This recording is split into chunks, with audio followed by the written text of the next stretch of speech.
And we also have building a social compact for global competitiveness. And we're also going to touch on building Africa's innovation ecosystems. And lastly, before the tea break, we have a panel which is going to, obviously they're going to dissect everything all together, and a moderator to take charge of that. Sure. And before we get into that, let's take a look. For those of you who could not make it onto day one, I'll give you just, crib notes. I don't know if they still called crib notes, because I'm at 2K, they've changed everything now. What was crib notes is probably cribbing. I don't know. But crib notes basically is notes we used to write on a small piece of paper, and before you step into an exam room, you would, just focus. That's when you're ultra-focused. So I'm going to give you these crib notes so that you're ultra-focused on the foundation that was laid yesterday, and then we fully go into day two with confidence, as though you were here yesterday and you were paying attention from 9 until 4:30 when we left. So we had an informative and a powerful day indeed, as we heard from our various speakers yesterday. In fact, we had 15 speakers on the day, and we also had additional industry leaders, innovators, and experts who then also formed part of those speakers during the panel discussions. And the day kicked off with the Vice Chancellor of this institution, Prof. Tinyiko, who has been a gracious host indeed. I don't know if you guys have heard, but I don't know, on the buffet of all the, in English. I don't know, Tosa. The nice sweet stuff. That's the best way I can describe it. But we get nicer sweet stuff because Prof said, you know what, you guys are leading this dialogue and I want you to be comfortable. So he really has been a gracious host, is where I was going with that. And these speakers and other industry innovators, they covered a host of topics and themes. The first being AI and Africa's sustainable future, looking at implications, implementation, risks, and opportunities. Then we heard from them touching on industry and science, technology, as well as information policy in action. So what does that look like in relation to building skills, innovation, as well as us gaining a global advantage? If you remember, Prof said, we must not be consumers, but we must be the people who create and innovate for the rest of the world to consume what we produce. And the third theme that was covered was catalyzing growth. How do we go about being intentional in the use of emerging technologies to propel not just South Africa, but the African continent forward? And at the start of the day, that charge was laid down by Prof for all of us, not just for the panelists who came on stage, not just for the speakers, but for everybody who's in the room and those of you who are live streaming, whether be it on Facebook or on YouTube. And that charge was, we must gather with the intention of collaborating, and we are collaborating to come up with solutions that propel South Africa and the continent forward, looking at it from a global perspective, because South Africa is hosting the G20 summit in a couple of days' time, and this forms part of that engagement. It forms part of that conversation as the rest of the world and world leaders gather together in South Africa to talk about digital transformation and how it can bring equality and better human dignity that can be experienced by all. So then, at the end of the day, there were a couple of learnings that I thought were pertinent for everybody to take note of. If you have a pen or you want to make use of a pen and a notepad. The first thing was, policy is everything. And this one I made mention yesterday. Policy is everything because it can either stifle the growth of innovators or it can propel innovators. And I'm sure in and amongst the room, yesterday, 70% of the room was young people under the age of 35. And if you're 35 and over, we stop counting at 35, so you're still young. But 70% of the room will have experienced that frustration that if policy doesn't give a solid underfooting to innovators, there is no point in trying to innovate anyways. The second thing is that, or rather the third thing is, as exciting as new technologies are, we have to take care that we do not do so we do not adopt these new technologies. We do not adopt AI and its amazing, endless possibilities at the cost of human dignity, the one speaker said. And the second thing, or rather, following that, the fourth lesson is we must ensure that we do not repeat the mistakes of the past. And not repeating the mistakes of the past is as simple as we cannot come up with solutions for a people whom we do not invite to come and sit with us at the table to problem solve. What is the problem that we are trying to solve? What does it look like from my lens as the innovator? What does it look like from the lens of the consumer? And I think that really spoke to the setup of South Africa. What was South Africa? What is South Africa? What could be South Africa? And of course, inspired to become the rest of the African continent. The next point that was highlighted as a lesson was government and the private sector need to collaborate. Yes, there is some collaboration, but perhaps it is limited, perhaps it is not at its full capacity or what it could be. And we need to be intentional, as Prof said at the beginning. So the private sector and government need to be intentional in how they collaborate.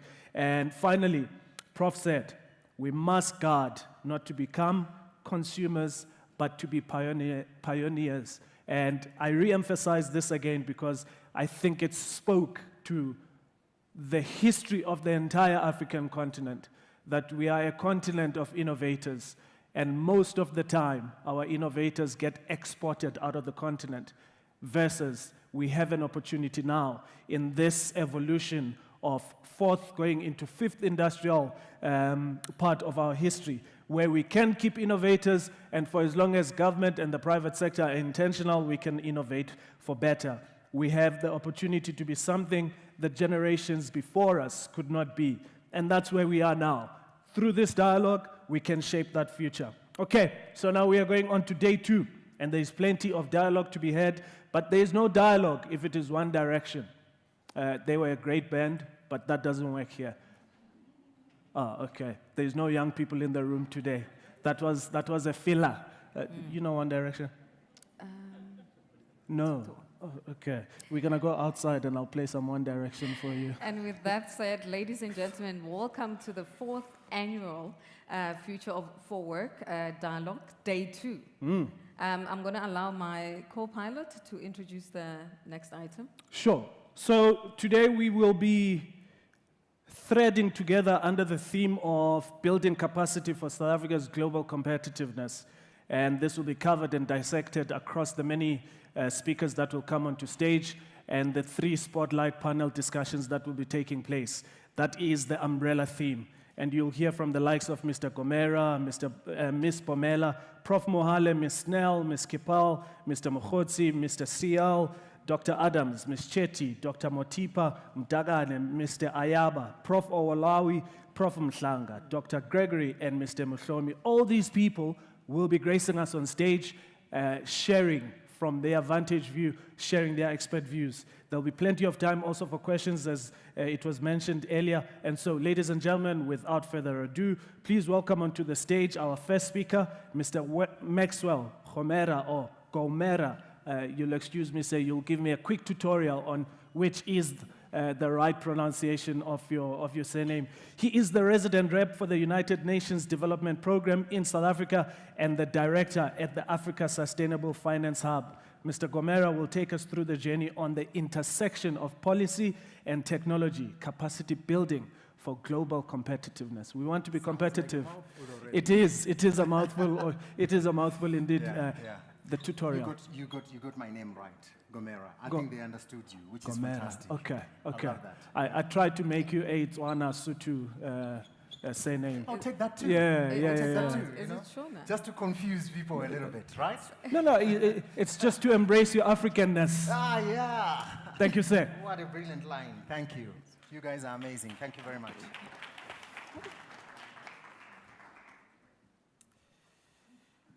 Well, good morning. I'm with the United Nations Development Program.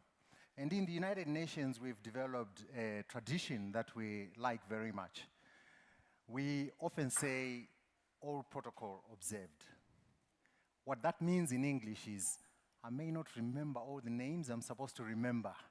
So please forgive me if I do not call out your name. I know that the Chancellor and Vice Chancellor of Tshwane University of Technology may not be here, but I want to thank them for this wonderful invitation. Tsediso, my friend, thank you very much for the wonderful work that you're doing. And you brought us together with my brother, Bonong Mohale there, Professor. Very good to see you. And I also got to meet some of the family from ILO.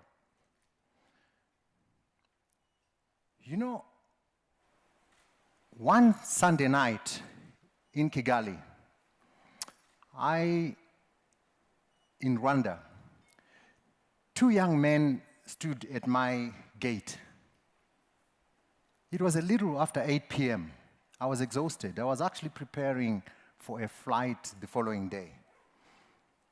But Michael and Eric had waited for hours, not with their hands out, but with a prototype in their pockets. They had built an NFC-powered digital business card, one of which I'm wearing here. It's really cool, and I would like you guys to try it. But no one would fund them. No one believes in us, said Michael. By 2 a.m., we were still talking through their business model and the fears that they had that their idea would die, not because it lacked merit, but because it lacked access. By morning, they had an appointment with my operations manager. And today, those two young men run a company called BiscoTap, helping small businesses across Rwanda to go digital with a simple tap. They are working with bigger companies like MTN and other bigger businesses.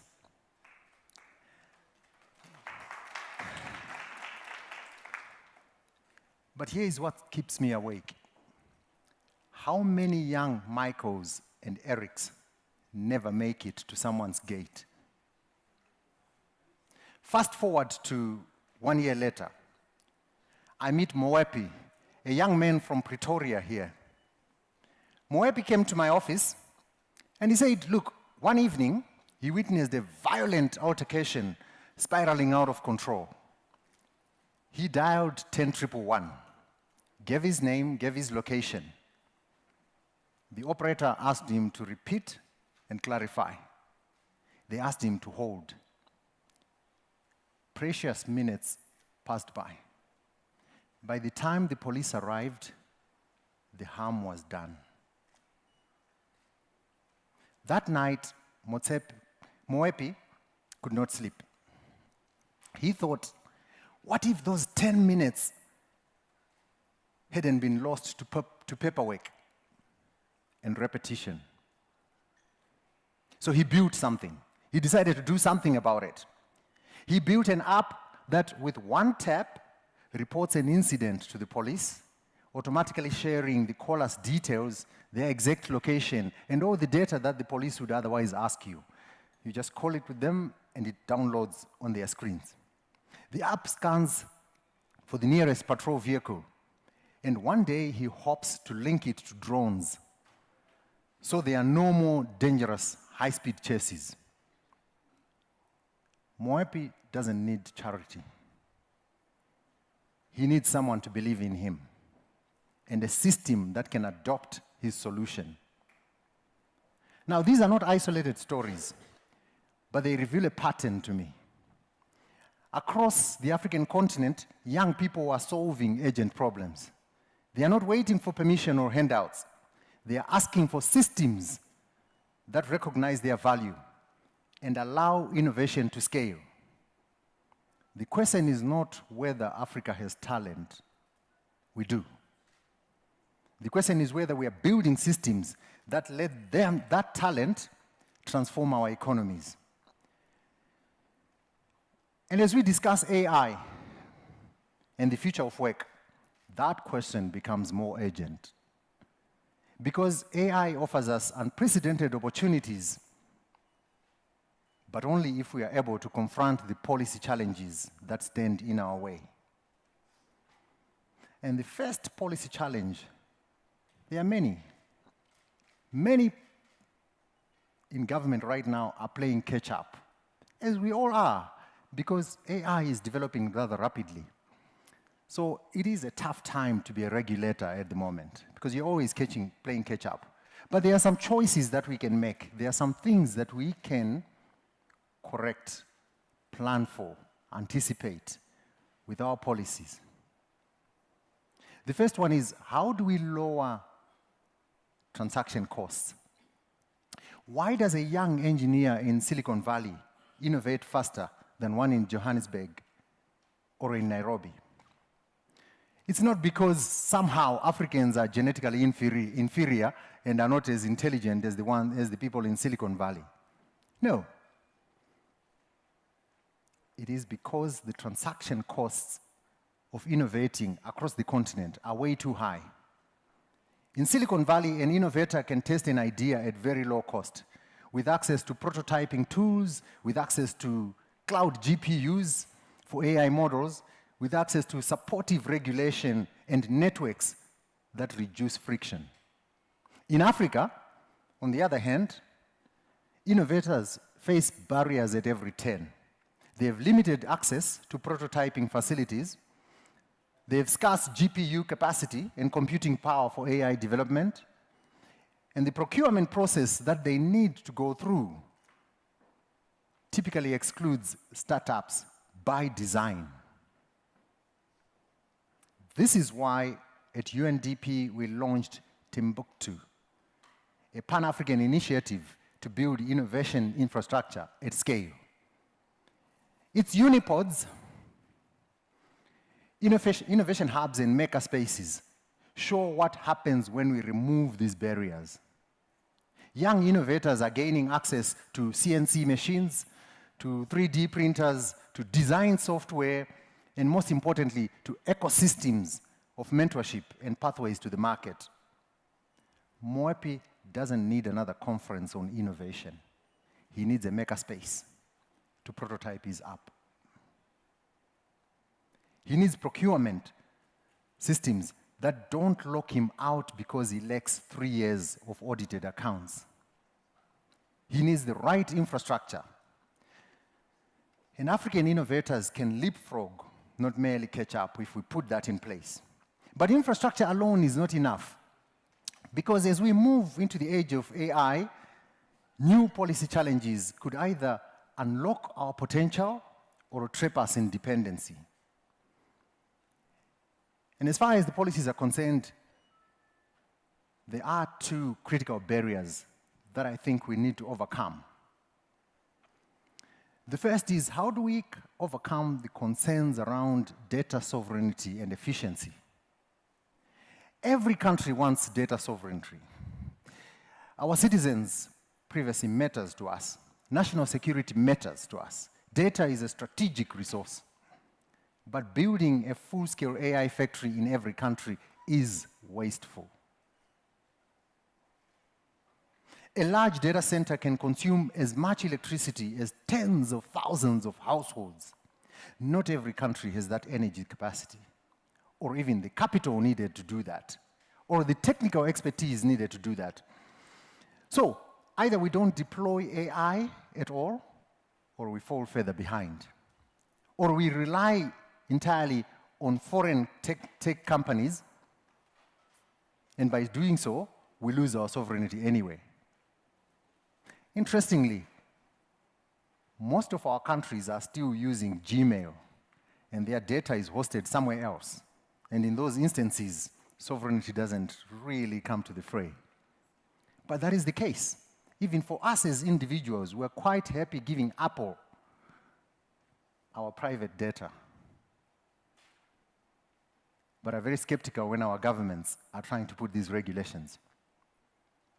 Anyway, there is a third way to solve this. And that third way is, what if we could establish data embassies? Consider Cassava's plan to build AI factories in 5 strategic African countries at the moment. Instead of every nation duplicating that infrastructure, we can establish data embassy agreements at the African Union or at the SADC level.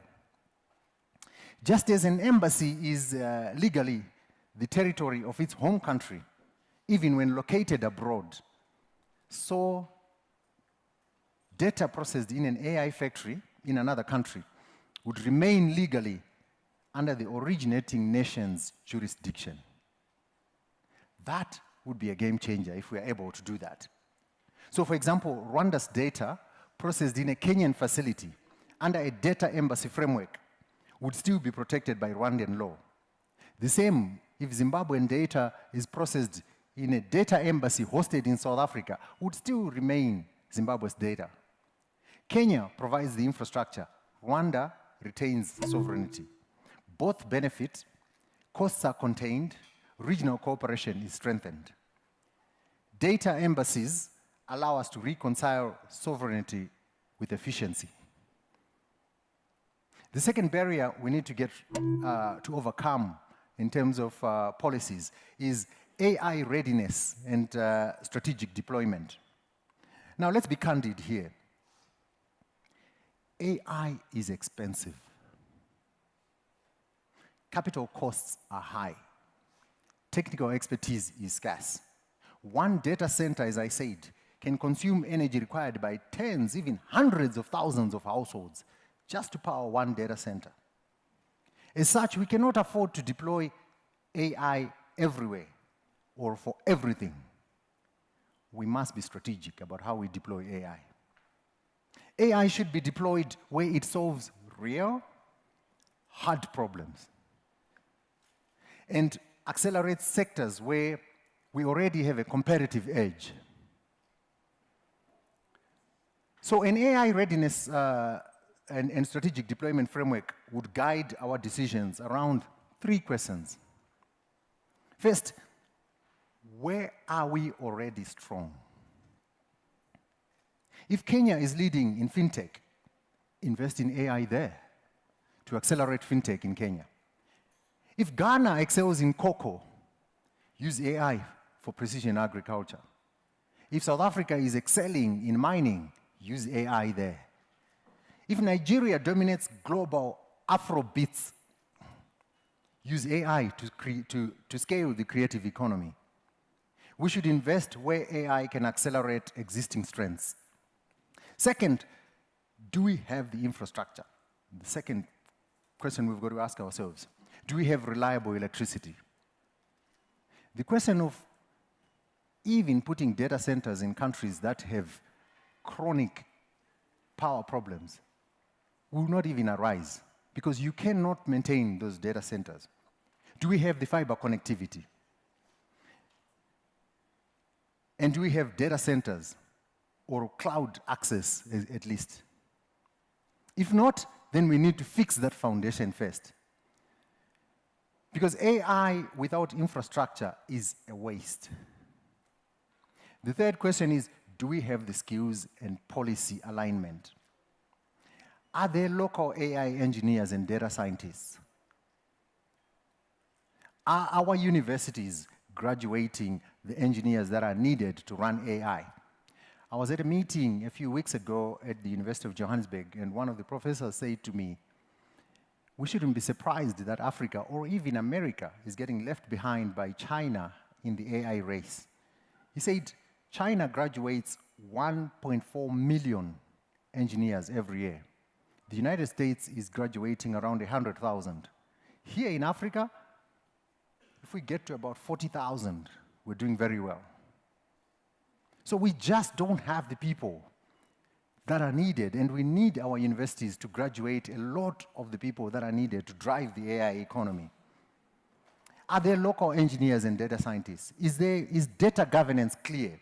Can startups access procurement quickly? If not, build capacity in parallel with technology deployment. This framework helps us to avoid costly mistakes and ensure AI saves Africa's priorities, not someone else's. And this year, with the G20 in November that South Africa is hosting, we've got an incredible opportunity. It is a once-in-a-generation opportunity to reshape global narrative around what Africa can be. Imagine the G20 digital economy agenda prioritizing exactly what we need: digital skills, responsible AI governance, and innovation-led growth. But ecosystems do not emerge from white papers. There will be a lot of white papers that are going to be written, but ecosystems do not emerge from that. This is our moment to move from diagnosis to action, to develop those ecosystems ourselves. So just to remind you again, 3 things that we need to put in place. We need to scale our innovation infrastructure.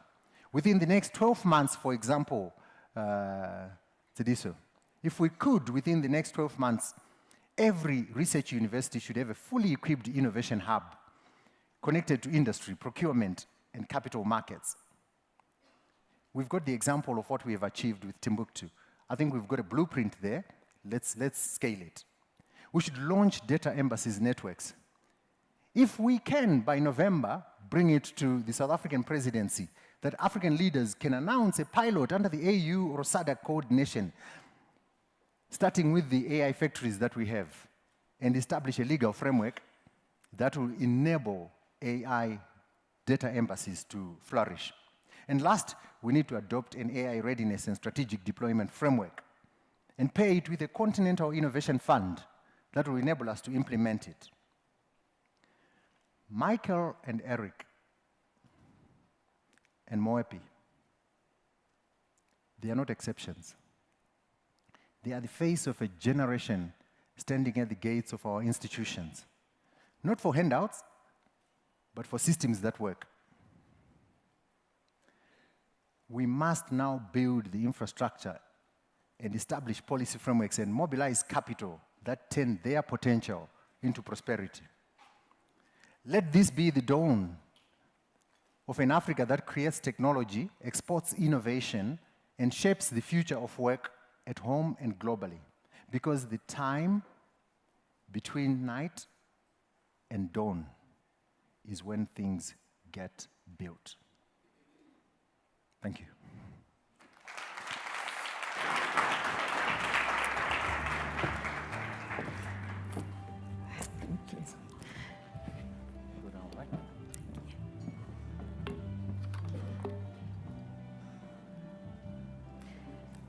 A round of applause for Mr. Maxwell Gomera.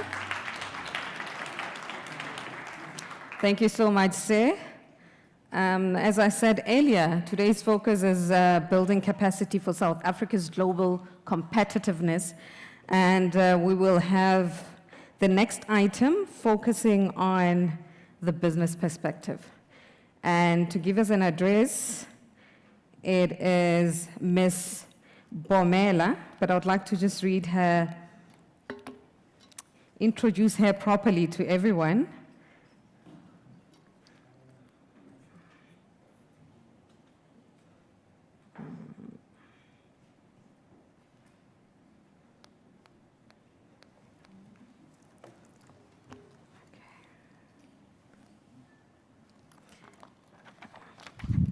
So the next item is the business perspective, and will be addressed by Mary Bomela, a world-class executive who previously held a role of CEO for Mine Workers Investment Company.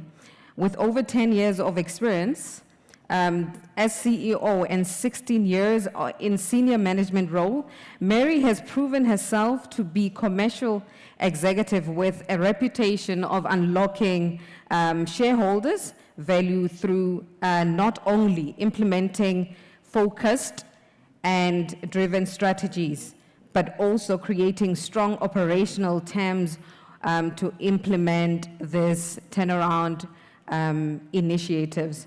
So the question I have when I saw that the topic that she will be addressing us on, which is business perspective, is how do then entrepreneurs and SMEs as catalysts for inclusive growth and job creation, how do they then find solutions to make sure that we are all set as entrepreneurs and SMEs, and how does public and private sector find partnerships?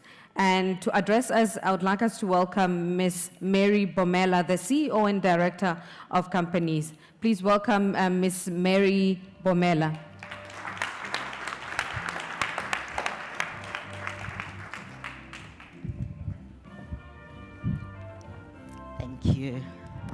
next.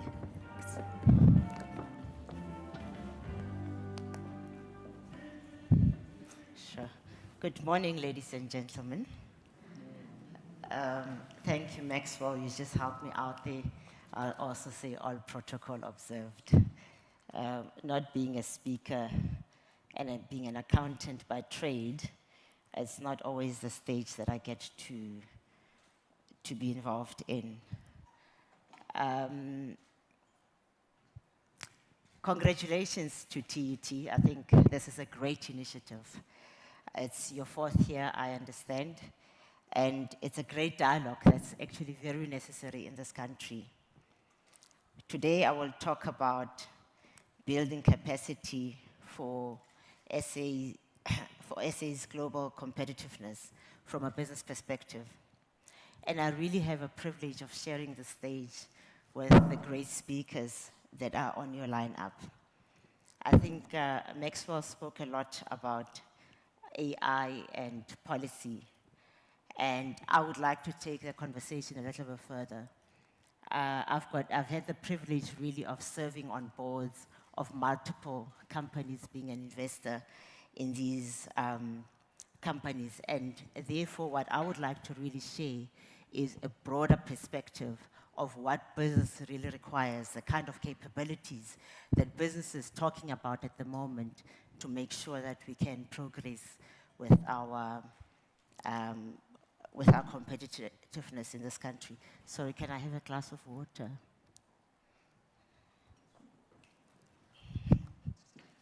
Thank you. So I've got a bit of a sore throat, so I'm hoping that it will also just keep me going for the next 30 minutes. Just as a reality check. Thank you. Just as a reality check, I think we all know the South Africa's unemployment stats. In Q1 of 2025, we're sitting at 32.9%, and the youth is especially hit at 46.1%. This is not a good picture. We need to do something, and that needs to be done very quickly. Coming from business, there's always been an issue around shortage of skills. So we're finding that people are talking about a high unemployment rate, but business is telling you that the skills are not in place. So there is a mismatch somewhere between what the skills that are available and the skills that business is looking for. For our country to be globally competitive, it will benefit all of us. Being where we compete well, we'll be able to, our businesses will grow, we can hire more, our skills and talents will be recognized internationally, and salaries will improve and job opportunities. To make that happen, we need to build capabilities in systems and in people as they launch their careers, talking to specifically our TUT students. Businesses exist, as people always say, traditionally people will say businesses exist for the value, to build value for shareholders. But I think in this day and age, we understand that it is actually broader. There are more stakeholders that are interested. We've got customers, employees, society, government who collects taxes, and shareholders. So this value needs to be sustainable. And to create this sustainable value, businesses need to grow by more than inflation. They need to expand into new markets, looking at product innovation, operational excellence, and having the correct skills to do so. So looking at that, what capabilities are being discussed, and some of the global common trends or common themes that businesses talk about, really talk about talent and organizational change, artificial intelligence, we spoke about, we refer generally to other things as the digital economy, innovation and entrepreneurship, Miponi was asking, the green economy, globalization and cross-border trade. And we know the topical issue at the moment around the US tariffs, trade tariffs that will be impacting South Africa. We're talking about how the AGOA agreement ended yesterday. To be globally competitive, these are some of the skills I believe businesses are relevant. You'll hear I'll talk about a wide variety coming from different industries because that's where I've been exposed. But critical thinking and problem solving, businesses are looking for. Businesses are looking for people who can analyze situations, find innovative solutions. We talk about entrepreneurs, and actually big businesses also looking for entrepreneurs inside their businesses to come up with new ideas and new products. Understanding customer needs and developing products and services to solve these customer needs. Businesses collect a lot of data, and we're finding that a lot of them have a challenge in how they create information from this amount of data that we've got. A lot of discussion and talk is around having data analysts that are required, and I think businesses are still trying to understand exactly how we use this business analysts to the maximum. But the idea really is that you need one analyst to be able to create the systems on the one side, so developers, and on the other hand, you also need people who can use the system, extract the information from the system, and be able to help leaders to make strategic business decisions. The digital economy is developing and changing at a lightning speed. We spoke about AI and robotics. We need specialists that actually can develop, and that's across industry. If you call Discovery today or you WhatsApp their number, normally you're talking to a robot that will give you, sometimes see with the answers that the robot, that you are definitely not talking to a person. And those type of skills are required right across industries.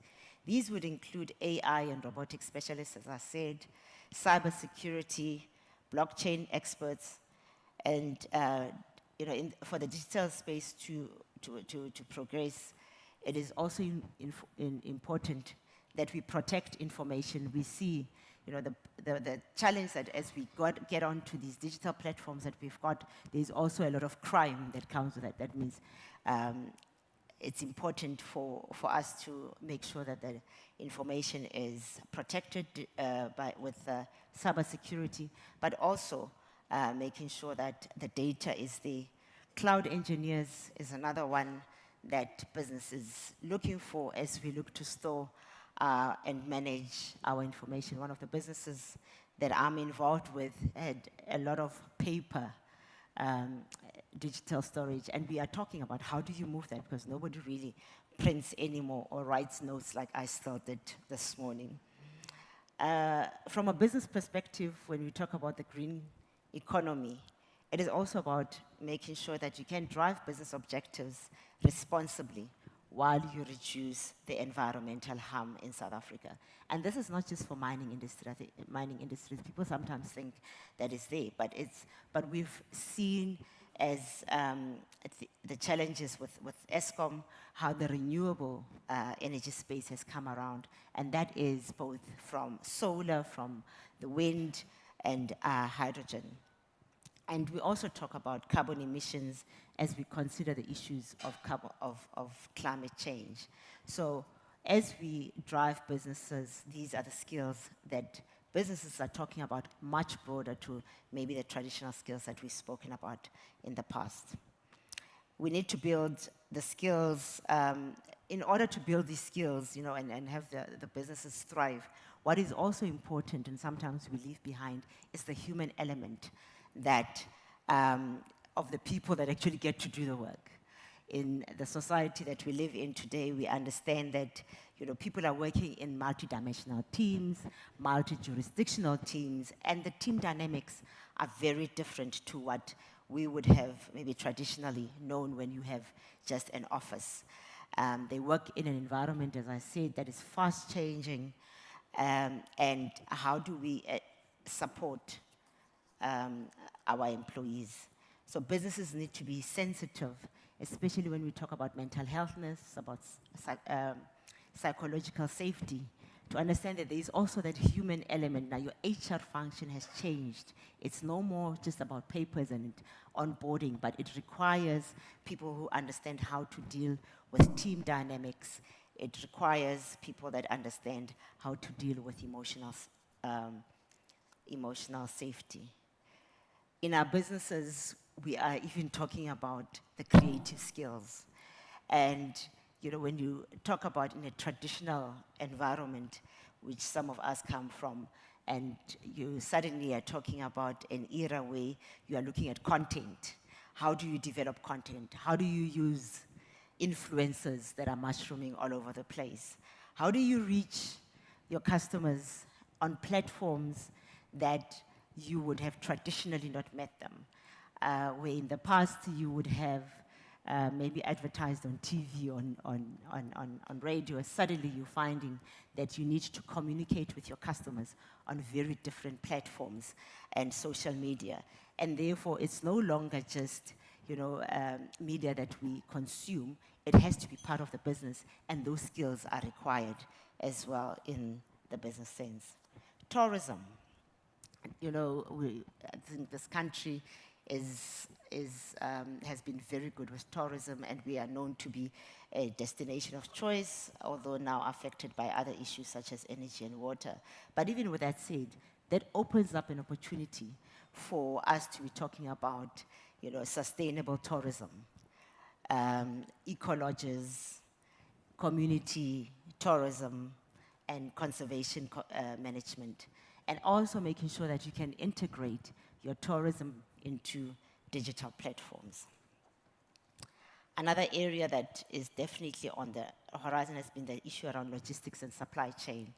As more and more companies move on to the e-commerce platforms, it means that even your traditional businesses that didn't know how to are suddenly now on e-commerce platforms. That means you need people that can use these systems or develop them and also use them. In this country, we need to make sure that we've got the correct supply chain management specialists. We've got challenges at the moment with the ports in order to be able to get the stuff out of the country if we are exporting. And therefore, port and logistics planners are also important. For South Africa, though, there are industries where we are already globally competitive. And it is important that we elevate and use these as leverage. Sometimes we think about them and we think that they're just old because they are not as sexy as when somebody talks about the digital economy. So sectors such as mining comes to mind, as we understand that South Africa is endowed with many minerals, including platinum, gold, and coal. And we've got a real traditional strength in mining.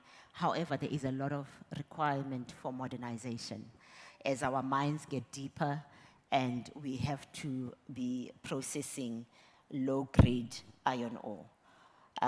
Automation is therefore very important in the industry as well for safety purposes in areas that are getting deeper in the mines.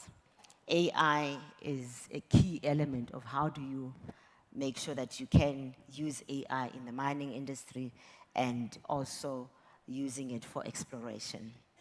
Mine rehabilitation is a big discussion point, and ESG management would also be. So as we look at these capabilities, those are the capabilities that even a traditional sector such as mining requires. Agriculture is another one.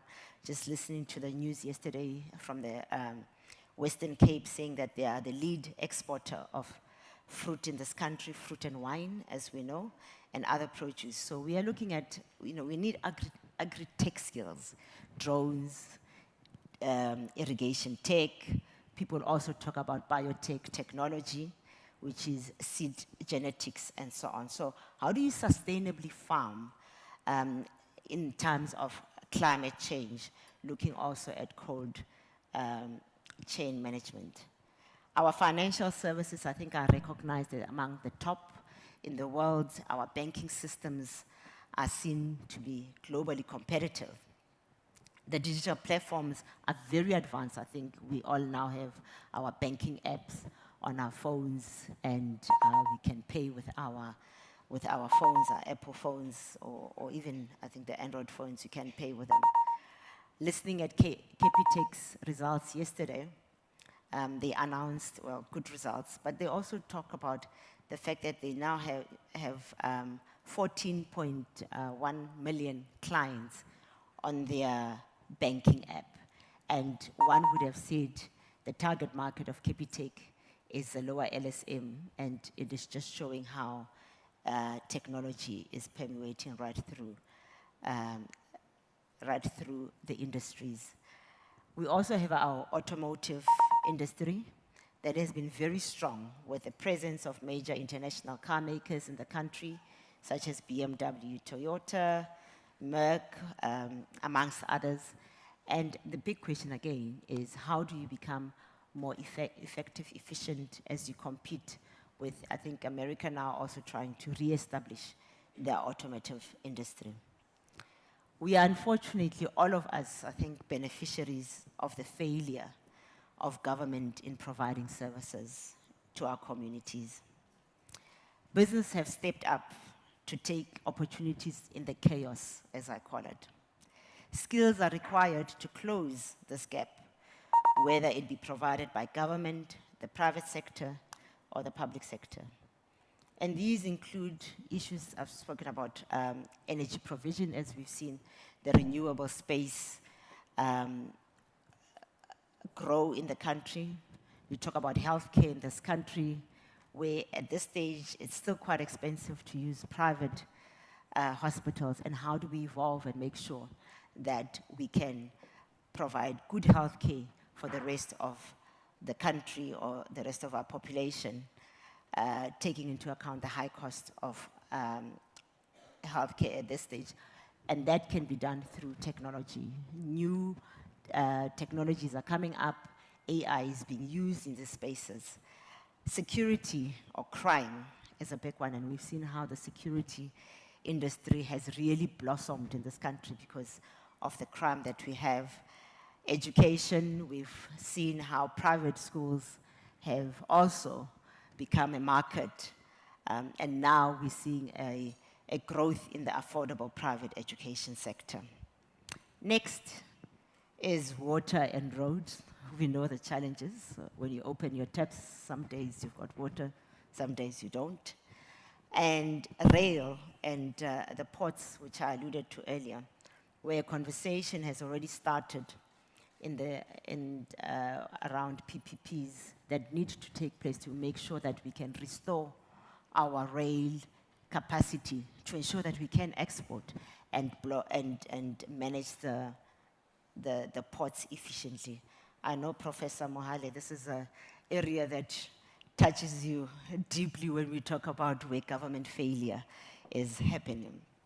But with that said, ladies and gentlemen, universities, businesses, and government have to work together. I think some of the speakers will talk a little bit more detail in that.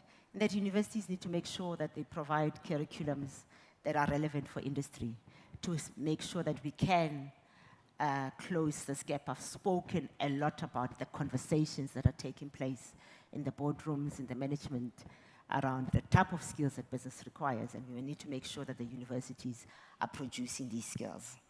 Business has to make sure that they provide meaningful internships, and I say meaningful because you do find a lot of businesses that will do it for the BEE scorecard, but actually it's not done as well as it should be, and it's important that we provide that meaningful internships. And government, lastly, as we spoke about policies earlier on, it is important that government provides policies that are conducive for economic growth. And yes, government is also responsible for infrastructure. From a business perspective, as I close, the key takeaways really are that if South Africa has to remain competitive, it's about investing in people, embracing technology, as we've spoken about, operational excellence that will come from the capabilities and the skills that we build, and expanding into new markets. Our competitiveness will come from modernizing our traditional strengths, which I've spoken about, be it in mining, banking, agriculture, and so on. The skills required are really a combination of the technical expertise, digital capability, and sustainable knowledge. We cannot have a business conversation that does not touch on ESG. So as I conclude, ladies and gentlemen, we cannot allow the high growth of unemployment rate define our future. With the right future fit capabilities, technical, adaptive, entrepreneurial, we can change the story.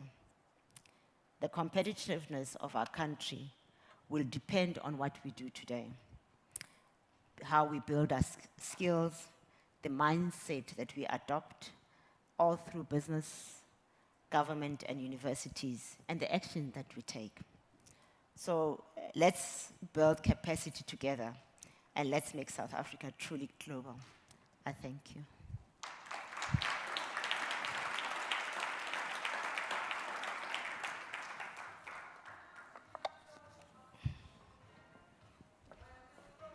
Thank you.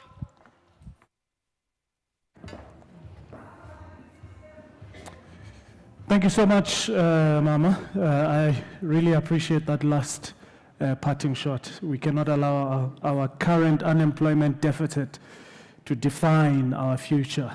A really power-packed keynote address. And moving right along, we are now going to be looking at the intersection of policy and technology, building a social compact for global competitiveness. And so what you can look forward to here is, how do we go about establishing an agreement within society where government, business, labor, and community groups commit to collective action that is going to propel us forward? Propelling us forward seems, or it may look like, achieving common goals such as economic growth, job creation as the parting shot that we were just given now, and then addressing social crises that we have across our communities. And the next person that's going to be leading us in that is a Presidential Award recipient, best-selling author of 2 books, Lift as You Rise and Behold the Turtle. I'm told if you listen attentively and in the panel discussion, you ask meaningful questions, questions that move this speaker, you might win yourself a copy of this book. He is also the former president of the Business Unity South Africa, professor of practice in the Johannesburg Business School. Prof. Mohale is the chancellor of the University of the Free State. He has been appointed the Sherpa of the Values 20 V20 Group, a global community of values-driven experts and practitioners dedicated to engaging meaningfully with the group of 20. It is an honor to introduce you. Prof. Bonang Mohale.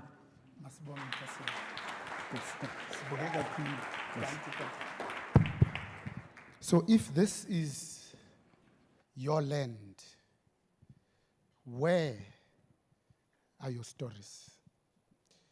And what are your whispers? It is the title of his very first book. Professor Emeritus J. Edwards Chamberlain is a professor of English and comparative literature at the University of Toronto. Of course, he was talking about searching for the middle ground. But if we don't tell our own stories, it is possible that somebody might tell them in a manner that we may not like. My grandmother reminds me that when we don't tell our stories, just like history, it is up to the temporary occupants of the corridors of power that history is written by the victors, not the vanquished. Until and unless lions have their own storytellers, stories about hunting will always glorify the hunter. Africa is not a poor continent. South Africa is not a poor country, just poorly managed. And our story can't just be Africa, it's a dark continent, even though it's the second biggest.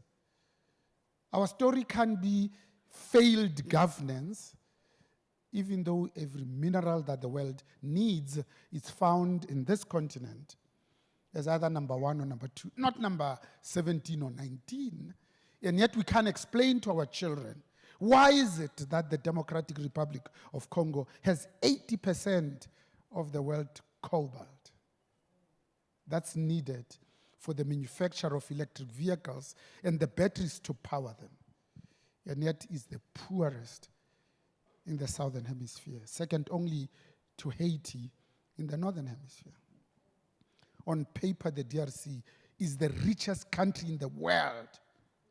But the people who are fueling this 30-year war are telling the DRC story. In the north, they are plundering and stealing the diamonds. In the south, the critical minerals, with the complicity of people who call themselves African leaders. The story of Africa can't just be that of self-perpetuating vicious cycle of abject poverty. Because for God's sake, we are 1.4 billion people, the same as India. The complication is that India is one government, one legislative framework. Here it's 55 African countries, I include Western Sahara, 3,000 languages. But we are still a continent that is $4.63 trillion US dollars. The biggest is still South Africa at 400 billion. It was the same in 2016, which means South Africans are actually going backwards because their discretionary purchasing power and disposable income buys them less this year compared to the same period in 2016. Our story as a continent can be of internecine strife, of droughts, of floods, of coup d'etats. It has to be a story of development. It can be that out of 8.2 billion people in the world, and 1.4 million that have absolutely no form of energy whatsoever, 624 million of them are found in this continent. And yet we continue to elect the same leaders who steal from us and rob from us. So when we talk about our role as a people with great natural endowments, when we talk about taking our rightful place in the world economy of nations, maybe it helps to start with the end in mind, that really what we need more than anything else is to stop and root out state capture. That's not only found in this continent, but in this continent we do it industrial scale. That number two, we need to transform so that this economy is broadly reflective of our demographics. 60% of Africa, and indeed South Africa, consists of people that are 35 years and younger. And yet our leaders are octogenarians. There are more women in the world, more women in Africa. There are more women in South Africa than there are men. In South Africa, 65 million of us, 52.5 million are women. And yet their representation in positions of leadership is less than 24%. African women, less than 4%. And yet we know that when you put a smartphone in the hands of a woman, not only does the nutrition, education, and health of their own children improve, but of the entire society and the community from which they come. In fact, even the COVID-19 of the 198 infected and affected countries by this COVID-19, 8 of them dealt better with the pandemic than all others put together. And all 8 of them had women as the head of state, including New Zealand and its 5 million people. Germany's Angela Merkel at that time, and all the Nordic and the Scandinavian countries. Thirdly, I think we need ethical leadership. Because ethics is what you do when nobody's watching. Fourthly, we need good governance, because good governance is defined. It's about building both the handrails and the guardrails. Good governance does not steal from the mouths of the babies, the sick and the dying, like we saw with PPE equipment at our moment of greatest need. When 5 people steal 2 billion rand from just one hospital in Tembisa, then you know that we are poor by choice, the choice of leadership that we are making. The penultimate one is about service delivery, because that's the job description of people who choose to call themselves public servants. The definition is in the name. You forgo the Bentley because you chose not to work for Microsoft, but for government, and therefore serve the public. And you are called a servant. Because the best amongst us lead with the heart of a servant. That servant leadership is not a leader with many servants. The last one is about law and order, safety and security, because Africans are not safe. The war in Mozambique took 30 years until the people who were tired of looting then said, do you want to know where Jonas Savimbi is? Because we can deliver him to you. And they did, and that's how the war ended. But the strife has not stopped. The development has not started. South Africa is a poster child, because we came last but one as a free country in this continent. South Sudan came after us.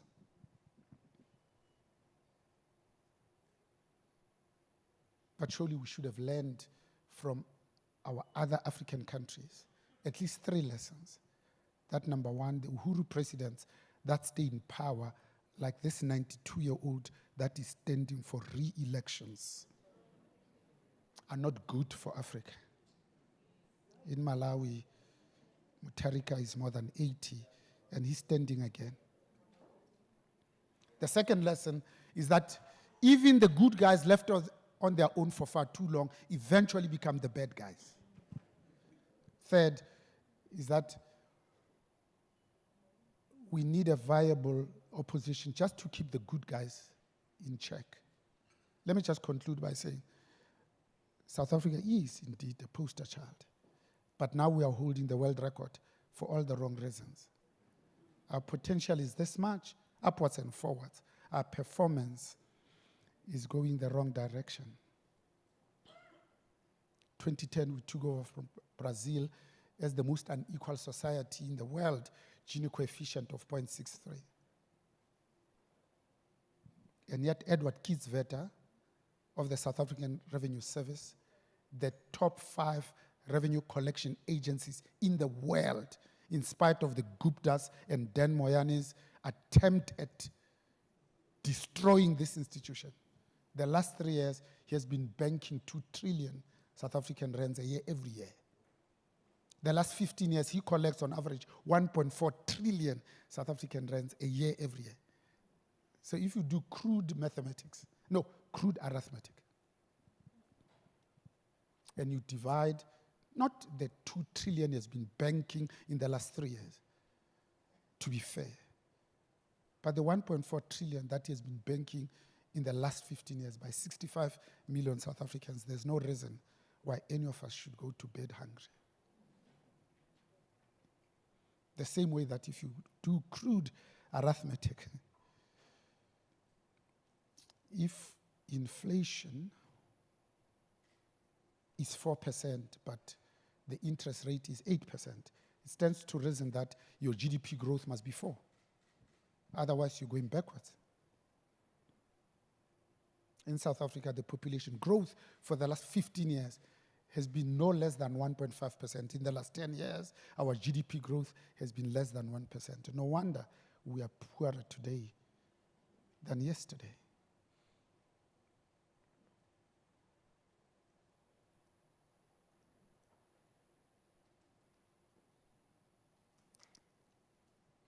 one of my favorite authors, wrote Things Fall Apart. The center cannot hold, turning around the Gaia. He's a poet and author, and he says, he's a fool, he who treats his own brother worse than a stranger. That when brothers fight to the death, a stranger will inherit your father's estate. That a brother that has done wrong needs to be saved, not blamed. That anger with your own brother must only be skin deep, never bone deep. That we stand accused. South Africa is the only African country to be free from colonialism, and we didn't substantially improve the educational level of our own people. I mean, since when is 30% an acceptable mark? Number two, increase the ownership of the economy by the indigenous people by at least double digit. Even Gabriel Robert Mugabe in Zimbabwe did much better than us.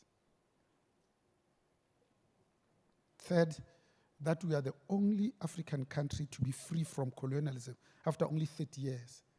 We willingly handed over power to our colonizers, oppressors, and racists. It's never happened anywhere else in the world that white people have voluntarily given up privilege. Never. Because oppression, it's never, the duration of oppression is never determined by the oppressor, always determined by the oppressed. It's only when they say this much and no more. Harriet Tubman is a slave abolitionist, says, I've freed 1,000 slaves. I could have freed 1,000 more if only they knew that they were slaves. Even Zapu's Joshua Nkomo says something that came very late to me in my life is that it is possible for a country to attain its political liberation without its people being free.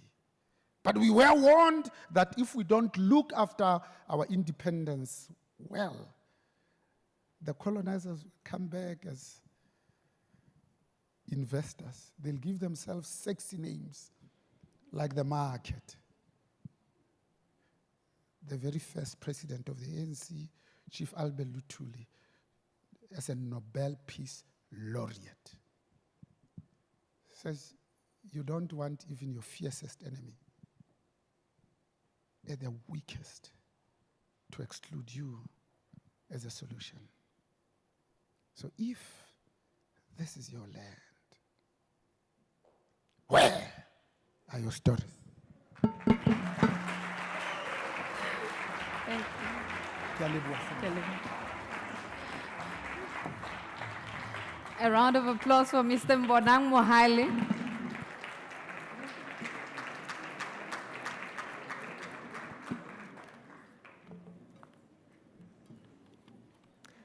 Sure. I could listen to you the whole day. Unfortunately, time is limited. And I just got reminded that previously, when I was standing in front of everyone, my phone just froze. And I was looking at everyone like, okay, my phone just froze, and how do I? So it really frustrated me then. But thank you so much for that address. We're learning a lot today. And our next item, we're focusing on building Africa's innovation ecosystems. We're looking at universities, incubators, and industry collaboration. So I've got 3 questions under that topic that I think we should ask ourselves. One is, how can African universities transition from being primary teaching institutions to becoming centers of innovation and entrepreneurship? The second question is, what role do incubators and accelerators play in bridging the gap between research and the market? And lastly, how can industry and universities co-create innovation that solves real African challenges. And to give us the address is a well-respected contributor to the International Technology Transfer Fraternity. She currently serves on Alliance of Technology Transfers Professionals Adjudication Panel for Registered Technology. Please help me welcome Ms. Anita Nell, Chief Director, Innovation and Commercialization, Stellenbosch University.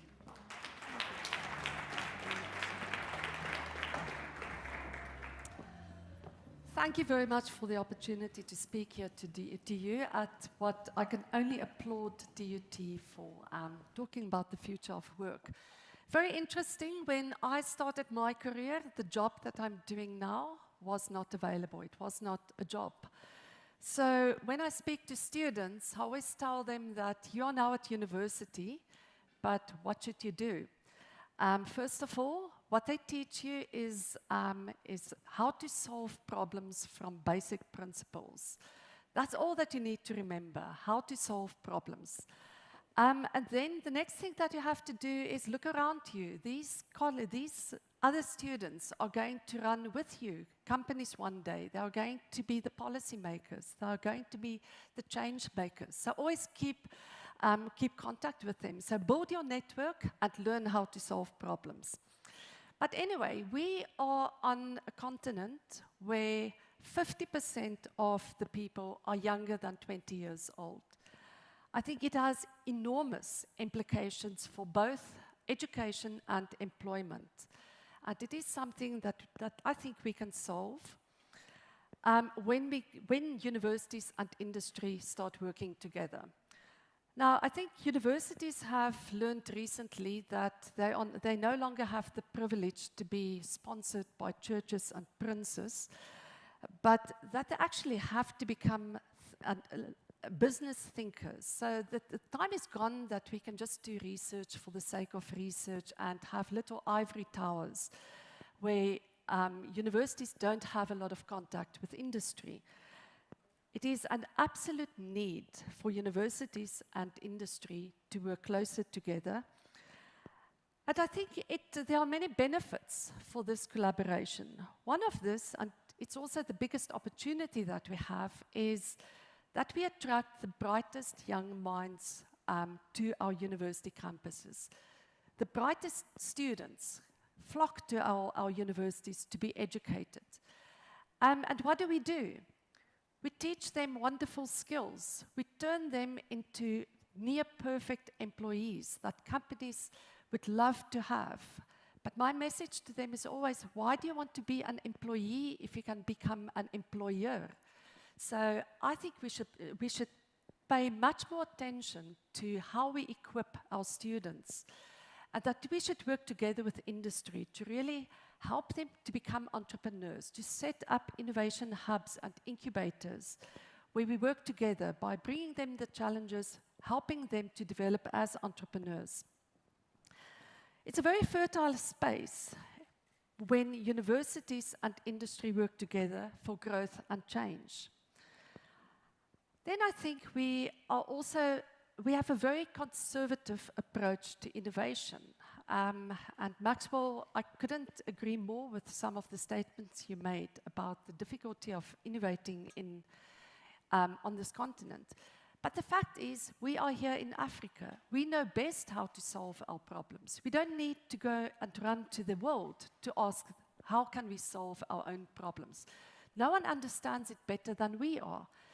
And I think if we look back during COVID, for example, South African researchers understand how to deal with pandemics. We identified 2 of the COVID strains. We were heavily punished by the world with travel bans, etc., but that is something that we could identify.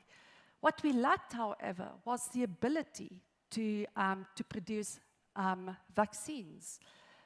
We have everything it needs, but we just don't bring it together. So this is again where I think universities and industry can really make a difference when they start working together much more closely. And I know it's two completely different worlds. In universities, time doesn't really matter. We have academic calendars, and if industry comes with a problem, it is often a case that the professor gets very excited because this problem can be translated in a master's degree, in which case he will have an answer for industry in 2 years' time. Or if it's a complex problem, we can do a PhD with this and give the answer between 3 and 5 years. And that's not what industry wants. So time is money for industry. Time is good for universities. So you can already see the difficulties. But there are so many compelling reasons for us to actually work together. Universities offer fantastic access to talent for industry, not only in terms of our staff that are highly qualified in very specific areas many times, but also the students. In our university's case, we take on about 6,000 new students in a year, but we can grow that. So yeah, I think the other thing that takes me back to how we can equip our students better, not only to become employees, but to start paying salaries. If you look at the employment in South Africa, the SME sector is the backbone of employment. It is not the big companies, it is not the large corporates. So there is a big opportunity for us when we create ecosystems, entrepreneurial ecosystems, to work together and really bring our technologies out of the universities, but also help students to develop their ideas. In an effort to build an ecosystem around our university, we found that the university's membrane is quite thick. It's difficult for it to allow free access to people outside of the university. So we created actively and very proactively what we call the Stellenbosch network. And no, it's not the mafia. It's not the Stellenbosch mafia.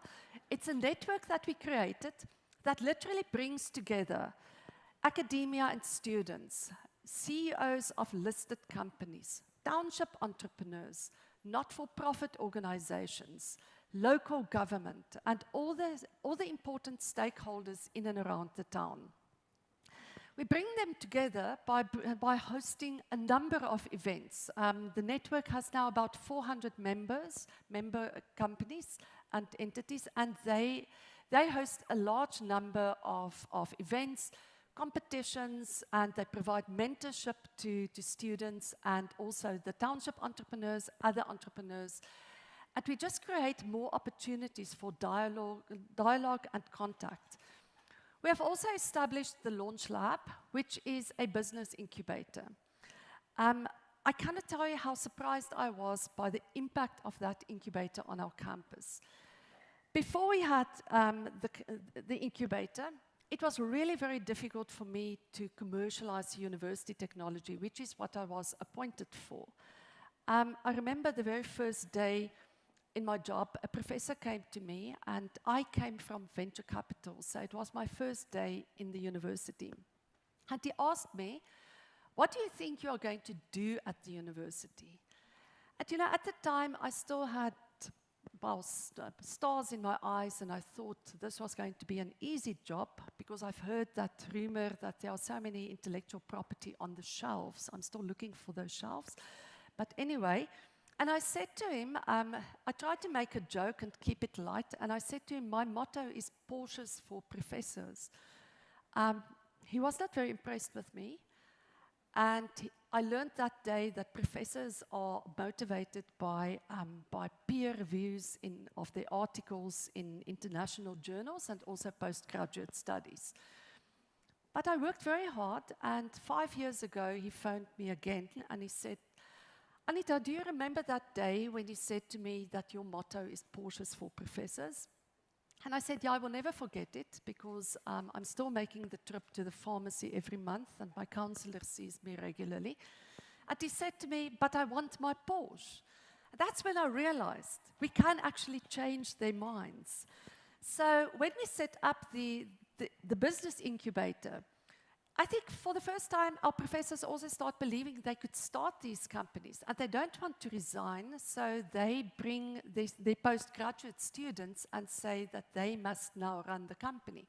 Now, I can imagine those students have no experience in industry. So at the Launch Lab, at this business incubator, it is our job to ensure that when the clock strikes midnight, we don't sit with 2 mice and a pumpkin, but with a prince.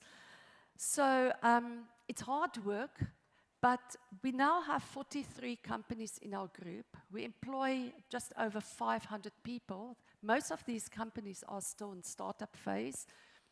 The last year, they had a combined turnover of over 500 million rand. So they tick the blocks, they employ people, they contribute to the economy. And it was only with the help of industry that we could set up that incubator. Those are only the university's companies. Alongside that, we also offer support to our students. We host, with the help of industry, boot camps to create an appetite for entrepreneurial activity among them. We have hackathons where we literally challenge them to come up with solutions. So, yeah, I think there are so many areas where we can work together. A fantastic example, which I was hoping, or which I really hope we can build here in South Africa, is if you look at the University of Arizona in the US, unfortunately. But what they have done with Starbucks is really amazing.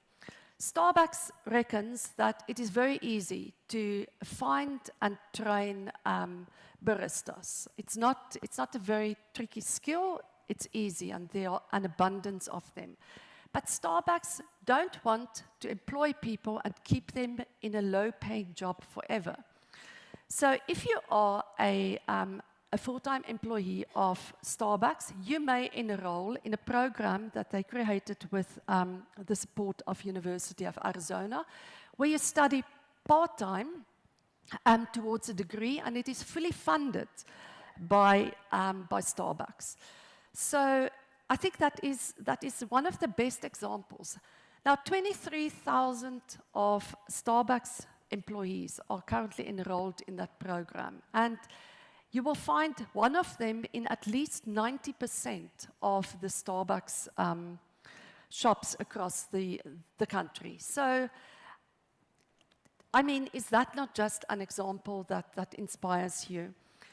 So, here I am. I really feel that there's so much opportunity that we should take hands, that we should think different and reimagine the relationship between universities and industry, that we should look at our students in a different way, that we should work together to nurture them, to make them the employers of the next generation. I think with one employee or one entrepreneur at a time, we can really change the face of Africa. Thank you very much.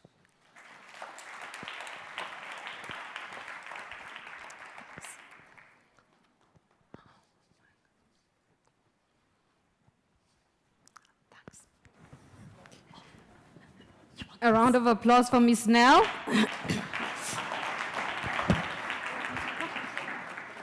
Thank you so much, Ms. Nell, for the address. Please help me welcome Mr. Mohlomi, the Senior Director for IFO, as is about to lead the panel discussion around the topic, Building Africa's Innovation Ecosystems, focusing on universities, incubators, and industry collaboration.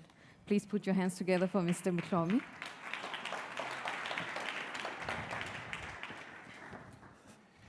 Thank you so much. Mary, when you were talking, you spoke about the businesses going digital. And that time I was busy taking notes on the notepad, and I felt judged. I think I will take revenge as you are coming up for the panel. And also Max, if you could come up, and Anita, if you could come up, and Prof. Bonang, you know some people have Jesus tendencies. He disappeared. Probably he's attending to something, but Prof. Bonang, if you're around, you'll also join us.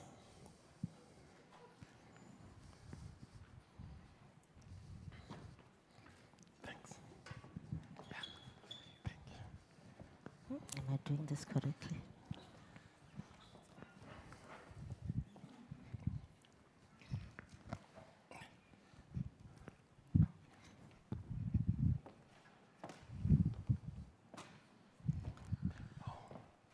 I've got a mic on. This was, this segment is one of those segments that when we were busy working on the program, I said I am looking forward to it.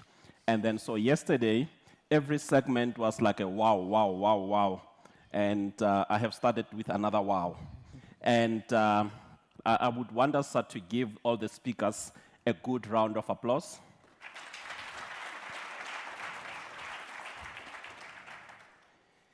The issue around global competitiveness is an issue that sometimes have become a political cliche, something that sometimes we are saying fighting the Western imperialism.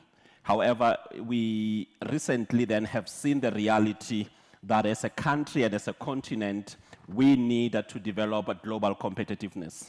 And I do believe that the content that was shared with us this morning has given us a glimpse in terms of how we can achieve that. And I think, Max, with your talk, you have given me 3 projects that I believe that we will be executing with the UNDP. And Mary, with your insight from the industry, you have given me some intel in terms of how can we unlock those doors that seems to be locked. And Anita, I think your talk was great, having to train our students from being the merely functional employees to become the employers. But I'm hoping that with the questions that we're going to be answering today, we will elaborate more on that. Now, Max, one of the key elements from the perspective of the UNDP, which is in the UN family, you spoke about, which is a great, to me, it basically triggered an idea, the whole issue around the data embassy network, because that idea is also then feeding from the discussion that we had yesterday around the artificial intelligence. Now, I would want to pick your brain to then be saying we are sitting here as the industry, as academia, as government, and the civil society. How would you coin the idea of the data embassy network from the perspective of those groups? Thank you, and thank you once again for the invitation. And that's a very good question, but before I go into that question, I want to emphasize a point that you made around the centrality of our research institutions and universities in helping us to solve some of these problems. And I do think that for a very long time, our universities have often seen themselves as centers of research and teaching. But I do think that you now see the case that universities have to go a bit beyond that and help Africa to solve for Africa. But to do that, you also need some help. Correct. And part of the things that we're doing at UNDP is to challenge some people like our philanthropists, our own African philanthropists. What if you could give TUT $5 million and say, over the next 5 years, solve the problem of renewable energy in rural South Africa? That might result in a change, and I would like to challenge some of the work that you're doing. But none of these can happen if we are not working together as a collective, and this is why the issue of how do we make data embassies work requires collective approach. What problem are we trying to solve? As I said, the problem is the issue of data sovereignty is our Achilles heel in terms of how do we create data centers in certain countries, but other African countries would like to access the same data centers. So a company called Cassava have said they're going to build AI factories in South Africa, Kenya, Nigeria, Egypt, and I can't remember another country, Morocco, I think. That's fantastic, but that leaves 40-something other countries in Africa without a data center. How do they access it? And I think it requires a partnership with governments. First, government agreeing that we will establish data embassies in South Africa, so that whichever country wants to use that data center can treat that particular segment of the data center as their data embassy. In order for that to happen, we need our governments to sit together within SADC and agree. But we also need industry to come to the fore and work with our governments and outline what are some of the pain points that they would be facing in that regard. And we need our innovators, of course, to take advantage of that. No, thank you so much. I'm actually quite intrigued.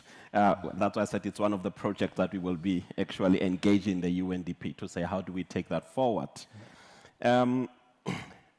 Anita, the issue around tech transfer, innovation, commercialization within the scope of South Africa, were from the perspective of funding, especially ideation, which I actually identified as one of the policy constraints. How do we overcome that in order to make sure that we accelerate innovation in the universities and we also increase the number of the spin-offs? Yes, I think the easy answer is that we should direct research at real problems. Too many of the research creates wonderful intellectual property, it creates fantastic solutions, but then we are looking for a problem that it solves. So, and that is again, where we work with industry and they say, this is a problem, let's work together to solve that. And then not only, I think where we see the best innovation is when there are multidisciplinary teams. When you bring diversity into a team, where it's not only the engineering faculty or a researcher in physiology, but where they come together and they build a biosensor that solves a lot of issues and do diagnostic. That is when we find true innovation. So we must actually break up the little silos, not only between university and industry, but also within universities, and stimulate the collaboration, collaborative research. And then to create more companies. Well, the truth about tech transfer globally is that it is very difficult. In the States, where the situation of funding looks different, only 16% of their tech transfer offices either break even or make a profit. In other words, does not cost the university money. So the model that they follow is one of patenting, very, very expensive, and then trying to license. I don't say licensing because we fail, I would think, 80% of the times to bring such a young and very basic technology that still has a very long investment period ahead of it before you can use it before you can take it to the market. So it's a flawed and very expensive system. But the cheap system, in my view, is to set up rather incubators. The IP will come and really focus on your top IP, but spend your money on incubators where you bring together the different minds and where they sit in the same space and come up with solutions, create new companies, and actually solve problems. No, thank you so much. You know, what you said earlier, and those who are my age, the 20-year-olds, will remember that when we used to have what they call art class, and so we had to come up with things. And I remember I couldn't actually make the wooden spoon, which even till today I don't know what was the use of the wooden spoon. So basically the point you are making is that a student at TUT, when you have to do a project for an assignment, you need to be looking to develop the solution that solves the real problem, not a wooden spoon. I got that. So, Mary, from the perspective of business, you mentioned some key issues which basically challenge the character of business. You spoke about the business adopting the human face, which basically says that it's not the monster that is there to gobble our money. Now, within the perspective of a global competitiveness, I would like you to elaborate a little bit on two key areas. One, universities have talent. Universities have expertise, professors and all others who could assist in solving some of the problems that the industry have. Now, what is it that we can do as the universities that can actually make the industry believe that we are the first point of call to solve the problem of the industry? That is the first part of the question.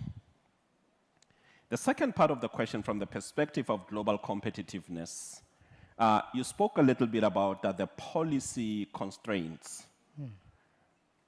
What do you think a forum like this can and should play in influencing the trade policies? So, one, what should we do as the universities that would make us the first point of call to solve the industry problems? And number two, what kind of an intervention can a forum like this, where there's government, there's industry, there's academia, can do to assist in streamlining the policies towards global competitiveness?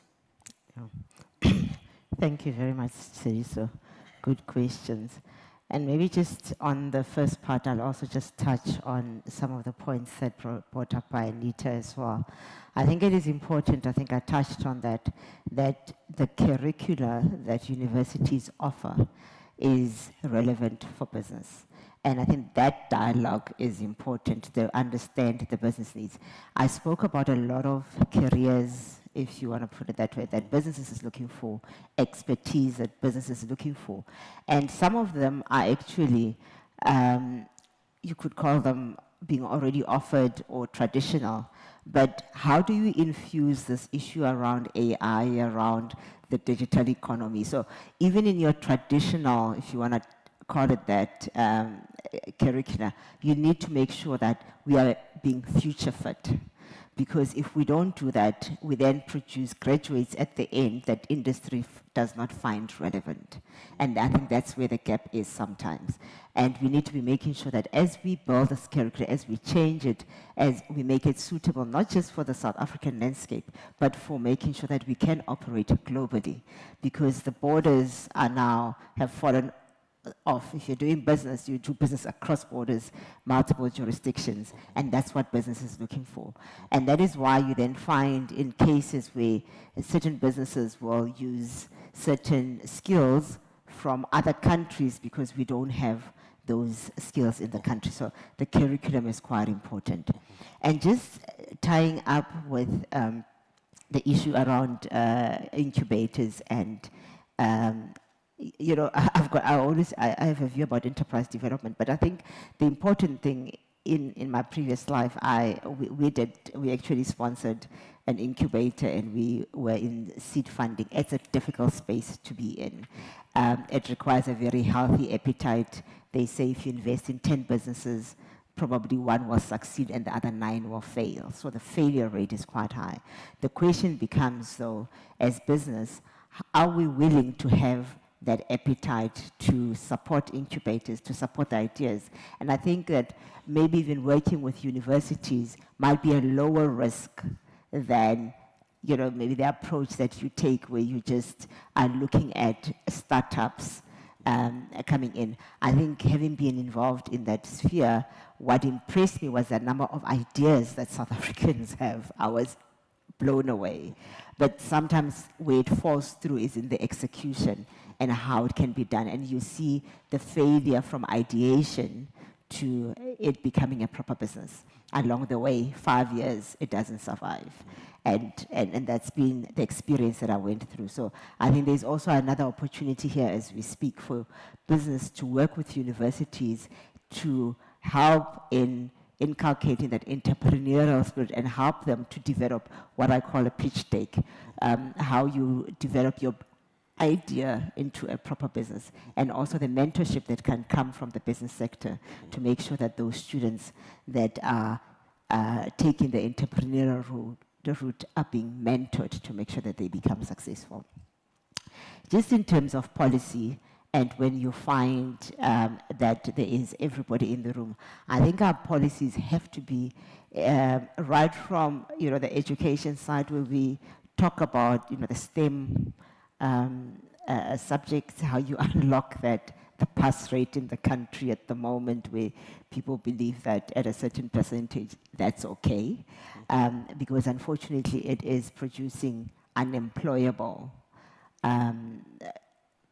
individuals, which does not help the community. So you need to start, I think, from my side, right from the education policy stage, where you say, right at primary, how do you unlock that before we get to tertiary? I was very disappointed, and I'll say this for the tertiary sector, in that, my daughter is doing her honors in industrial psychology, and I was told that no, universities only take 20 people into their honors program. And I thought, when we have such a big need in the country, how do we just take 20 people into our honors program, and it gets less, I think, when you get into the master's level? How do we unlock that?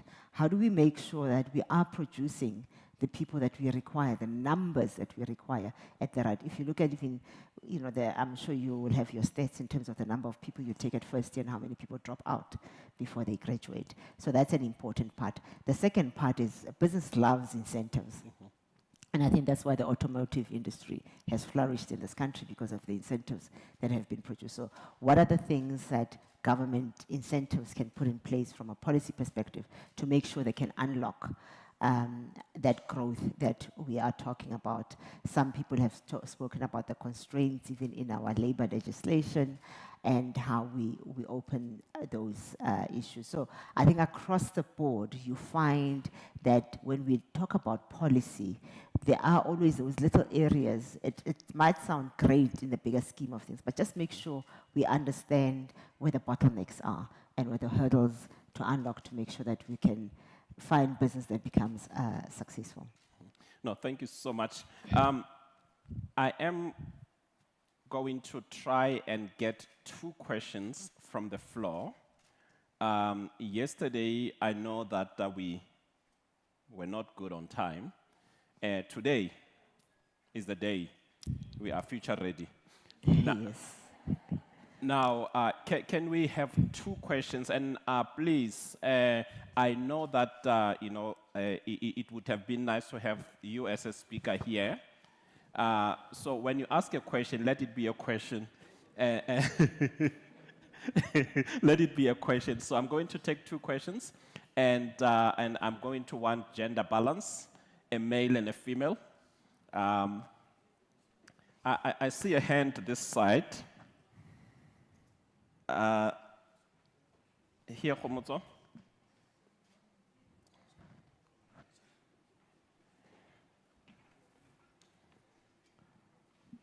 Good morning.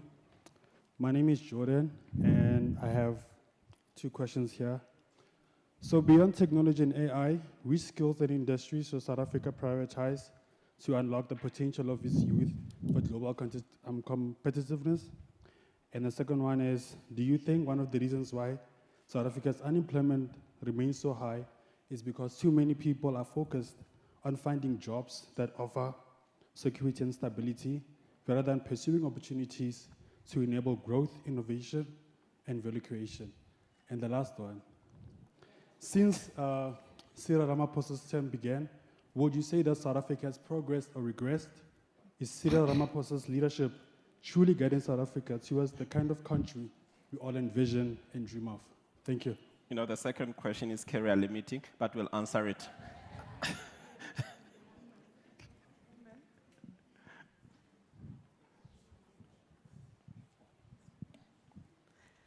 Hi, everyone.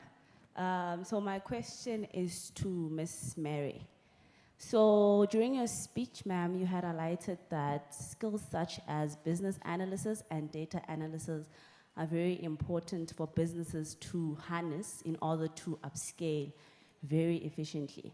So given the fact that informatics is an emerging career path, it's new, how do we now ensure that businesses realize the potential, or rather the value that these skills bring?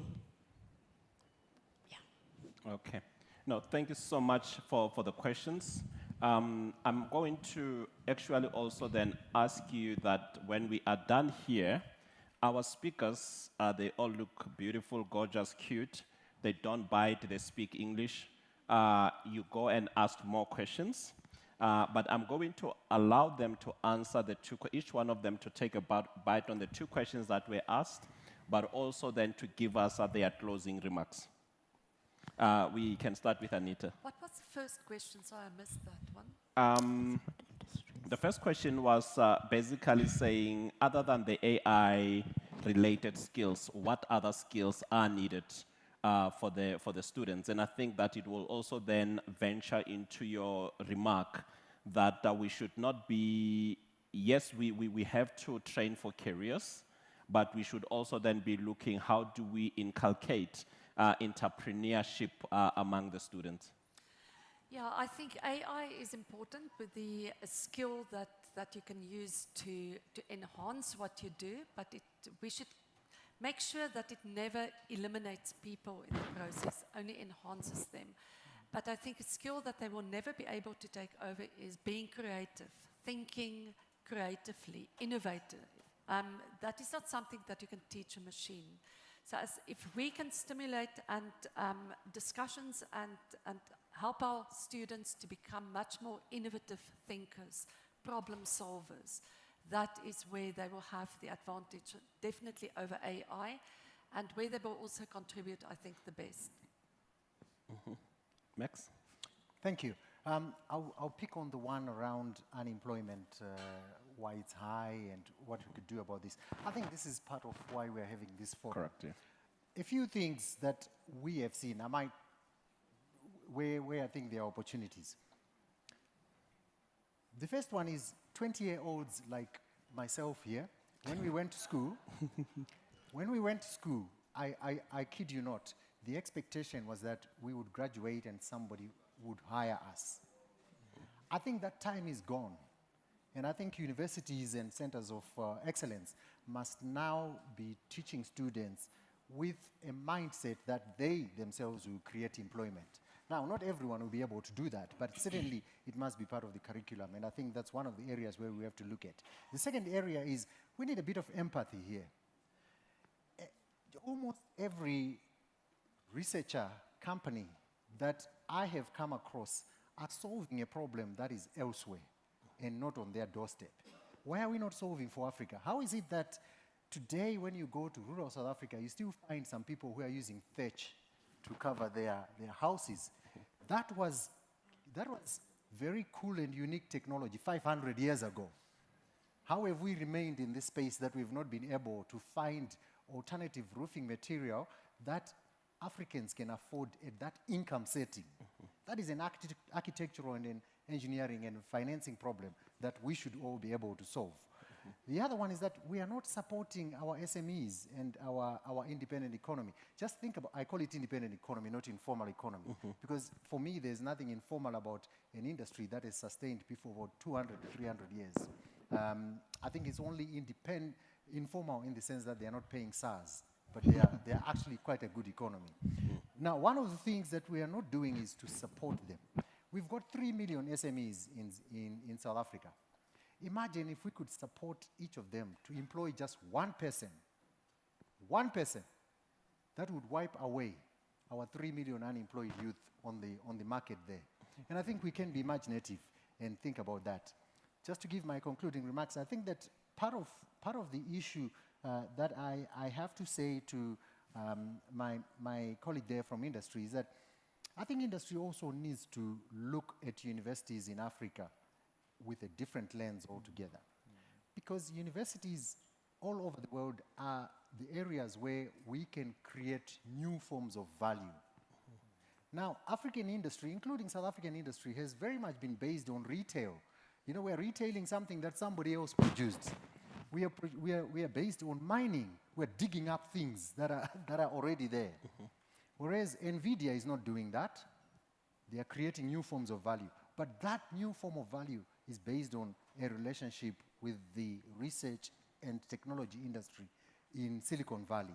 That's what industry needs to do now. You need to be approaching these guys and saying, you know, how can we support you to solve this problem or create a new picture, and learn that they are the sources of future value. Thank you. Thank you. I'll just touch on the question that was asked directly around informatics. I think it's true, every industry that, you know, that I've been involved with requires data analysts. And I think it's a topical issue that is being discussed on management teams and actually even at the board level. What is, I think, the part of the challenge, and you're asking me how do they absorb them and make sure that they appreciate that, is that the people that are employing these capabilities or these resources are BBTs. So because of that, there's still also a gap in terms of making sure that when they come into the workplace, their work is defined and it's understood what the output should be. I have met a few data analysts, and some of them have been frustrated, to be honest, and working for big companies because their roles haven't been closely or correctly defined. But I think it's evolving as people learn. Because as we say, we've got so much data, we need to turn this data into information that we can use for data, for decision making. And sometimes we haven't even been able to define the why we are doing this. And therefore, if you're a data analyst, what problem are you trying to solve?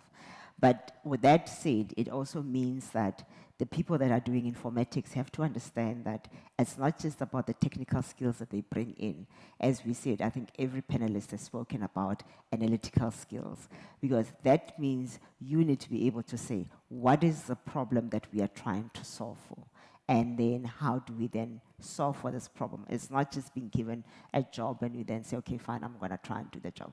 At the end of the day, it's about the solution you're trying to provide. Maybe just touching on one more skill that I think the gentleman also asked about is, I did speak earlier about ESG. ESG issues are very topical. I think where we miss, and I just want to make sure that, you know, when we talk about AI is not, in my view, something that's on the side and then there's other jobs. Where we are today is that AI is a fundamental part of every other job that we are doing. So even, you know, as an accountant myself, it becomes about how do you extract financials as information, as an example, quicker, faster, in the correct way. You don't need to be doing what I did when I started my articles, where you were writing journals by hand. That process is now highly automated, and you can find that at the end of the day, you could get to a point where financial statements, for example, are produced without human intervention. But however, you still now require the analysis from that can aid the decision making, and that's where the human element comes in. So I was just making sure that we understand that AI is, I don't think it's exclusive. It actually is part of most of the work that needs to be done. And Tsidiso, maybe as just the closing remarks around where the business perspective is.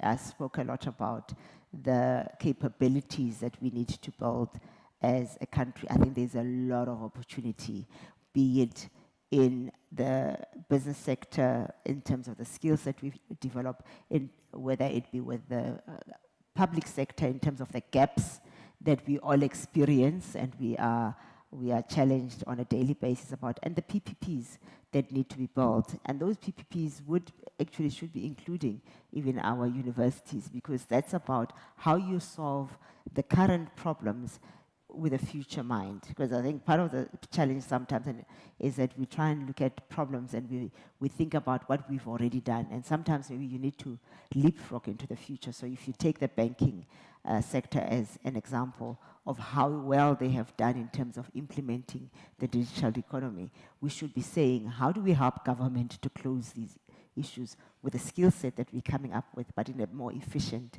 and effective manner?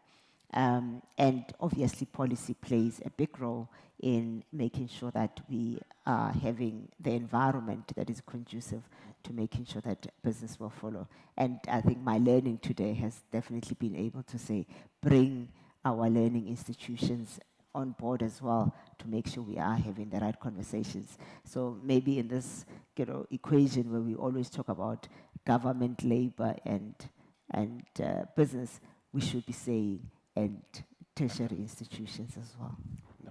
Thank you so much. I believe that you have already set the bar high, no pressure on the oncoming speakers. It's a rich content, and I basically am looking forward to the report that is going to come out of this. I'm looking forward to the policy brief. I'm looking forward to the articles that are going to be published out of this. Once again, thank you so much for taking time to prepare, and also then for taking time to indulge us. Thank you so much. Thank you. Thank you. Yeah, let's just wait a bit. Thank you.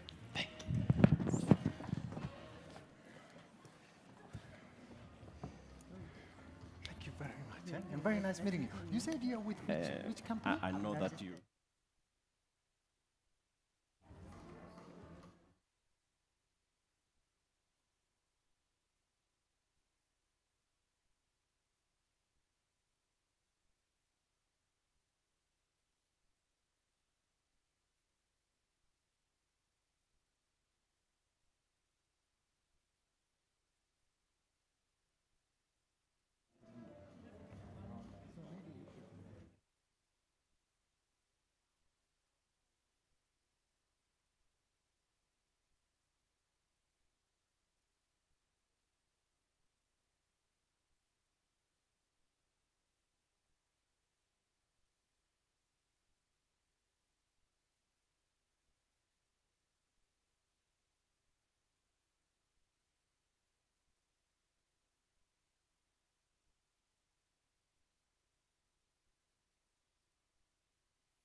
Ladies and gentlemen, can I have everyone seated? The program is about to proceed.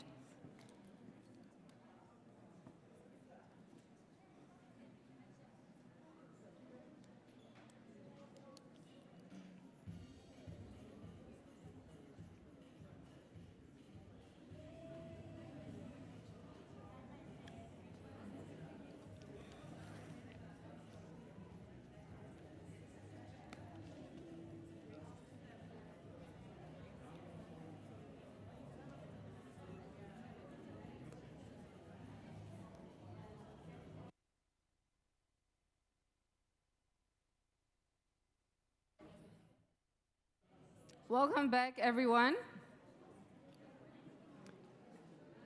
May I please have everyone seated?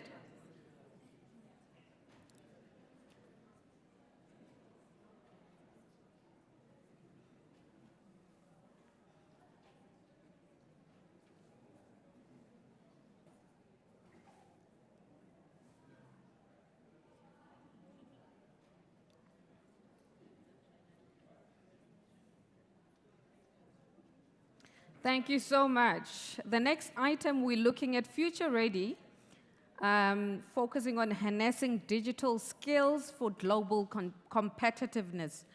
Now, the question is, what does it truly mean to be future ready in the digital economy? And to address us as an accomplished leader and innovative strategist at the forefront of driving socio-economic transformation and youth empowerment South Africa. Please help me welcome Ms. Ashika Kepal, a Director of Transformation and NAPSIS Lab at NAPSIS Limited. Please put your hands together for Ms. Kepal.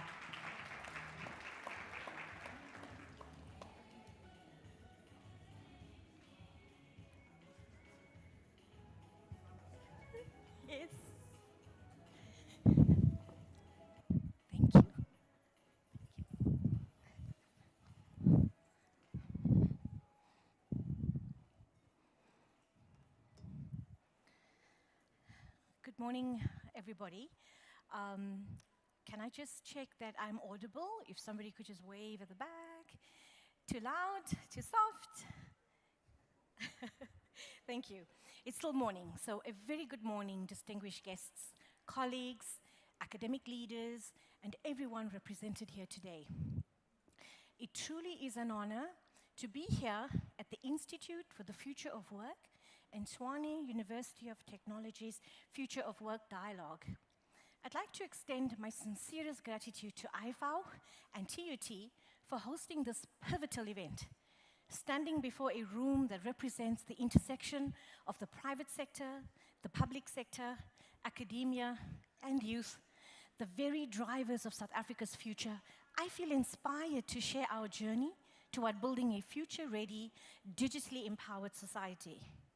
Today, I would like to share how we're approaching digital skills, not just as a tick box, but as the foundation for building platforms where young South Africans can shape technology's future and really thrive in this economy. Whether through policy, private investment, or academic partnerships, our focus should remain on creating pathways for the next generation to be able to lead. South Africa and the continent at large stands at a pivotal moment. We have one of the youngest populations in an economy that's digitalizing faster than ever, and this could be our greatest advantage. The opportunity that we have in front of us is truly transformative. A digitally fluent Africa could turn today's youth bulge into a demographic dividend. So what does this picture look like in our reality? Our priority has got to be crystal clear. We need targeted interventions from all stakeholders to increase the number of STEM graduates and expand work-integrated learning opportunities that turns training into real work opportunities, or as we say, learning into earning. And let me leave you with this thought as we begin. Transformation requires intentional action, collaborative partnerships, and evidence-based approaches that prioritize human development alongside technological advancements. But we have to be honest about the scale of our challenges. Let's look at some statistics to kick off. And I know that you are all too familiar with these statistics, but let's just look at it. Our unemployment rate has reached 32, just over 33.2% in Q2 of 2025. And with youth unemployment at an alarming 62.2% of that. That is about 8.4 million people without work. In Q2 of 2025 alone, 159,000 South Africans entered the workforce, yet only 19,000 secured employment. The remaining 140,000 joined the unemployment ranks in the first quarter. Adding to this, population growth continues to outpace economic growth, creating urgent imperatives for both job creation and skills development. The skills mismatch compounds this crisis. Despite an 82.9% matric pass rate in 2023, less than 30% of matric students take mathematics, with only half of them actually passing and getting through. This creates a bottleneck precisely where global demand is accelerating, and that's a problem. But here's the thing, this is not just a South African challenge. This is a global transformation. The World Economic Forum's Future of Jobs Report 2023 projects that 50% of employees worldwide will require reskilling, with digital fluency being a critical factor driving national and global competitiveness. But here's what makes this moment different. While 92 million jobs may be displaced due to automation, 97 million new roles will emerge, requiring reskilling and upskilling in areas such as AI, big data, cybersecurity, cloud computing, to name a few. And the shifts go deeper. The same report predicts that 1 in 16 workers may need to switch occupations by 2030, with job growth concentrated in high-skilled positions, particularly in the STEM careers. The World Bank research highlights the digital divide across low and middle-income countries, showing how tech adoption can bridge inequities while accelerating economic growth. This research shows that digital transformation can contribute up to 2% in additional GDP growth in sub-Saharan Africa by 2030. And 2030, let me remind everyone, is just around the corner. Africa currently needs an estimated 2.5 to 3 million additional engineers in order to address the continent's developmental challenges. But here is the opportunity. Africa has the world's largest, youngest population, with 60% of them being under the age of 25. We have a growing digital infrastructure, increased mobile penetration, and policy frameworks that provide clear direction. The employment paradigm is fundamentally shifting. It is moving from traditional work to platform work and remote jobs driven by digital connectivity. There is an expansive demand for skills such as data analytics, AI, cybersecurity, software development, digital marketing, and so forth. So the question is not whether we have the potential. It is whether we can harness and convert that potential into economic participation fast enough to meet the scale of need. To understand how we turn potential into reality, NASPA's commissioned research with the Mapungubwe Institute for Strategic Reflection, and that report was titled Our Digital Horizon.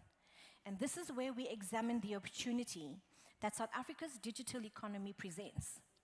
The research identified where we are falling short, and it's no surprise. STEM graduates in South Africa account for just only 18% of total graduates, compared to over 30% in innovation leaders like India, the UAE, and South Korea. And this sits at the heart of what we do. We cannot unlock opportunity without addressing this skills deficit. Between 2010 and 2022, the world's top 20 companies shifted from being resource-driven to dominated by digital platforms, and digital platforms moved from 16% to 56%. The future belongs to those who can build, design, and deploy digital solutions. South Africa's platform economy is already growing rapidly in e-commerce, online delivery, and fintech. But we need to double our STEM graduates to be able to sustain and accelerate this kind of growth. Despite these challenges, South Africa's platform economy is growing rapidly, with notable contributions from sectors like e-commerce, online delivery, and fintech. We are seeing what is possible when the pieces come together. To realize this potential, we believe that South Africa must first prioritize 3 critical levers that directly addresses these challenges. Number 1, skills development at scale. We know this. We need to double South Africa's STEM graduates, and we need to coordinate digital skills training programs across the public and private sectors. This addresses both the foundational education gap and creates pathways to high-value platform economy jobs. But scale alone is not enough. We need alignment between the universities and TVETs, colleges, training providers, and employers. And by alignment, what I mean is curriculum, that wasn't me, curriculum that is co-designed with industry expertise and input so that graduates have job-ready skills. Work-integrated learning that gives students real workplace exposure and employer commitments to hire from this pipeline, ensuring that training converts directly into employment, learning to earning. Second, infrastructure investment. We need high-speed internet, advanced data centers, and reliable power supply. This means fast-tracking public-private partnerships like SA Connect to expand world-class digital infrastructure through fiber optic networks and 5G technology, which bridges the gaps and access inequality that holds people back. And thirdly, enabling regulation.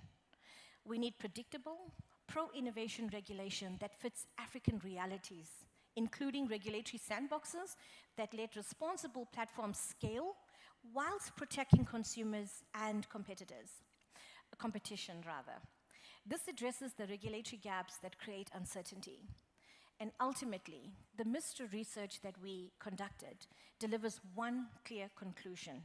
When business and policymakers act together on these 3 levers, we unlock inclusive digital growth that benefits the entire economy, transforming challenges into competitive advantages. Now I'd like to share how we are responding to these challenges with opportunities. NASPIS Labs is our flagship skills development initiative that demonstrates what is possible when we act on these levers. Since 2019, NASPIS Labs has provided digital skills training, in-demand digital skills training, to more than 7,200 young South Africans. We achieved a 95% placement rate. That is about 6,300 graduates successfully placed in ICT roles across software development, cybersecurity, data analytics, cloud computing, and AI. 65% of our beneficiaries are young women, and this directly addresses the gender imbalance in traditionally male-dominated STEM fields. 4% of our graduates are people with disabilities, ensuring that our program is also truly inclusive. They're not just jobs. These are careers that provide pathways to middle-class earnings and economic security. So what makes it work? The success is not accidental. Every curriculum decision emerges from an ongoing dialogue that we have with employers, graduates, academic partners, and community leaders.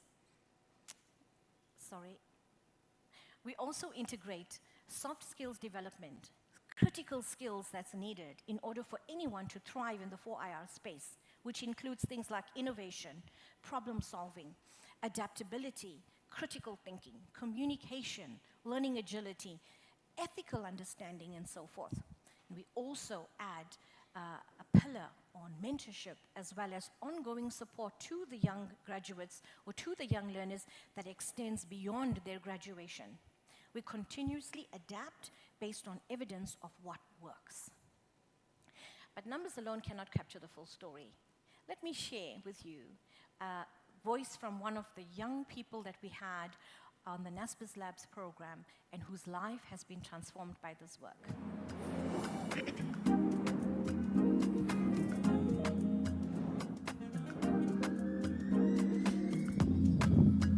My name is Usnetemba Shabalala, right from Enedale. It's a small town right after Lenasia, right before Finetown. We're right in the middle. Growing up was fun. I got to experience different cultures as I was growing because I wasn't fully living with my mom for like 5 years. So I had to find a different career choice. I thought of medicine, it was too limiting for me. And so we could say I went into IT by accident.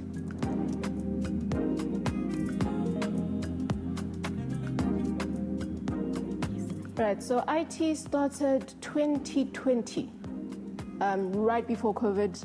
The results are out, everybody knows where they're going, and I'm just stuck there thinking, yo, manjesne, what's happening? Fine, we go look at different colleges, look at all the different options, and I was like, you know what? I don't mind computers, so let's see if I'll be amazing at it. That's how my IT journey started, but specifically with data analysis or data science, I first attended a hackathon in 2022. 5th place, first time attending a hackathon. And I was like, you know what? No, man, this feels good. I'm in the right place. Currently, I'm a projects intern at Mercer InterEd. You handle the candidate data, the candidates or the students. I handle their data, make sure that their data is correctly encrypted and everything is essential. I essentially make sure that it's a seamless process for the projects as well as the operations team. So if I flop, we all flop. So biggest challenge dealing or being able to handle different personalities while also not forgetting or losing sense of who I am. Taking Usnetemba Shabalala internationally, whether it be within the data science or just data analysis field, but being part of the 1% that shows up and that I read on LinkedIn and Instagram. You know, I want to be that person for myself that even where there's a little girl who comes from Enedale who's like me, they can say, yo, that girl did it, I can do it too. One skill learned today becomes a career launch tomorrow. This is the power of now, where thousands of young people don't just change their own lives, but the world around them. NASPERS Labs, shaping the next generation of leaders.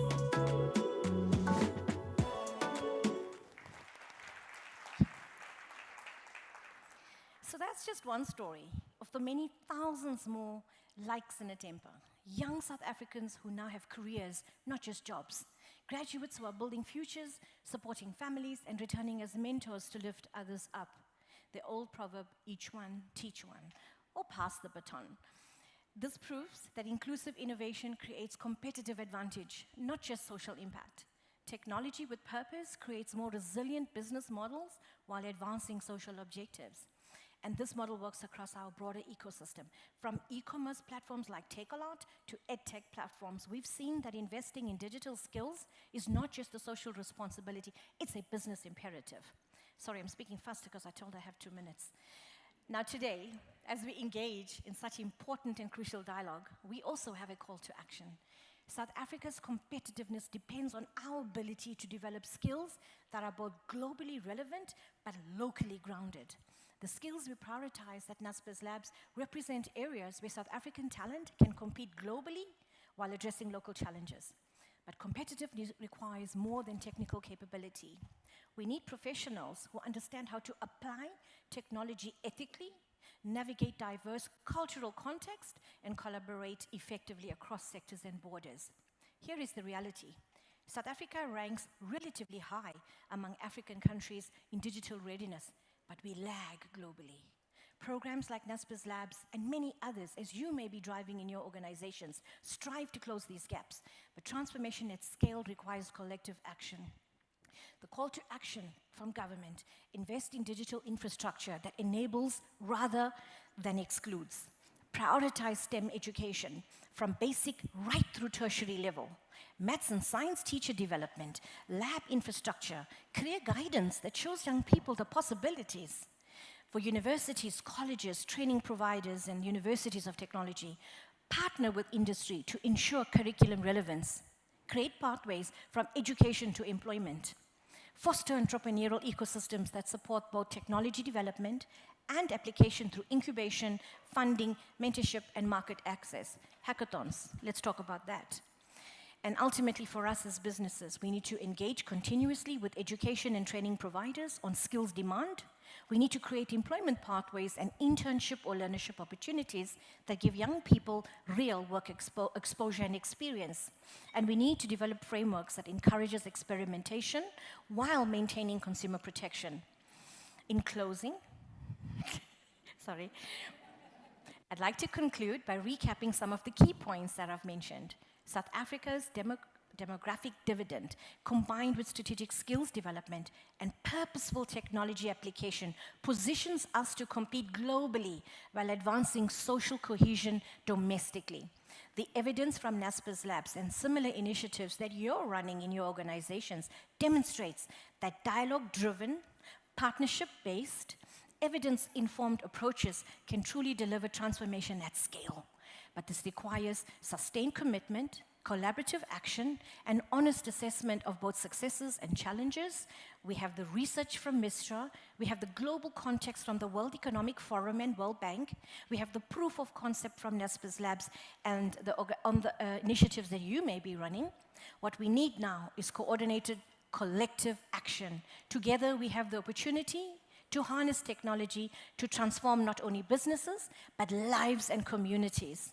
And the future of work we create depends on the choices we make today and the partnerships we forge in this room and going forward. Let's choose dialogue, partnership, innovation, and inclusion as the foundation for South Africa's digital future. The urgency to respond has never been greater. Thank you.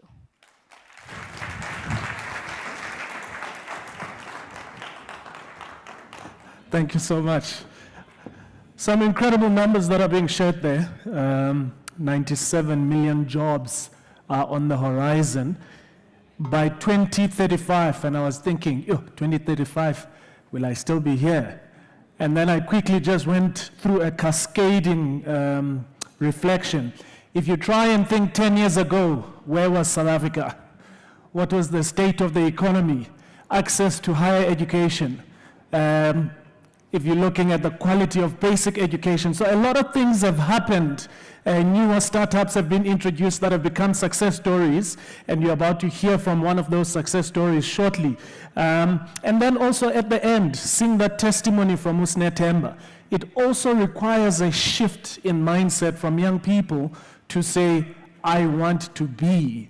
And not just you want to be, I want to be a part of the top 1% globally of innovators, shakers, and movers who are trying to change and to introduce a shift in how we operate, in how we function, and in how we view the world. And I think as much as there is responsibility on policymakers, on institutions of higher learning from a curriculum point of view, there is also that charge to young people. Who do you want to be? Where do you want to be? And how are you going about that business of trying to get there? We must continue to think globally, but with a local lens. Speaking about thinking globally with a local lens, I mentioned you're about to hear from a success story, a business co-founder. He drives strategic partnerships with government funders, businesses, and development agencies. And he is going to be coming onto the stage to share on what it takes to upskill and what does skilling actually mean? What does it look like? Pathways to sustainable careers in the digital economy. Ladies and gentlemen, please, a warm round of applause for the Chief Partnership Officer. You can tell I'm starting to get hungry now. So speakers, speak with timing. Timing, so that we buy time to lunch. Otherwise, we start mixing English with Xhosa, and then, hey, it's a problem. He is the Chief Partnership Officer at YES, and that is Mr. Tulu Mukhotsi. A round of applause. Thank you. Go sit down.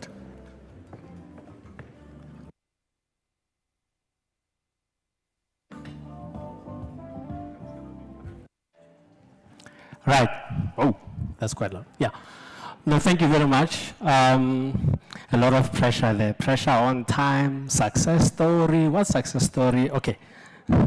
I'll do my best to go through it quickly and to focus on the good and not the bad, which I think as a country we need to do more of. Okay, so I'm from the Youth Employment Service. YES is the largest 12-month jobs program for young people in the country. We were established out of a partnership between business and government. They came together, they looked for an incentive. Given the low growth environment, they felt there needs to be an incentive for employers to employ young people. They came up with an incentive using the BEE legislation to say that an organization can get BEE benefits if it employs young people, and then they established YES, the Youth Employment Service, as a non-profit organization that would then administer access to that incentive. So it's very interesting because we are an NPO, but we are administering government regulation in our name, and we are business-led, but government-enabled. And we focus as much as we can on placing young people in future-facing sectors, and we work with basically many corporates that are approaching us for access to this incentive. We work with them to create these jobs and to place young people in these jobs. And the theory of change, basically, that we are founded on is the understanding that the biggest differentiator between young people in the labor market and older people like us in the labor market is experience. So a 50-year-old man, not like me, who has a qualification compared to a 23-year-old man who has the same qualification. You might find that one is unemployed, the younger one is unemployed, the older one is well established and earning a good salary. And the difference between the two of them is not qualification, it's skills that come through experience.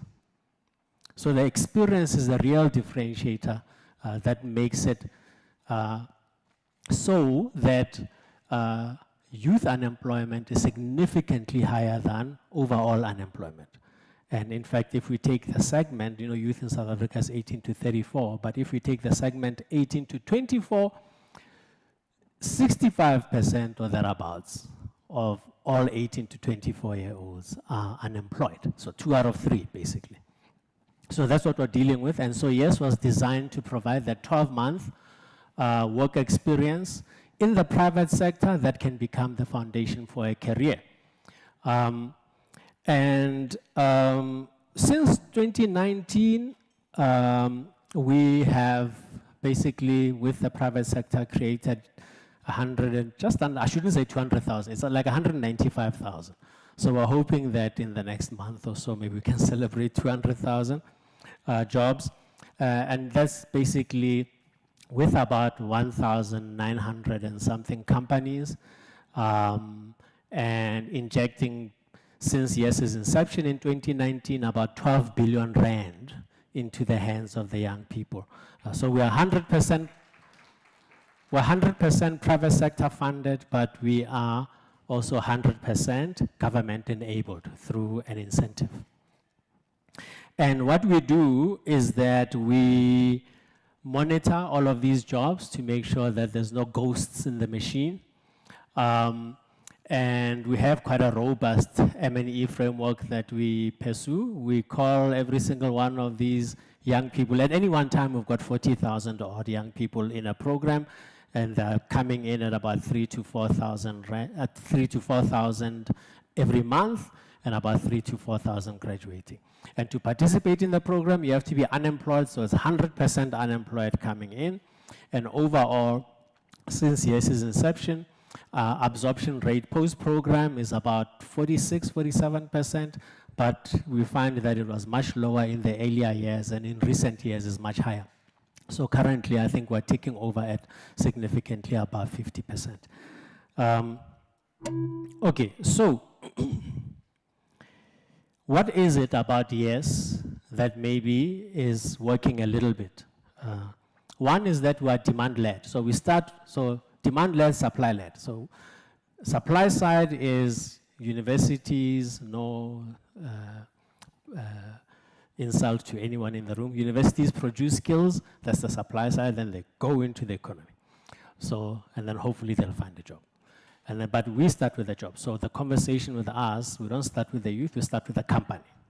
So we have a conversation with a company, okay, would you like this nice PE incentive? You know, to get it, you have to employ 100 youth, and then the company then creates 100 job descriptions for those positions, and then we go look for the youth. Well, actually, we don't even look for the youth. The company looks for the youth. So demand-led also means that because if we go get the youth and give it to the company, then we're still actually pseudo-supply-led, right? So demand-led means the employer looks for the youth according to the criteria that they must use in terms of the rules of the initiative. So the employer looks for the 100 youth. Then they employ the youth for 12 months, and then they get the incentive. So that's sort of how the system works. The fact that it's demand-led and that you start with a job is really, I think, the reason why it works. And it works pretty much for everybody. It works for the employers because no one is coming to them to say, I've got these 100 interns, can you please take them? And the employer is trying to figure out whether these interns have the skills that they're looking for. The employer gets the interns that they are looking for and goes and looks for them in the market, and if they can't find them, then we can assist them. The other model that I think is sort of working is that, I mean, YES and the employers together implement pretty much a dual vet system.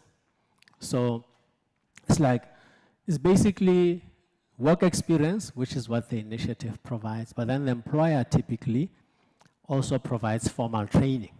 So it's a combination of formal training, like vocational training, on-the-job training, plus work experience. And the two seem to work very well. So employers, they recruit someone, and then they might then put them on some training, in, you know, the internal training program. And so, which is a little bit different from when you are just doing the formal training, but there's no work experience. Now, I must touch on that and say, so this is exactly the same model as the TVET system. So the TVET system is you get all of this theoretical training, and then you must do work-integrated learning. But the system is not working. So why is the TVET system not working, and maybe what some of the things that we're doing are working? Well, the problem with the TVET system is that, I mean, it lacks three things, all of which it used to have in the past, by the way. One is that the curriculum is not modern. So there's one national curriculum, everybody learns the same thing for a specific course, and a lot of those courses haven't changed in years. If you want to know what a floppy disk is, don't look in a history book, go do IT at a TVET college. I'm not kidding. So modernity. The other piece that's missing is agility, right? So which talks a little bit to this floppy disk situation, right?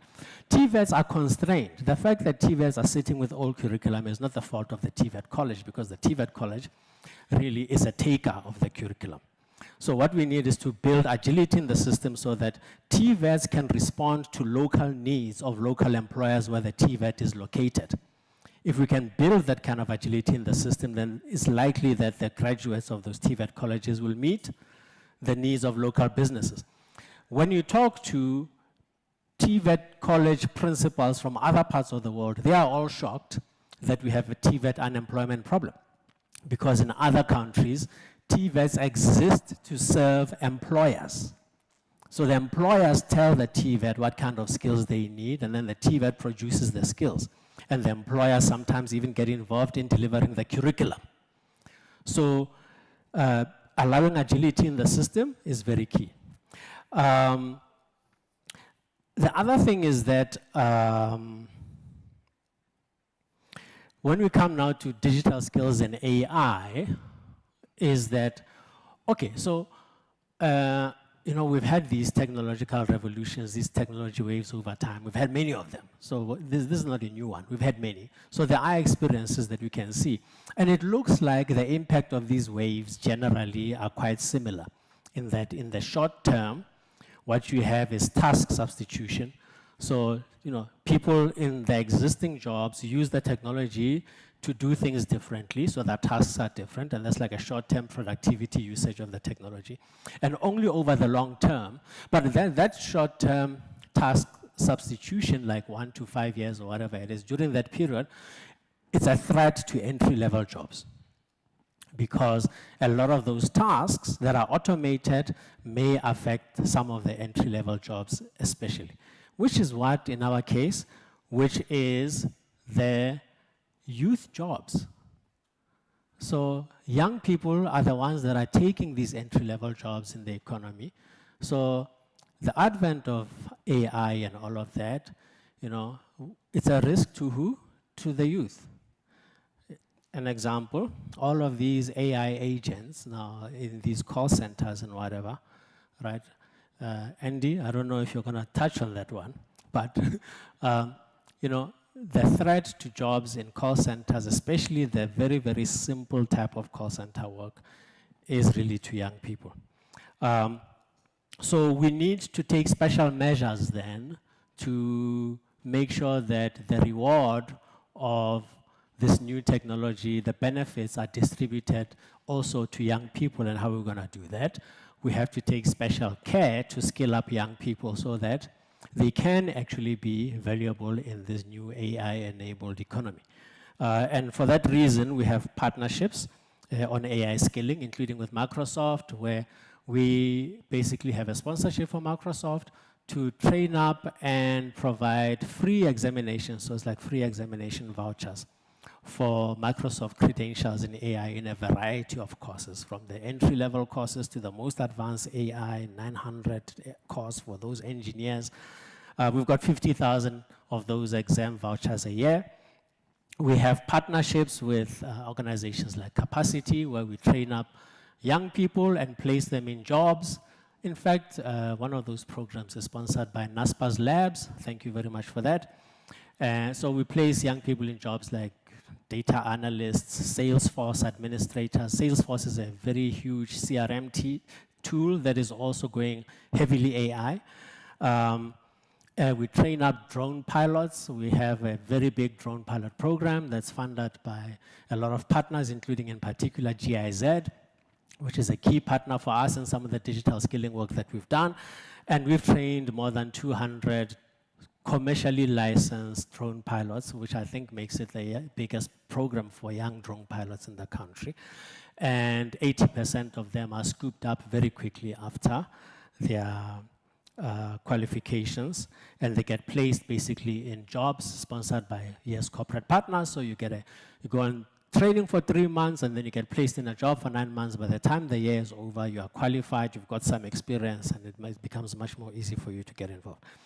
So one of the things that we're dealing with as an organization is obviously how to understand demand, because now we're trying to get young people into these jobs, you know, like, which sectors should it be, what kind of jobs, what kind of training, what kind of skilling? I mean, these are all questions that we're all grappling with. And the only way we can understand demand is by being close to demand. Right. So that means we have to be very close to the private sector. And just like yes, I believe we have to align public goals with private interest. So private interest is not a problem.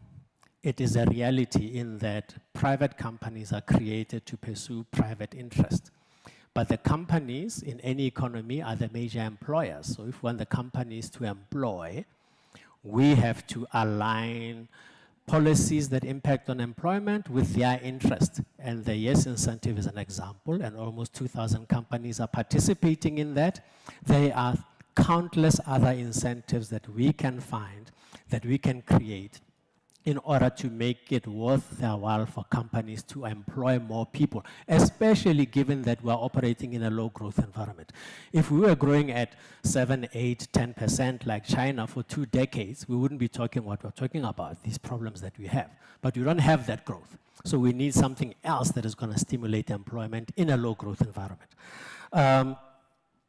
We need to democratize digital access because, as we know, we're talking about all of these AI tools, but if I don't have data, at least the one thing we know is that young people have access to smartphones. We've got the numbers for that. They do have access to smartphones. What they don't have is access to data.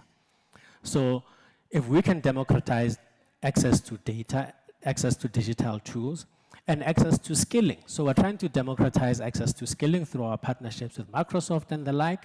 We need more of that. The last thing I'm going to touch on the policy is on the policy side. So, you know, the problem that we have in South Africa about employment policy is that, so the president has said very clearly, and everybody agrees, that unemployment is the #1 development challenge facing South Africa today. Agreed. So addressing unemployment is everyone's task. It's a shared responsibility. Agreed. So what is everybody doing in the public space? Every department has a skilling program, a skilling initiative, an employment program, an internship program. Those are all great, right?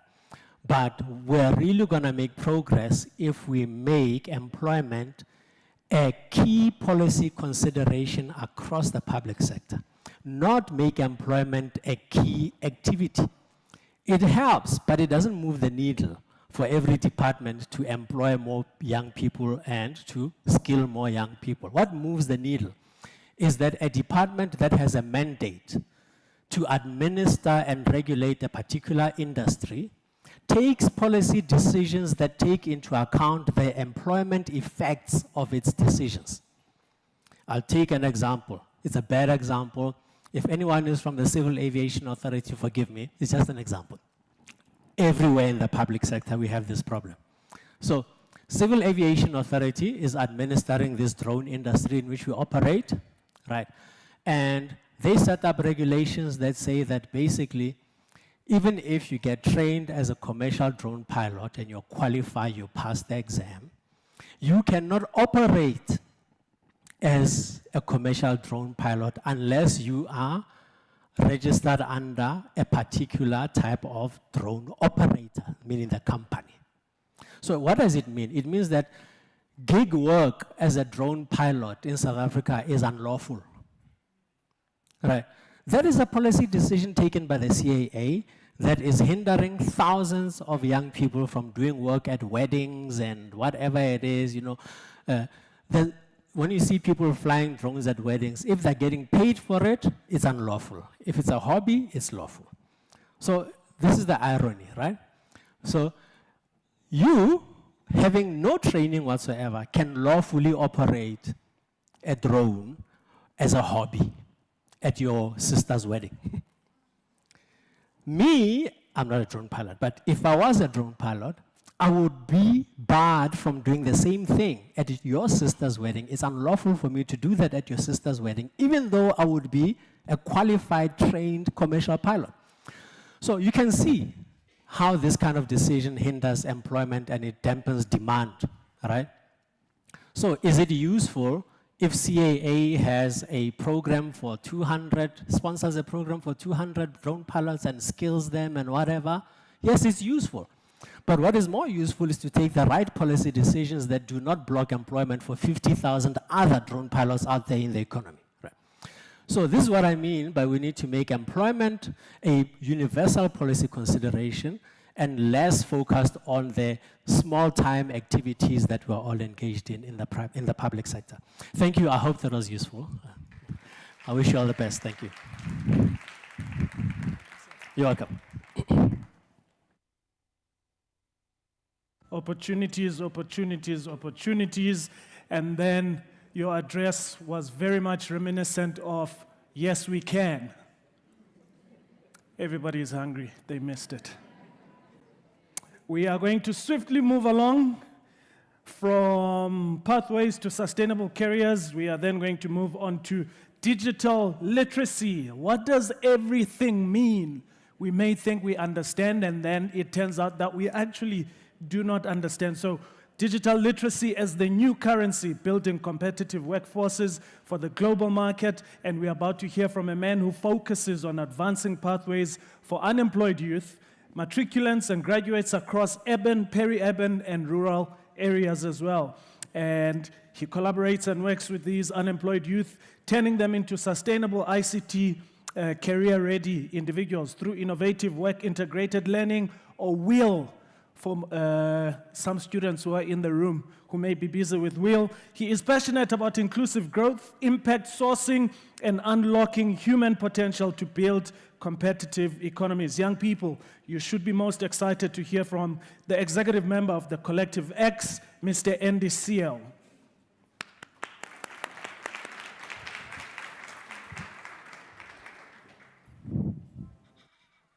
Thank you.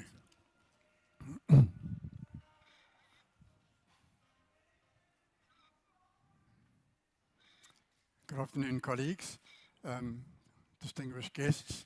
It's a great opportunity to be here today and really a privilege to be part of the Future of Work Dialogue 2025. The theme this year, the intersection of policy and technology, opportunity for inclusive growth, be more relevant to the challenges and opportunities we face today. My contribution today is grounded in the purpose of the work of the Collective X, and it's centered around a central but powerful idea that digital literacy has become, in fact, our new currency. It's the ticket of entry into the modern workforce. And increasingly, it's the determinant of whether economies will thrive in a digital age or will be left behind. And as I speak about digital currency, I also want to draw the line forward, because later in the panel discussion, we'll explore how to unlock the demand side of youth employment, where policy, financing, and employer commitments converge. I'm going to cover 4 subjects: digital literacy as a currency, building competitive workforces, closing the divide, and importantly, public-private collaboration before I close. Let's start with the idea of digital literacy. When I say digital literacy, I don't just mean being able to use a phone or send an email. Digital literacy is the ability to navigate, evaluate, create, and to work in a digital environment.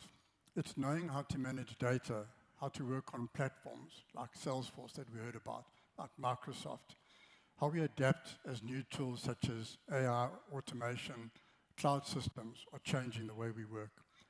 Think of it this way: just as financial literacy determines your ability to participate in the economy, now digital literacy determines your ability to participate in the workforce.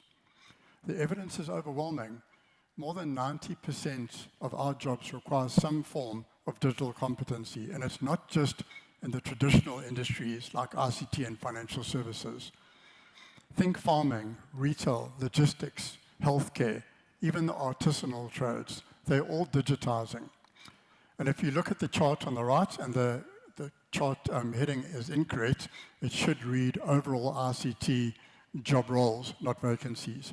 But if you look at that chart, you'll see the scale of growth over the past 15 years. Back in 2010, there were around 80,000 ICT roles in the economy.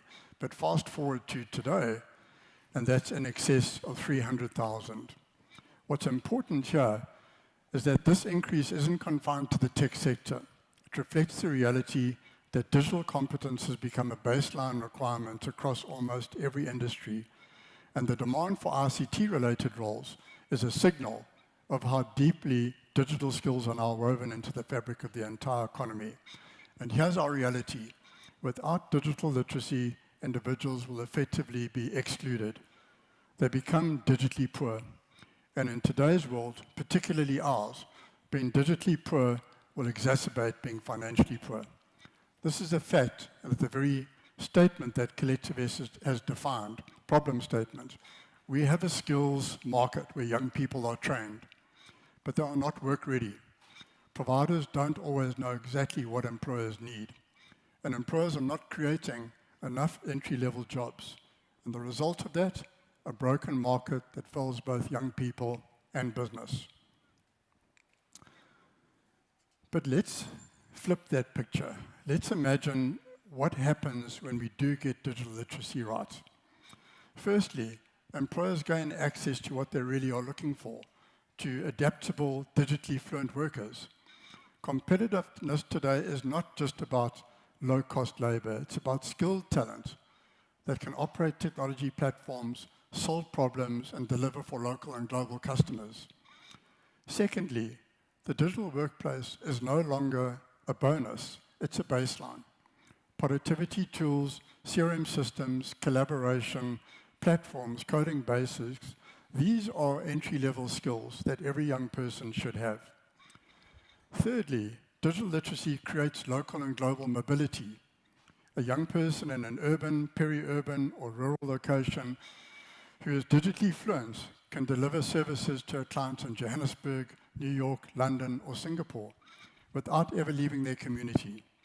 We see this already in the global business services sector, where the skills pipelines have enabled tens of thousands of jobs over the years and will continue to do so.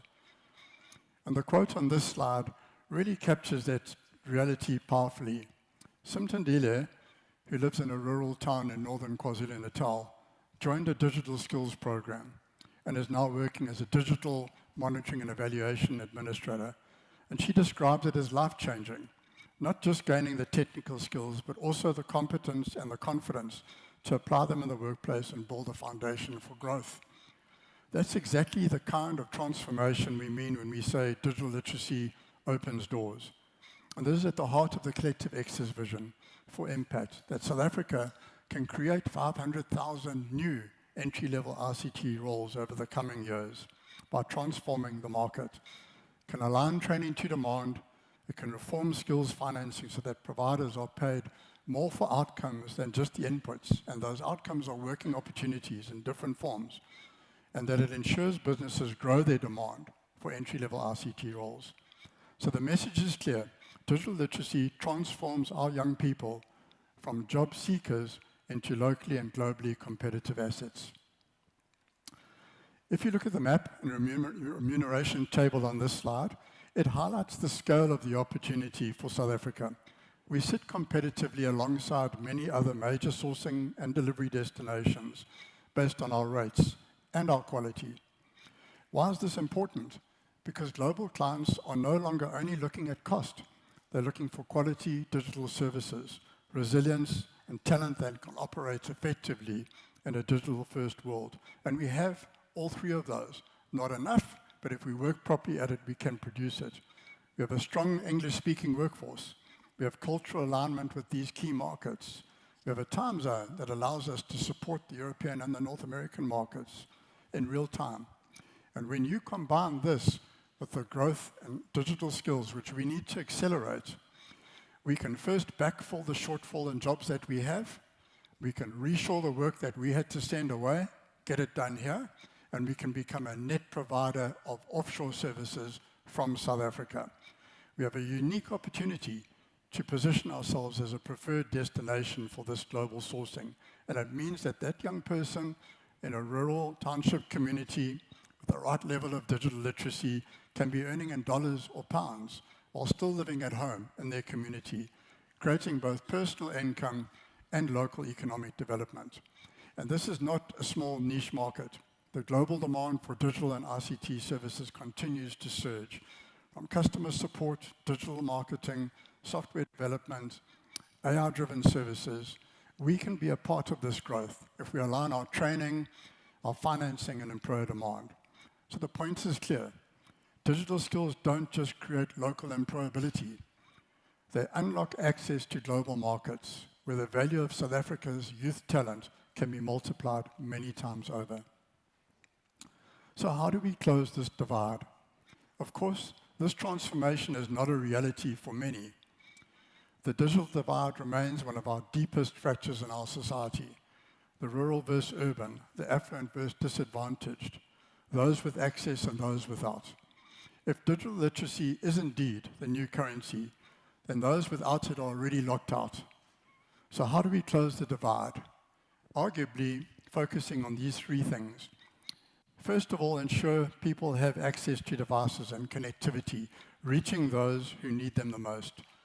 Secondly, and we've heard it before, make sure that the cost of data is affordable to enable people to participate. Thirdly, we've heard this as a common theme this morning, ensure that training is relevant. Align the training, the micro-credentials, and the curricula to the demand of our market and the global markets. And this is where the images on the right-hand side tell the story and bring it to life. Whether it's young people learning together in a rural classroom, whether it's children, like that young person in the bottom left at preschool, gaining early exposure to digital schools, or work-ready youth engaging with real-world platforms. They show what happens when access, affordability, and relevance come together in practice. And this is where the collective access model of work-integrated learning becomes so powerful. It's not just about training. It's about making sure that that training translates into real workplace application where competence is mapped against frameworks that people have trust in, that are globally benchmarked. The quote on the slide says it perfectly. As Aveshan, another young person from a rural town, says the digital skills program for him was a stepping stone in his journey, giving him confidence, adaptability, and the technical skills to deliver services for a leading South African global business services company.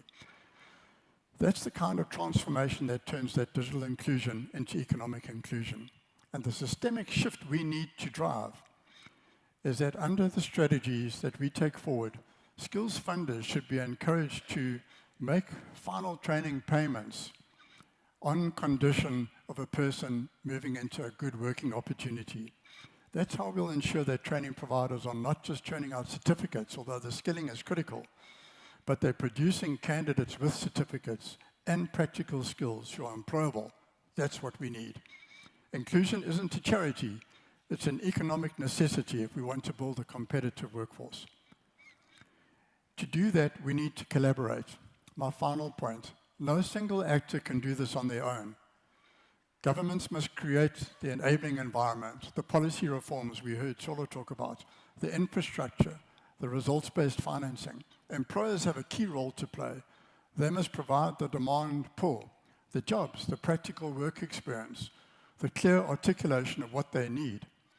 The intermediaries like ourselves and our partners like the GIZ and many others need to play a role in the middle, aggregating funding, ensuring quality, de-risking participation and making the market function as it should. This is exactly why we've framed our work around these three key strategic levers: changing skills financing, enabling the market, and providing the knowledge, the innovation, and the thought leadership necessary. And critically, it is not just about us. This is about ecosystem-wide change and ownership of a single national plan jointly held by business and government. And as I often say, talent is everywhere, but opportunity is not. Public-private collaboration is how we're going to close this gap. A little bit about the Collective X then. It's a not-for-profit ecosystem enabler working with others to fix South Africa's broken digital skills market, bringing government, business, and training partners together to build these pathways that will enable young people from excluded communities to get into these entry-level jobs. Our ambition is high and ambitious, and I've highlighted those key levers through which we'll achieve this. Our theory of change really starts with government setting the policy and regulatory framework to incentivize training for in-demand roles. Employers then take on the responsibility to clarify the skills that they need. Training providers align those programs to meet those needs, produce high-quality candidates who are job-ready, and at the right time and at the right cost. And at the center of the model is results-based financing. Providers are only paid when they deliver employable candidates, creating the right accountability and rewarding outcomes, not just inputs. And we strengthen this through innovation, solutioning, and research. And finally, the employers take those young people into work-integrated learning and entry-level ICT jobs, closing that loop. So in short, the theory of change aligns government, training providers, and employers around a single principle: Young people should only be trained for jobs that exist, and financing should follow employment outcomes. So in closing, let me return to the central message. Digital literacy is the new currency. Without it, young people cannot participate meaningfully in today's economy. With it, they can compete not just locally, but globally.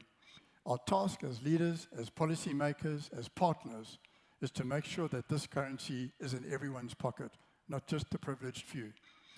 If we to succeed, South Africa and Africa's workforce will not only be digitally literate, but will be globally competitive, shaping the future of work rather than being shaped by it. Thank you.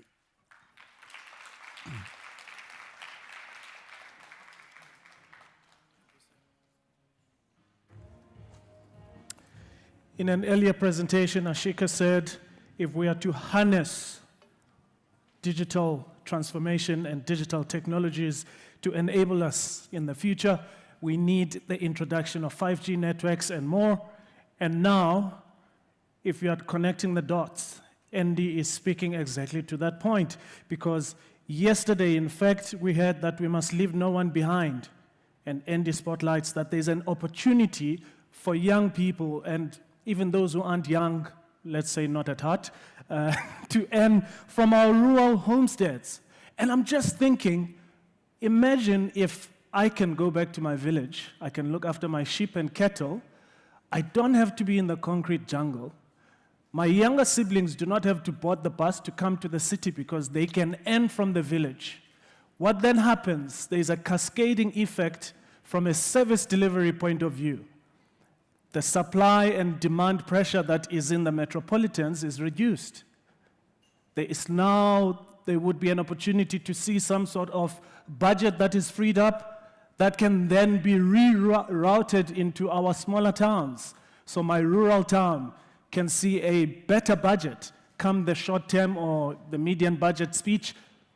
That then allows for some service delivery to take place in those rural communities or rural towns. And if we harness the opportunity that technology is presenting us, perhaps we can reshape and we can bring about an answer to some of these challenges that South Africa is facing.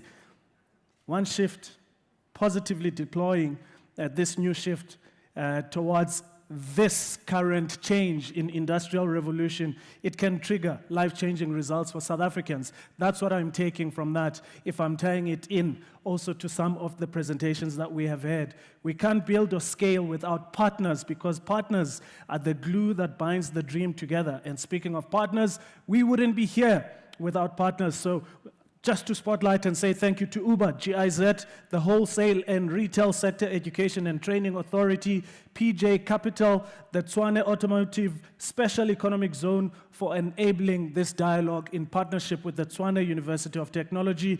We say thank you.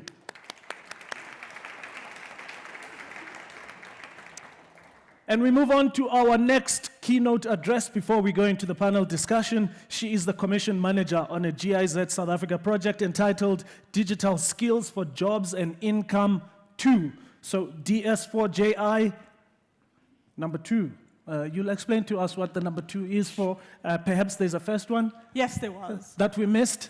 No, you didn't miss it. We were here last year. We were here the year before. So we've been here for a while now. Partners with us for the long haul. Ladies and gentlemen, on stage next to me, she will be presenting to us pathways, future skills pathways, enabling youth employability in a digital economy. We've spoken about literacy. Now we're talking about employability. How do we bridge that gap? Oh, sorry. Of course, I didn't introduce you. How could I not? Dr. Suraya Adam. Apologies. Thank you so much. Good afternoon. I can only call people in this room as visionaries and problem solvers and innovators. I can't say that anybody here hasn't got a solution to the big problem that we are facing. Is the presentation ready? But I can speak to it if it's not ready. It's fine. So, taking the cue from one of the previous speakers, all protocols observed, good afternoon. I am representing GIZ and also the project Digital Skills for Jobs and Income. and the project is exactly what it says. How do we use the great opportunity of digitally skilling our young people, especially our young women, to transition them into employment? And here we're not looking only at wage employment, but also self-employment and the opportunity to go into the gig economy, which is very, very, very, very exciting to me. If I were to ask you, what are the barriers to transition digitally skilled people into sustainable jobs, I think you would probably come up with some answers. The next slide, please. That looks like a little bit like this word cloud behind me. Oh, pop up. Well, I think in the middle of the word cloud, when it does pop up, you would see skilling as a big thing. Mentorship, work-integrated learning. These are all the things that young people need to get into jobs. And I don't want to repeat anything that the speaker spoke about previously, but I think that will be probably some of the things that, oh, thank you. There we go. So people spoke about connectivity, that's a big thing, but our project is really focusing on the beneficiary and on digitally skilling them. We also heard this morning and earlier this afternoon some of the scary stats of youth employment in South Africa. But we also heard many, many, many programs and opportunities that is trying to work at ensuring that this gap closes. So for us, we as a project looked at this great demand for digitally skilled youth and this great group of young people that are sitting frustrated and unemployed somewhere, whether it's in a village or the concrete jungle, somewhere in South Africa they are sitting. So how do we bring together this great mismatch between the supply and the demand? A lot of the previous speakers spoke about that. We had some great pilots. I think NASPER spoke about it. Youth Employment Services, the Collective X now. We are all looking at this problem of how to bring the supply very, very close to the demand in order to ensure that we have an integrated approach to employment promotion. That is the most important thing. So our project is commissioned by the German Federal Ministry for Economic Cooperation and Development. The two in the project is that we were already started during the COVID times in 2021. And in that previous project, we looked at increasing employability. So in other words, the young people that are sitting out there frustrated, not engaging with the labor market, how do we make them more employable? By providing a large variety of skills. And of course, basic digital skills was one of them. But through the previous project and through traces studies, we found that basic digital skills doesn't give you employment. It's just basic. So we then looked at some research on what are the job profiles or the job career paths that are in demand in South Africa right now. And we identified 5 of them, which are very, very, very broad. So cybersecurity was spoken about, cloud computing, software development is a career that is in very high demand. And what is also incredible about it is that you don't need to study years and years and years to gain the skills. We heard this morning from the University of Stellenbosch where you look at boot camps and coding programs. You can start with a program that is for 3 months in a boot camp, a hackathon. If you have the skills, you can then go into a job because there is a lot of opportunity here.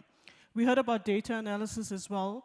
And what excites me is the last one, because I don't have a creative bone in my body, but content development and multimedia. So bringing together creativity and digital, and how do you make things more appealing? So we heard about content creation. I mean, if you know TikTok and some of the videos that are out there, I mean, that's the type of things that we traditionally think about.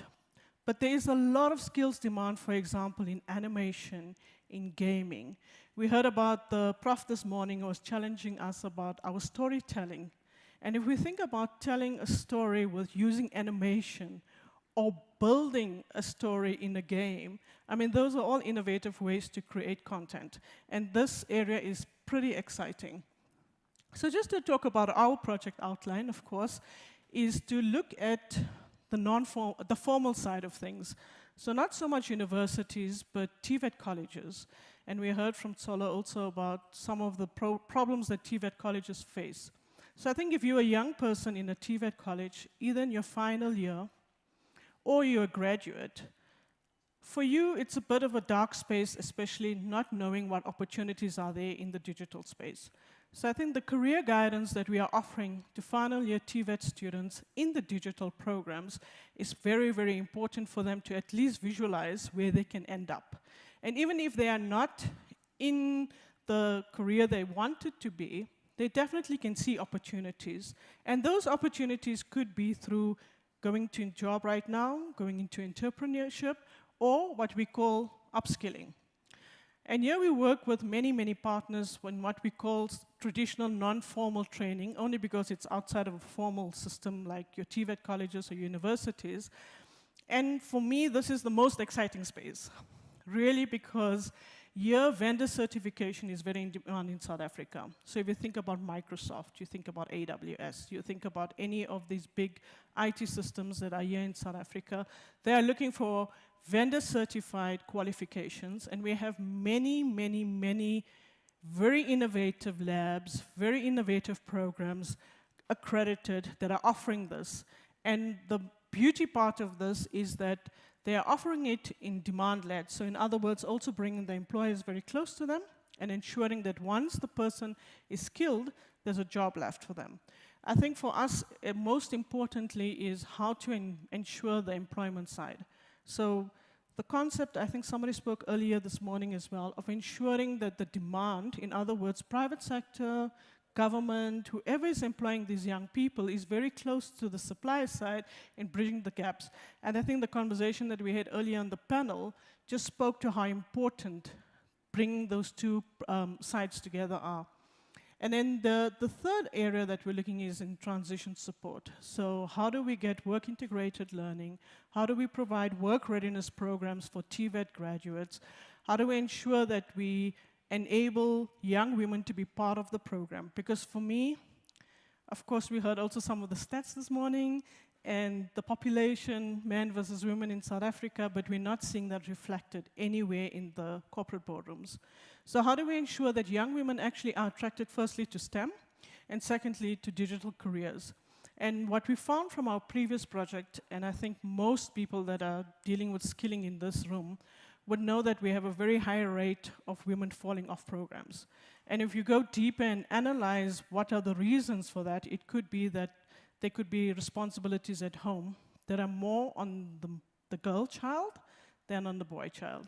And so how do we ensure that these training programs provide the support, the flexibility, the security, because of course young women also need the security, ensuring they have safe transport to the programs. How do we ensure that happens and we reduce dropout rates?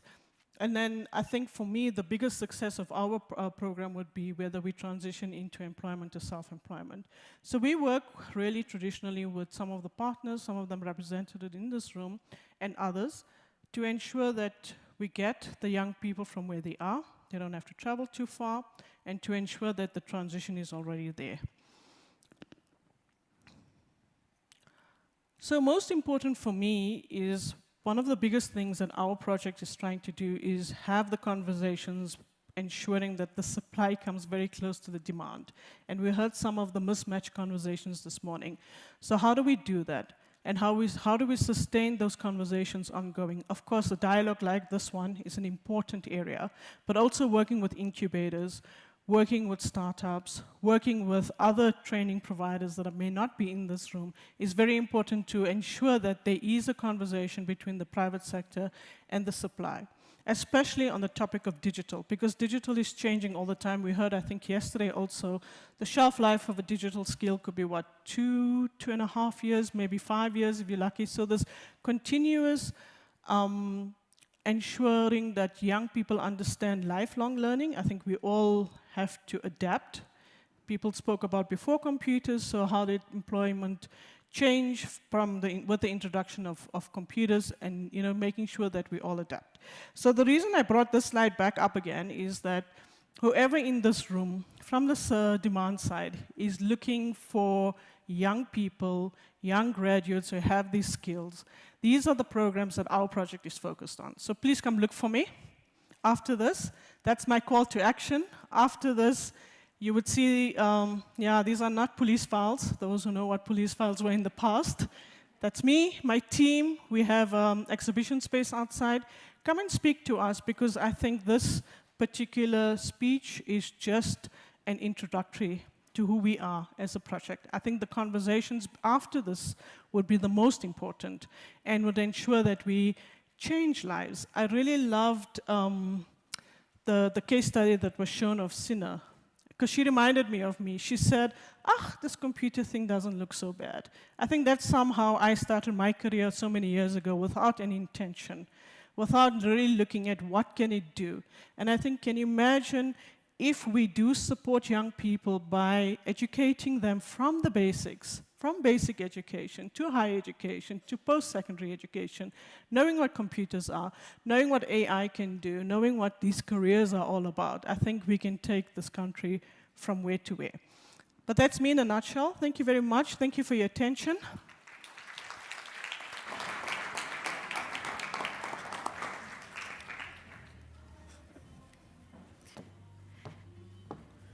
Thank you so much, Dr. Soraya. Another round of applause for Dr. Soraya, please.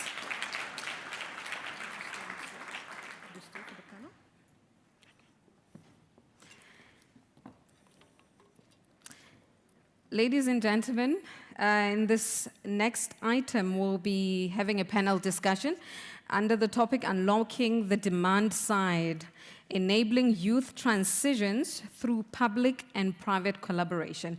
Perhaps the 3 or rather 4 questions that we might need to consider is what public policies currently supports youth employment and smooth transitions from education to work.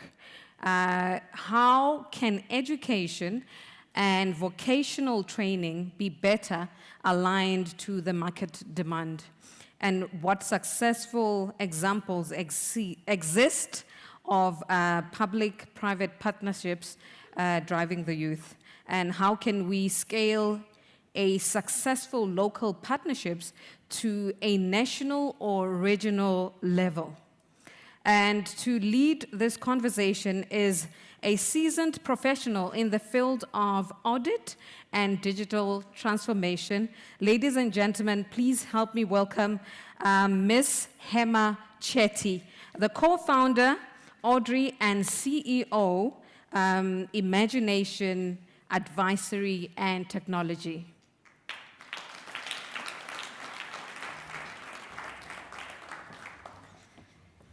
Thank you. So as we've heard over the last 2 days, South Africa has invested heavily in building skills for the 4th industrial revolution. We've built skills for IoT, data, blockchain, AI, just to name a few. We know that these tools will unlock our digital future. But now the question shifts. With a strong supply of skilled graduates, are our employers in both the public as well as the private sector ready to absorb this talent? That's the conversation we're going to have now. How we unlock the demand side to turn skills into jobs, growth, and innovation. The real measure of progress is not just how many skills we create, but how many opportunities we unlock. Good day, everyone. Allow me to introduce our panelists. Some of them you've heard from already. And if I call up the panelists, if you can please make your way up to the stage. But I'd like to introduce Mapaseka Sitlori. She's from the Presidential Youth Employment Intervention in the Presidency. She helps drive South Africa's most ambitious youth employment intervention, which has already connected millions of young people to pathways and over 1.6 million earning opportunities. Mapaseka. Our next panelist, Tsolo,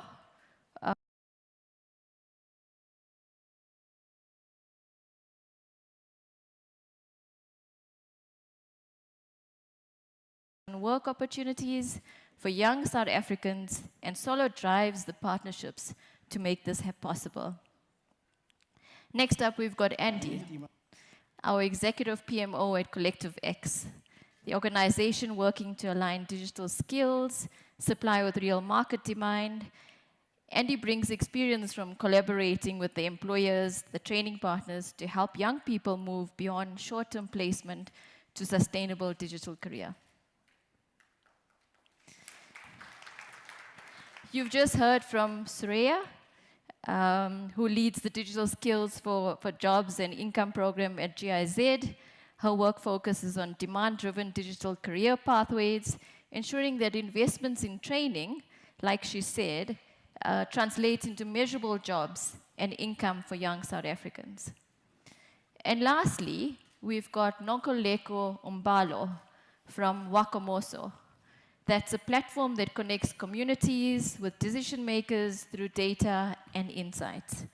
Her work focuses on governance, risk, and compliance, and ensures that this innovation not only empowers communities, but also creates pathways to youth to participate in a digital economy.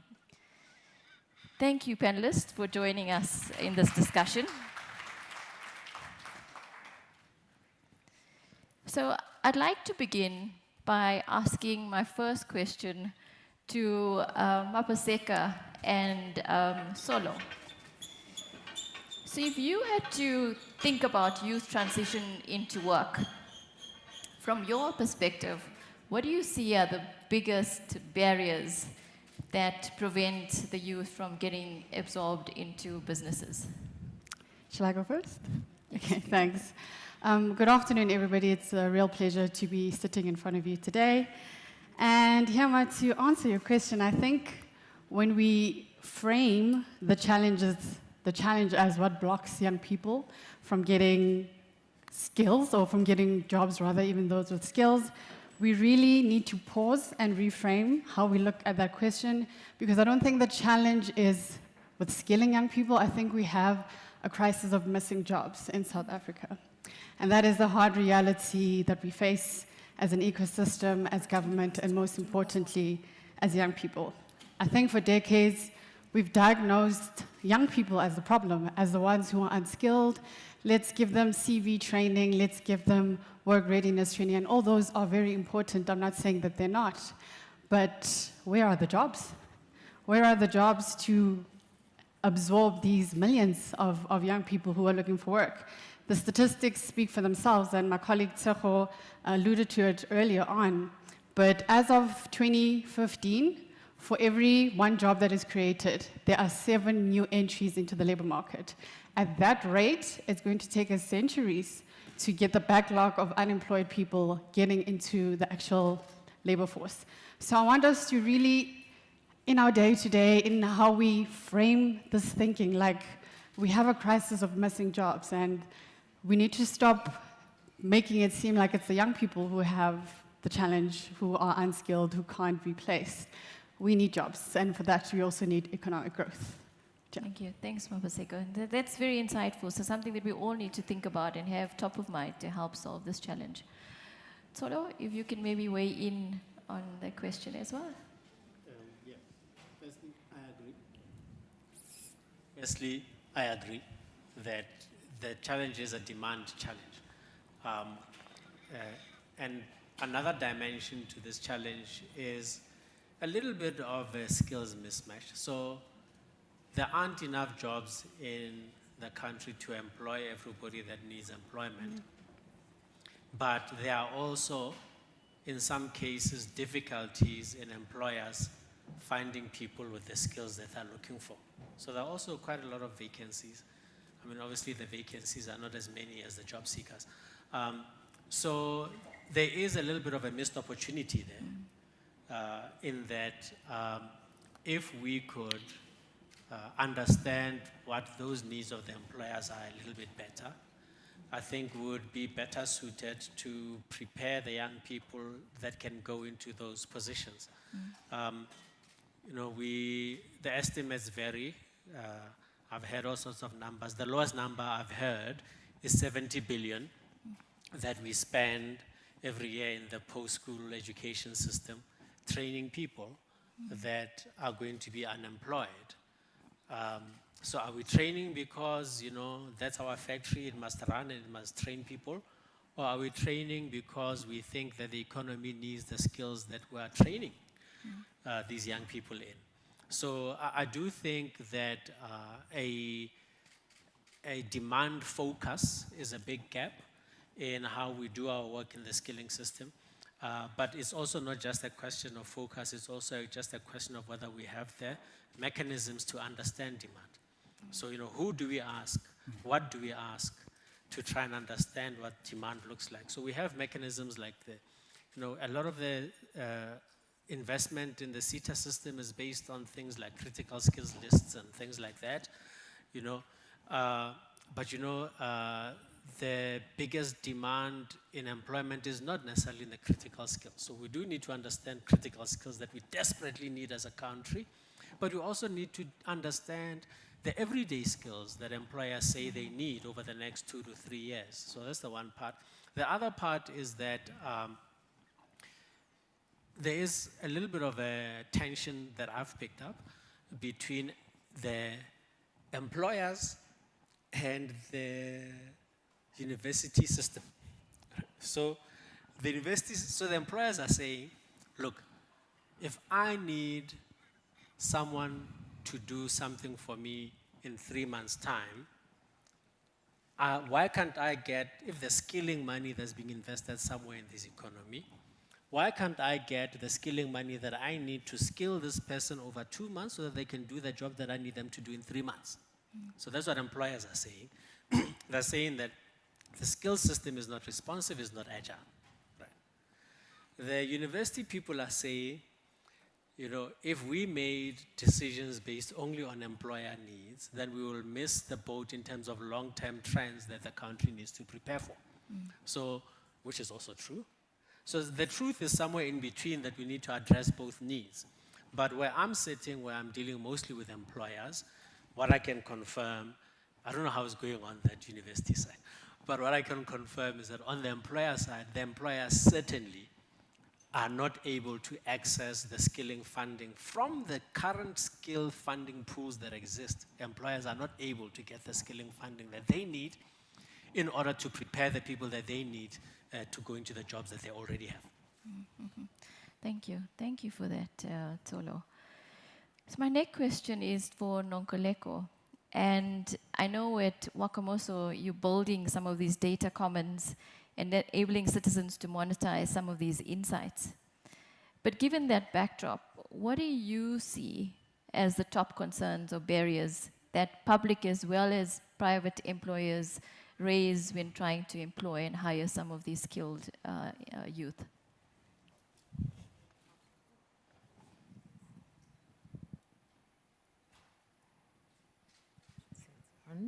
Okay, they can hear me.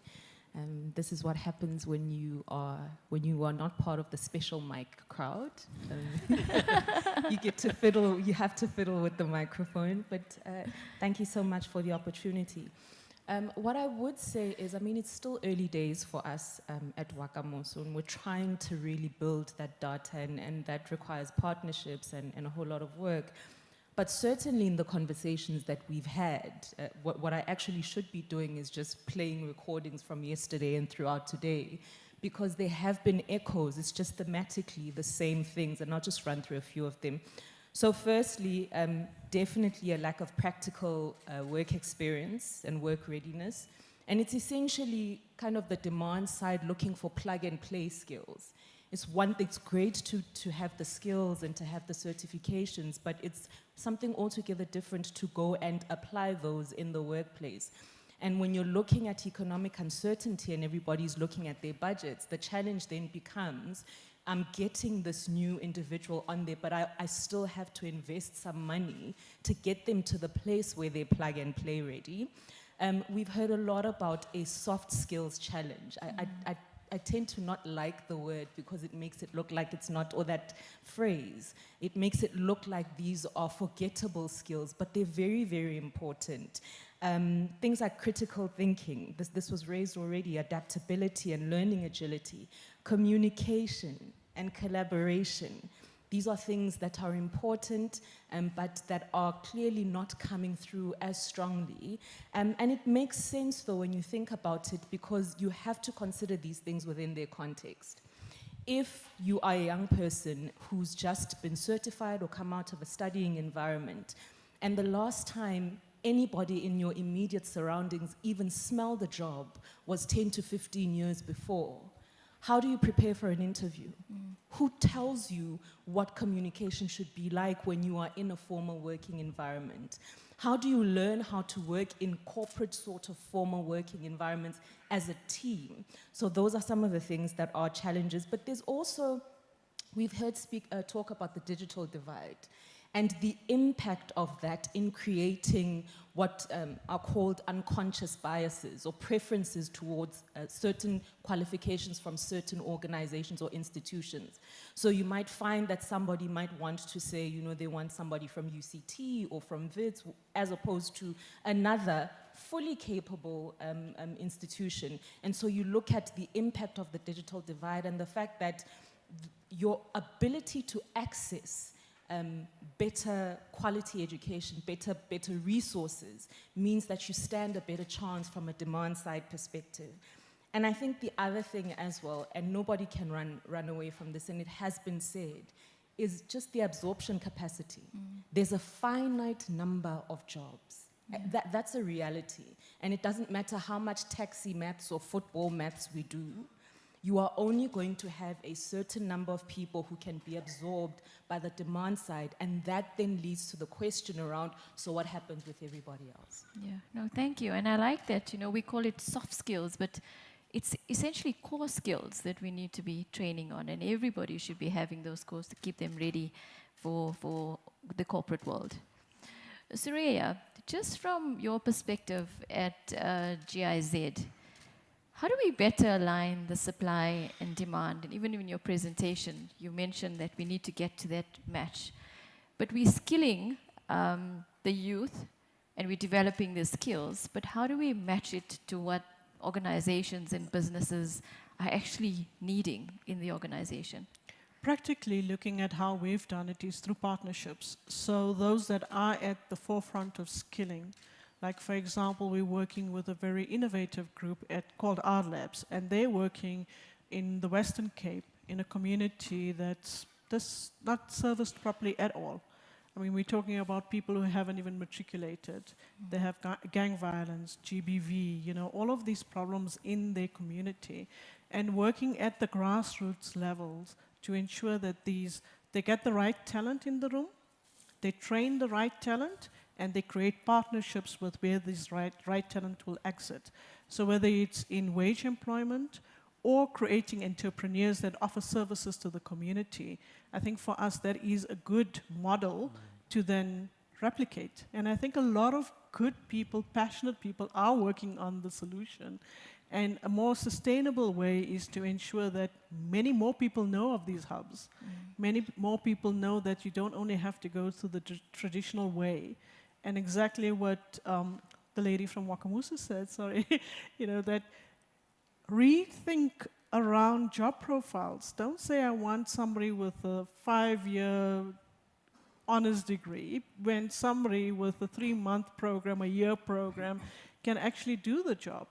And I think also the other bit is for potential employees to create a pipeline of skills, so that if somebody leaves, you know, there's always the pipeline that comes in. So you don't have to replicate training centers within your companies as well, because I think we heard a lot about how these training centers are there, because there's just no, I don't know if it's confidence, you would say, on the supply side to ensure that, you know, they come in, we replicate a training program or a training center, and then they are ready to enter the workplace. I think we have to shorten these timelines. And we can do that by looking at these great pilots. We heard some of them this morning. We are having conversations with some of them to bring this ecosystem together. And for me, I think very excitingly what the work of the PYI does is to actually bring government, to bring private sector, all of these partners together. And the conversation can be had also at that level, which is really exciting because everybody then looks at the problem It has a lot of incentive behind it, and it also has a lot of traction so that we can make sure that this happens. Okay. You touched on something, Soraya, on project programs and skills programs. And we see sometimes it loses momentum soon as the initial funding runs out. What needs to be done to make these digital skills and programs really be sustainable and, you know, deliver the long-term jobs for the youth?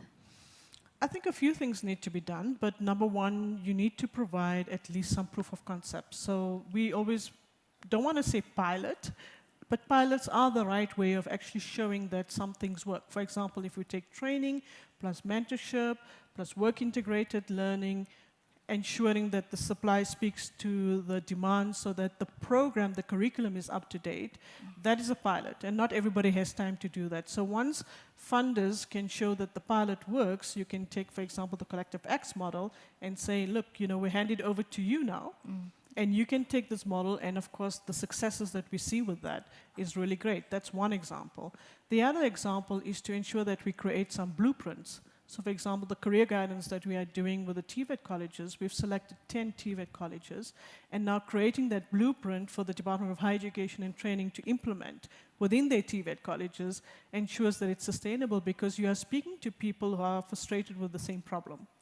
And they have the passion to look for the solution. That's why I said in this room there's a lot of innovators and visionaries. It's bringing that passion to the table, but once the funders have shown the proof of concept, that it works, you can base some pilots on that. And of course, you can tweak it, because you're always getting feedback. What worked in the one, let's say, a cohort might not work in the second. And you're always tweaking it and ensuring that it works better. And building partnerships and ecosystems is a great way of ensuring that all of the passionate people come together around the table to solve a problem.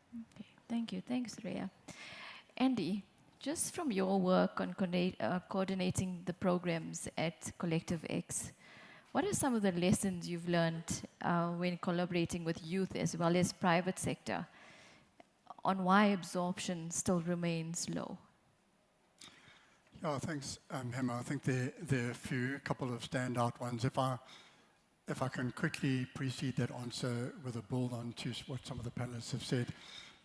Just to give context, the Collective X focuses quite specifically on entry-level ICT skills, whereas the digital skilling landscape is vast. And I'm getting to the answer, but I presented earlier that we estimate through our demand-side research this year that there are job opportunities of about 300,000+ roles in the sector, yet there are vacancies of 118,000, and of those, over 41,000 are for entry-level youth. So I think first of all, we have to understand the demand side, which is what Sula was saying earlier. What's going wrong? We clearly have the skills and the supply. It is a tough growth environment, but there are sectors that are growing better than others, and we mustn't forget the small and micro enterprises and how they're doing. So what is going wrong? So what we are finding in some of the lessons that we're learning is competence is more important than just completing a certification or a program. And what workers want, what employers want, is the evidence that a young person can actually perform the tasks in the work environment, and they can apply those skills, not just have the knowledge of those skills. So the way to address that is through work-integrated learning, ensuring that they can take the knowledge that they've got at a foundational level and they are given real opportunity to apply it. It's that application that proves capability that workers are looking for. That's one thing. I think secondly, we need to face the reality that onboarding new young people into these sorts of roles is costly. And there's a reticence to take the risk of bringing young people on board because there's a big investment to make in time and in resources. And so we need to address risk sharing. We need to think of how do we solve for the financing. We also need to think how do we get the employers to share the risk, particularly the accountability of absorption. And we're finding that is unlocked through co-funding, not paying in full, but getting employers to contribute, government to contribute, and we, for example, have our own Digital Skills Impact Fund to contribute in a catalytic way to bridge that barrier. The third, and it was raised earlier, and I'm going to be cautious of the words that I used, but it's the human skills matter. Creativity, problem solving, critical thinking, solutioning. The technology and skills alone are not enough. You need to blend them with the skills that allow you to function in these environments. So that's critical and are often under-addressed. And then lastly, trust builds scale. So what we found is employers who've taken the step, provided work-integrated learning pathways into jobs and experienced the results and seen how these young people build confidence and competence in employer, and they absorb them all, the whole lot, 100%. Yeah. What they are finding is they want to do more of that. So I think we have a lot to do in, first of all, understanding the precise requirements and barriers of employers, whether it's a risk aversion or concern, whether it's a financing blockage, whether it's simply they don't have line of sight of where the talent pool is, and also making sure that they can articulate the skills that they really need. And then we need to support them by connecting them with the supply side and helping facilitate either access to funding or access to frameworks and programs that build universal trust in the competencies that these young people are developing and displaying. Okay, thank you. Thanks, Andy. Just this morning as well, we were speaking about policy and the barriers on some policies. And Babaseka, just your role at PMO, given, from a government perspective, how existing policies and programs structuring to enable environment for private sector engagement in youth employment, especially when you speak about the digitally skilled youth? Mm-hmm. I think the government has embarked on a lot of strategies, policies to build an enabling environment for the private sector. I know a speaker earlier on mentioned SA Connect, which is really focused on ensuring that there's broadband access in schools and clinics and households, etc. We also have the broadband and digital skills programs, which focuses more on the public sector or public officials. And I think there's also been a lot of investment in innovative hubs like the Tsimologong Innovation Precinct or the Innovation Hub in the waterfront in Cape Town. So there are those investments in trying to create this enabling environment. But I think the biggest shift is going to come from the implementation of South Africa's digital transformation framework, which really focuses on building or shifting policy to digital public infrastructure. So making sure that there's actually communication across departments. I know many of you can share the frustration of going to one department and they want your ID, and going to the other one and they want your ID, but you're the government, you should know who I am. But because there isn't that data exchange that's happening between departments, so the digital transformation roadmap, I think, is going to set us in the right direction of solving issues like that. Also making sure that there's digital wallets and you have a digital ID, you can much more easily share with an employer your credentials when there is that connection across systems, when DHET is connected to DBE, is connected to Home Affairs, for example. But to bring it back home to the work that I'm doing in the Presidential Youth Employment Intervention, and thank you, Dr. Syria, for bringing this up, I think what we're doing in the PYEI is bringing the ecosystem of players that are playing a key role in ensuring that young people do transition into employment, bringing them together and coordinating departments, let alone the whole ecosystem, including private sector, including academia, including institutions of knowledge. It's not an easy task, but I think it's something that we have done successfully, I hope, because a lot of the people on the stage are partners of the PYEI and the National Pathway Management Network. And if we're going to be strategic in our approach of making sure that we transition young people within the digital space, we do need to have coherency within the ecosystem. And I think the National Pathway Management Network is an excellent example of how government is trying to bring people together so that when we are building policies, it is informed by young people also, they have a say in, you know, what affects them, that the players that are supporting the young people, whether it's NGOs, civil society, also have a say in that, and most importantly, businesses and government are also working together. So, yeah. Oh, thank you. Thanks for that. So there's a lot of things in the pipeline and things that we're going to see coming out in terms of policy and frameworks. So before I open the floor to questions from the audience, and I know we do have some time limits, I'm going to ask 2 questions to the audience, but I just wondered, we spoke about 2030, and we also spoke about it not being, you know, too far away. So if we just imagine, you know, 5 years from now, what would success look like if we truly unlocked the demand side for youth employment?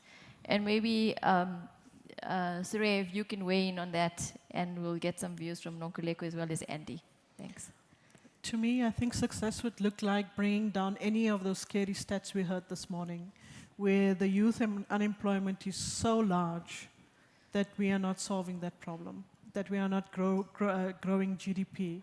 I think the solutions are here. So for me, in the next 5 years, we can definitely do this. That would be the one thing. The second thing, and I'll stop there, is that we have done some inroads into transformation.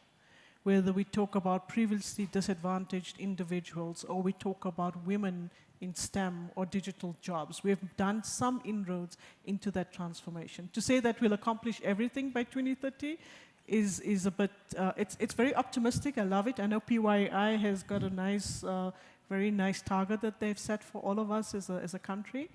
But I think for me, just making some of those inroads will be really good. Oh, last thing, growing the gig economy in South Africa, especially the digital gig economy in South Africa, will be a deal breaker because we have the skills, we have the divide. We heard about our esteemed MC spoke about wanting to live in the rural area.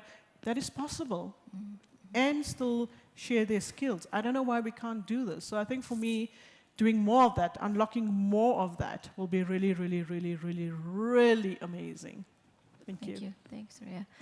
Nonkuleko, if you want to share with us, what would success look like? In 5 years' time, I think, particularly from a data and research and insights perspective, it would be good to see us having made inroads into creating what is being called a collective intelligence ecosystem. And I think I just quickly want to get everybody in on the picture of what collective intelligence is. It is a multi-source, multi-sector, collaborative ecosystem where data is pooled, because conversations are happening in all of these compartments. But what happens when we start bringing that data together and we leverage our data and our analytical capabilities and integrate them so that we can generate cross-sectoral insights?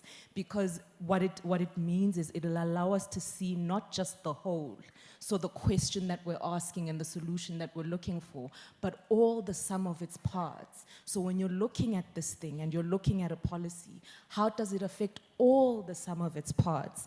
And I think the other important thing would be to, if in 5 years we could have unlocked the key supply and demand side synergies, that'll make us agile, that'll make us responsive, that'll make it that we have fast and meaningful iteration, so that it's not just a conversation around this is what we need, but how quickly can we iterate and how quickly can we pivot into something that works if what we're currently looking at is not. And that is all something that I think is data dependent.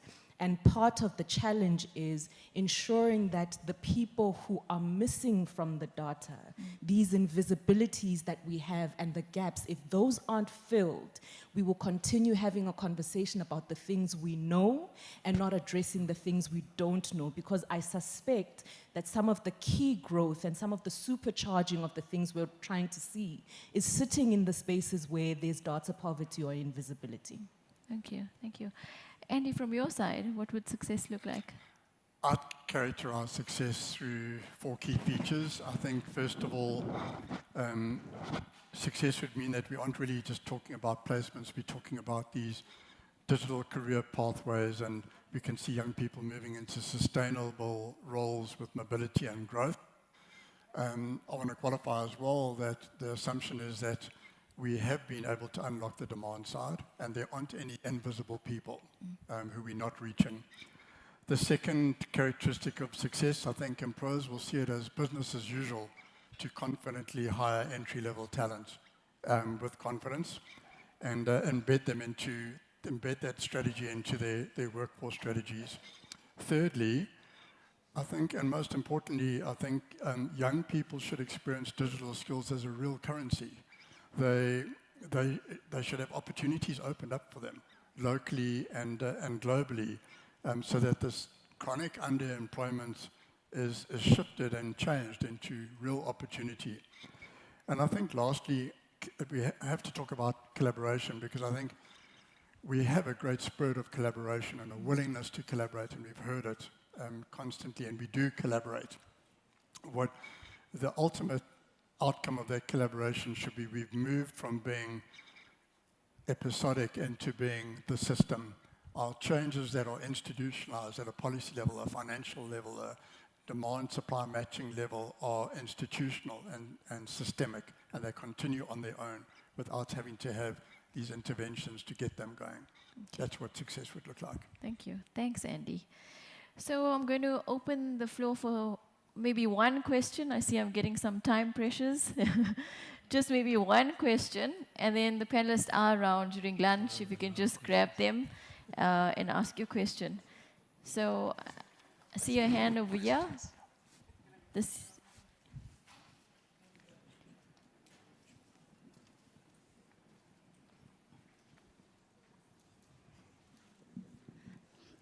Thank you. My question is, what options are available for people over 35 who are invested in furthering education and skills development, but are now unable to access learnerships or well due to the age restriction? Those people also, I feel that they deserve to be given a platform to gain a practical work experience irrespective of their age. So in the policy, how can that policy be overlooked so that it can accommodate them? Yeah. Panelist, Surya, I don't know if you want to take that or Yeah, Solo? I see they're not takers. Yeah.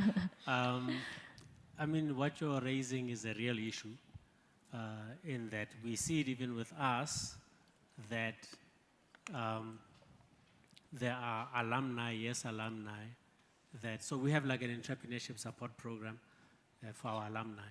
And sometimes people that have been in years jobs that we want to support them, when you look at them now, they're already 1035, and then they don't fit the criteria of the youth. And so it becomes a bit more complicated for us to help them. I think I mean, I don't know if you want to further education as like a full-time employee or whether you're interested in entrepreneurship, but I do think that the entrepreneurship side is where there's really a lot of opportunity to help people that have experience, because you have experience, you're older. So presumably, you know, you have a higher probability of making a success of running a business than someone who has less experience and less resources. So I think if we can scale up the entrepreneurship support, it would be a very good thing. I mean, for me, if in a couple of years we could find ourselves, I think, addressing two things. One is partner with small businesses on the demand side. Mm-hmm. So recognize small businesses as players in the economy and partner with them as demand side partners who can provide employment opportunities for young people and inject, so support small businesses as an employment strategy. So support a business so that it can employ people. I think those sorts of things are the sort of things that I think we would do well to partner with older people around. Okay, thank you. Thank you. So we're going to come to the end of our discussion, but before we close, maybe just a closing reflection from each of you, because today is about commitment. So if you had to commit just to maybe one step that you can take out of this dialogue to move us from conversation to action on youth transition, what would it be? So yeah, maybe we'll start that way and just move down. I think I've already put my call to action for that one step, is for anybody who's looking for demand, or anybody who has ideas on what we should include on entrepreneurship training or work readiness in the most demanded 5 career pathways, I mean, please come and speak to us. We do have a stall outside. So that's my call.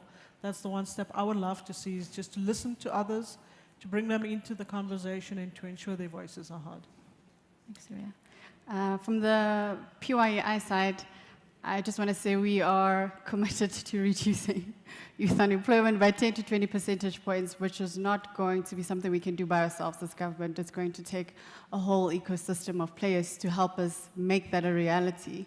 So we are committed to partnering with partners with innovative ideas on how we can solve this challenge that we're facing as a country. We have already, Sally just closed our 3rd round of the Innovation Fund, but we're looking for ideas, and I think Dr. Soraya alluded to this, where we can pilot and scale. We don't just want to end with pilots. We want solutions that can be scaled and embedded, institutionalized within our ecosystem, within government systems, so that we can solve youth unemployment. So open for collaboration. You feel free to reach out to me after this. Thanks. Thank you. Tsolo? With me, I would say we're keen to work with anybody that can help us understand how we can support young entrepreneurs. It's very tricky from what we're seeing. And we're looking for partners in that space who understand that environment. And the second space that we need partners in is in working with SMEs as job creators and to understand how we can support those that want to create jobs. Thank you. Thanks, Tsolo. Andy? My call to action would be primarily directed at the employers, and to say, I think, as a key action, if you can just commit to co-funding young people through work-integrated learning at scale, and to the ecosystem actors, government, employers, intermediaries, if we just pledge to absorb one more young person into a digital role each with shared risk, we turn training into jobs immediately. Thank you. Thanks, Andy. Nonkuleko, from your side. So from Wakamoso's side, it's really simple. Our corner of the world is the data corner of the world. The data space that addresses the invisibility crisis that we have. So really our call to action is help us build the data. Find organizations that are like us, that are building the data, that fills these gaps, because that is what is going to enable the kind of data-led decision-making that makes us better at executing the plans and the dreams that we've got. So help us build the data. Partner with us, we're here. Thank you. So maybe if I can just close. Firstly, thank you to all of you for your honesty, your insights, as well as your commitments.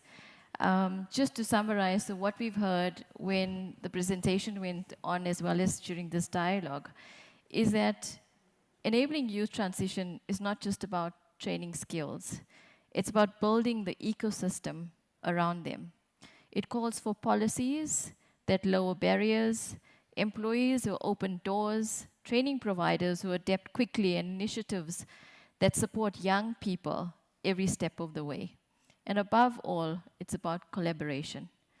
For seeing young people not just as a challenge to be managed, but as the greatest asset in shaping Africa's future. So let's leave here not just with our ideas, but with the partnerships, with commitments, and with the will to act. The future belongs to those who unlock it, and together we can unlock it for our youth. Thank you.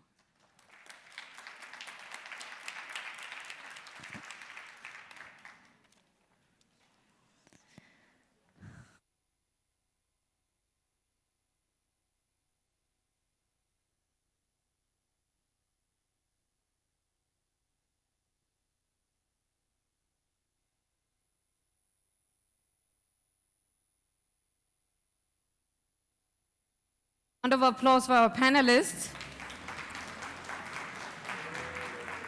Keywords: partnerships, collaboration, and funding. Ladies and gentlemen, we're going to break for lunch, and I'm going to request everyone to be back at exactly 2 p.m. And we're going to get into, I see a lot of people are complaining, but unfortunately we've run out of time. So I'm going to ask everyone to please be seated by 2 p.m. and we are gonna get a keynote address on moving research from lab to global. So I'd like everyone to be seated by then because it's a very important address. Thank you.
All right, welcome back, everybody.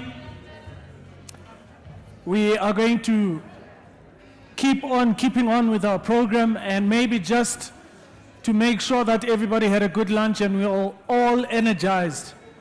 Let me find somebody who I'm going to use. Let me find somebody. What? No, I'm not going to use you in a negative way. No. Okay, maybe let me not use people. I don't want to walk out here and be served with papers.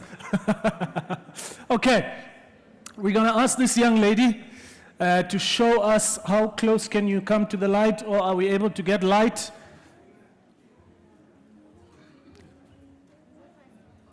Team at the back.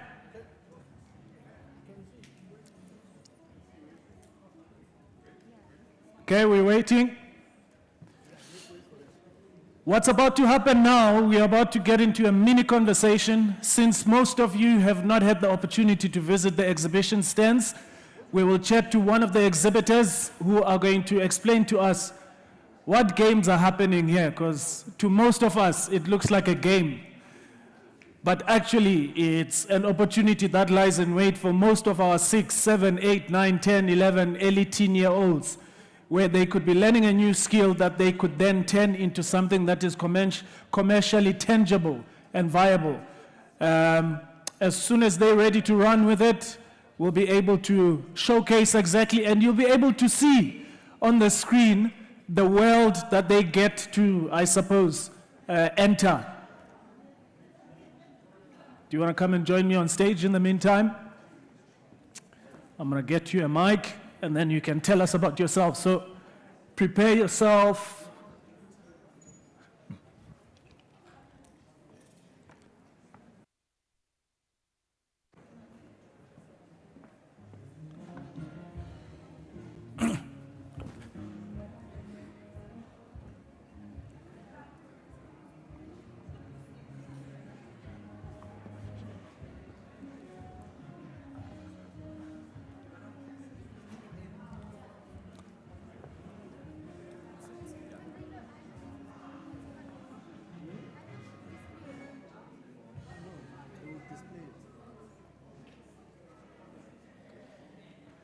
Okay.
Okay, ladies and gentlemen, on stage we've got one of our young exhibitors, the brightest minds. We have the opportunity to harness their talent and their passion. Firstly, please introduce yourself to the audience at large. Who are you, what do you do, and what is your company? Okay, hi everyone. My name is Ntando Nkosama Simula. I'm from the X Reality Lab. The name of our company is the X Reality Lab. I'm a software developer, and the COO of the company. Ouch. Thank you. So our company, in a nutshell, I would say we are a software development company specializing in extended realities. So that would be your VR, the one you're seeing here, and then we have MR, mixed reality, and augmented reality. But we also do a lot of things, build your apps or websites, but this is where we are specializing. Before we even show you what we have, maybe I'll just give you guys a brief introduction or a brief about our company. So our company started 2019 by a student from TUT from a research study which sets to prove that virtual reality could transform training. You know, so we saw this technology, and a lot of people, even when they come for exhibition, they all want to play games, you know.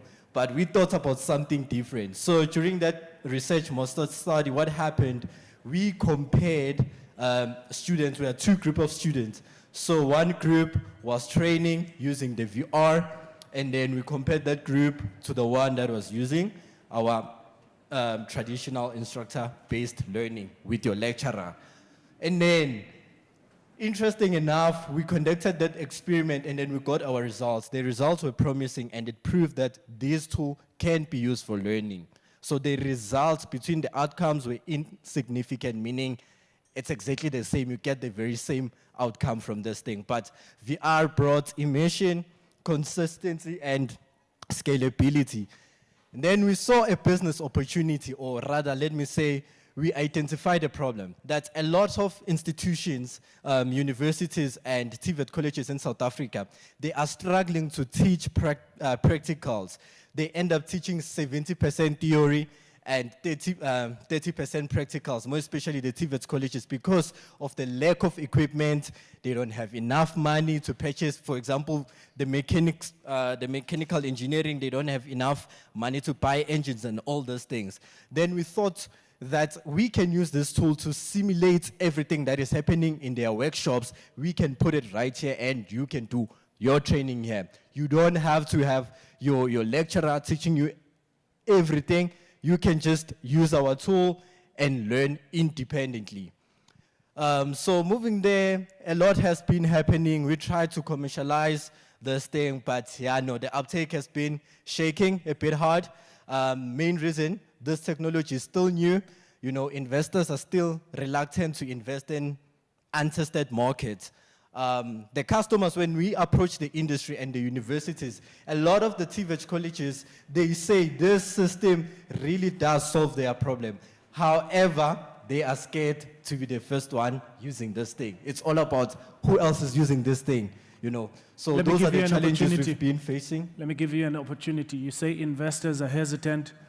In 30 seconds, one of the investors might be here. Why should they invest? Okay, putting me on the spot, they should invest because this tool is transforming training. The way we conduct our training is very different. I know I'm going to take more than 30 seconds, but right now we have a very exciting project. We have a vision for 2030. We are building a digital hospital. So we have recently partnered with TUT Health Science, and currently the project that is on the pipeline, we are building the midwife training. So students will be able to learn how to give birth using our system. So this tool is here to accelerate learning. All right, and then can you, whilst the lady is in action, we can see what's happening on the screen. Can you talk us through and let's see that in action? Okay, so what you're seeing right now is our flagship product called Mertanas. So I will just take you through the project. Karab, let's log in. So Mertanas has 4 modules. Under Mertanas, we have engineering, electrical engineering, civil, chemical, and mechanical engineering.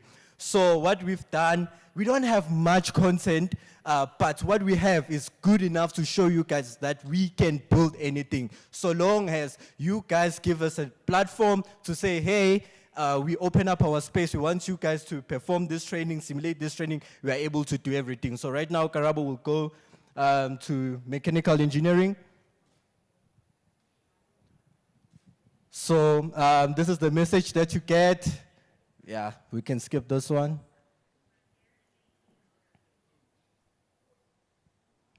And then here you get instructions on how to, the manual guide. Got it, Karabo?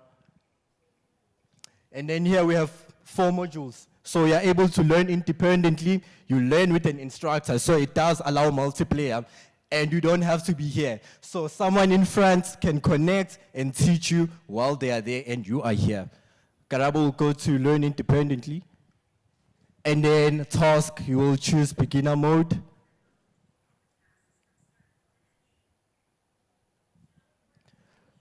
So this is what you are doing. You are just following the keys. You go to where the arrow is.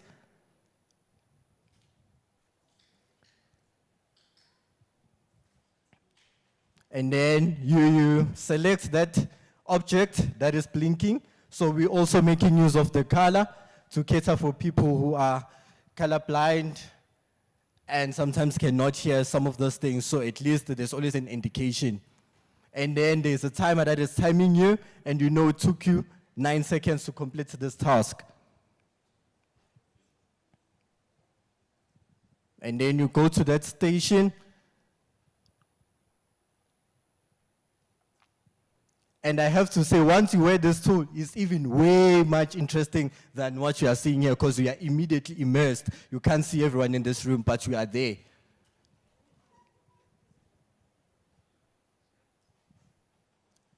Karabo knows the tool. She's quick. Let's not mind that. She's not learning. She crammed this thing long time ago. So it took her 14 seconds. Just talk to us about the prompts. I can hear somebody in there is also giving prompts. Yes, yes. Yeah, so because I think the prompts are what are helping students, because some of them you can see what is blinking, but still you can't be confused. So there's someone guiding you each and every step. This is what you're supposed to do. When you go to that point, this is what you're supposed to press. So yeah, it's more like your instructor.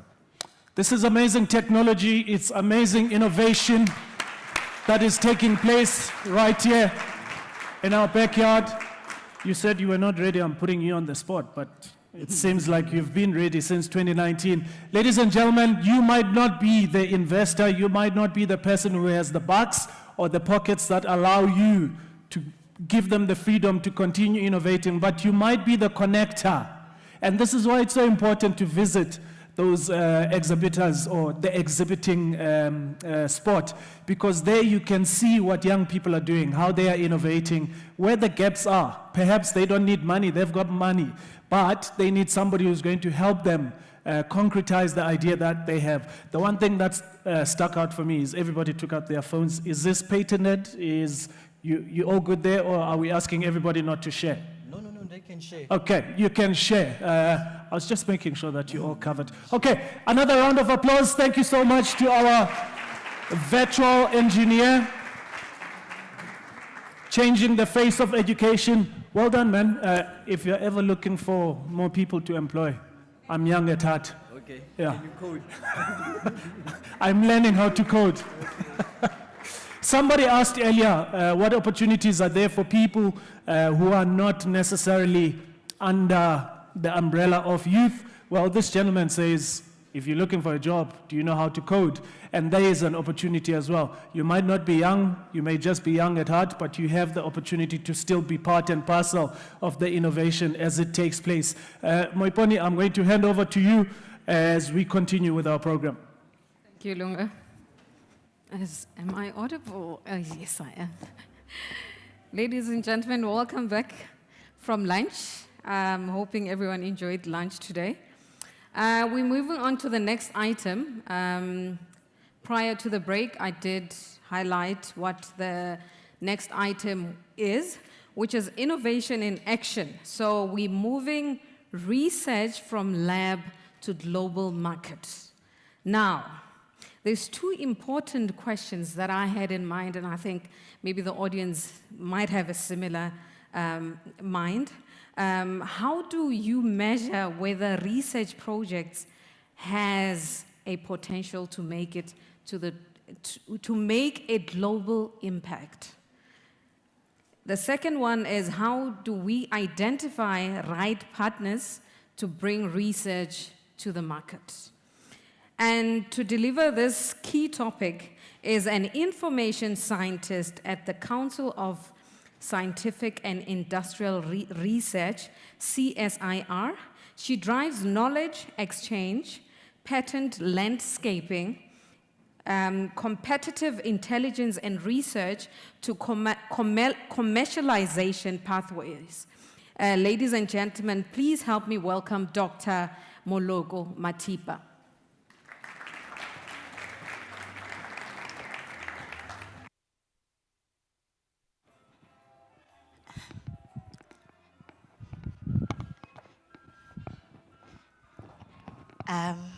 Muiponi kwaZulu bazilethe ziphelele bazoxabana nawe.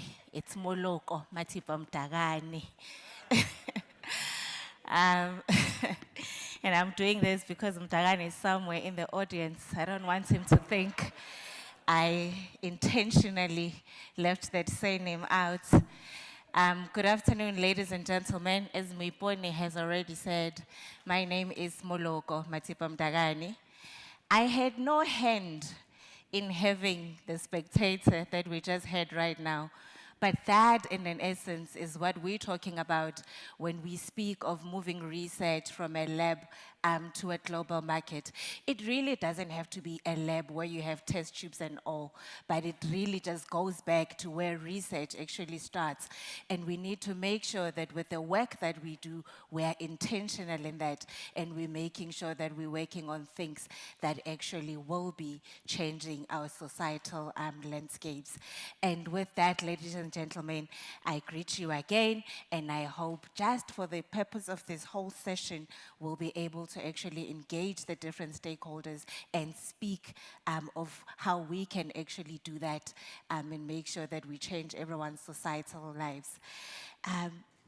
You know, South Africa is one of the countries that are very well in research in Africa.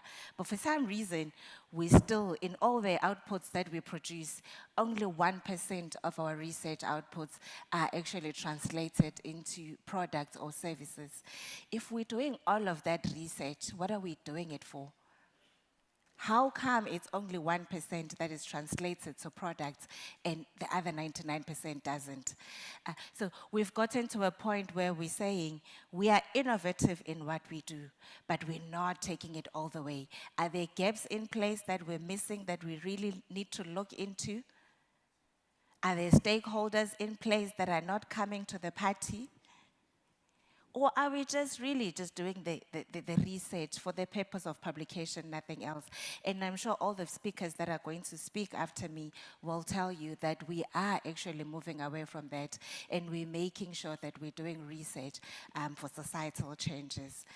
And with a youthful country, not even going to the country, in the room alone, when Ntate Ramusi yesterday said, how many of you are youth? This morning they said it was 70% of people in the room that were youth. If we have all of that youth sitting in this room, which means this translates to the youth in the country, how are we bringing them to the party to make sure that they bring all the innovation that they currently working on and make sure that we can actually commercialize that? And I'm so glad that the TUT, just before I came here on stage, they're showcasing work that is done by the youth that is actually ready for commercialization. And already they've told us what the gap is in the market in order for us to get to that global landscape. So really, we need to start thinking of it like that and make sure that we make differences in what we do. As youthful as we are, we have that is actually my presentation. We have an unemployment rate that's sitting at 32.9. I think all the speakers have touched on that. But I also want to go a step further and say that we have a graduate unemployment rate that's sitting at 12.1. What are we doing wrong? Are we training students the same way? Are we training students in a way that the industry is looking for us to train them? Are we missing something there? So when we speak of innovation and actually moving ourselves from the lab to the global market, these are some of the things that we actually have to question ourselves in and make sure that we answer that. I'm not sure if this is what I'm supposed to click. It is. Okay. So if you're thinking in the South African landscape, we have the innovation ecosystem that is already there. It is currently working, but we're still sitting with the numbers that we've spoken about. What we need to understand is where does everyone sit in this ecosystem so that we all know our roles and how we can be integrated into that global market that we're actually looking to get into. And if you think about it, you start all our research, all our generation of ideas. This happens all the way from your universities to your science councils, because that's where the generation starts. But it really does not end there. And that's where we're saying, as an ecosystem, we all have to work together. The government is already funding a lot of research that is currently out there. It is actually shaping policies. We've all spoken of policies that would need to be shaped in order to make sure that we get the outputs that we want. The government is actually doing exactly that. We've got industry and entrepreneurs that are also playing their own roles. They are bringing all the products to the market, and they're also pushing all the way up to scaling the work that the academia is supposed to be doing. But we also said, if we're speaking of societal changes, we cannot exclude the society and all the communities that are there.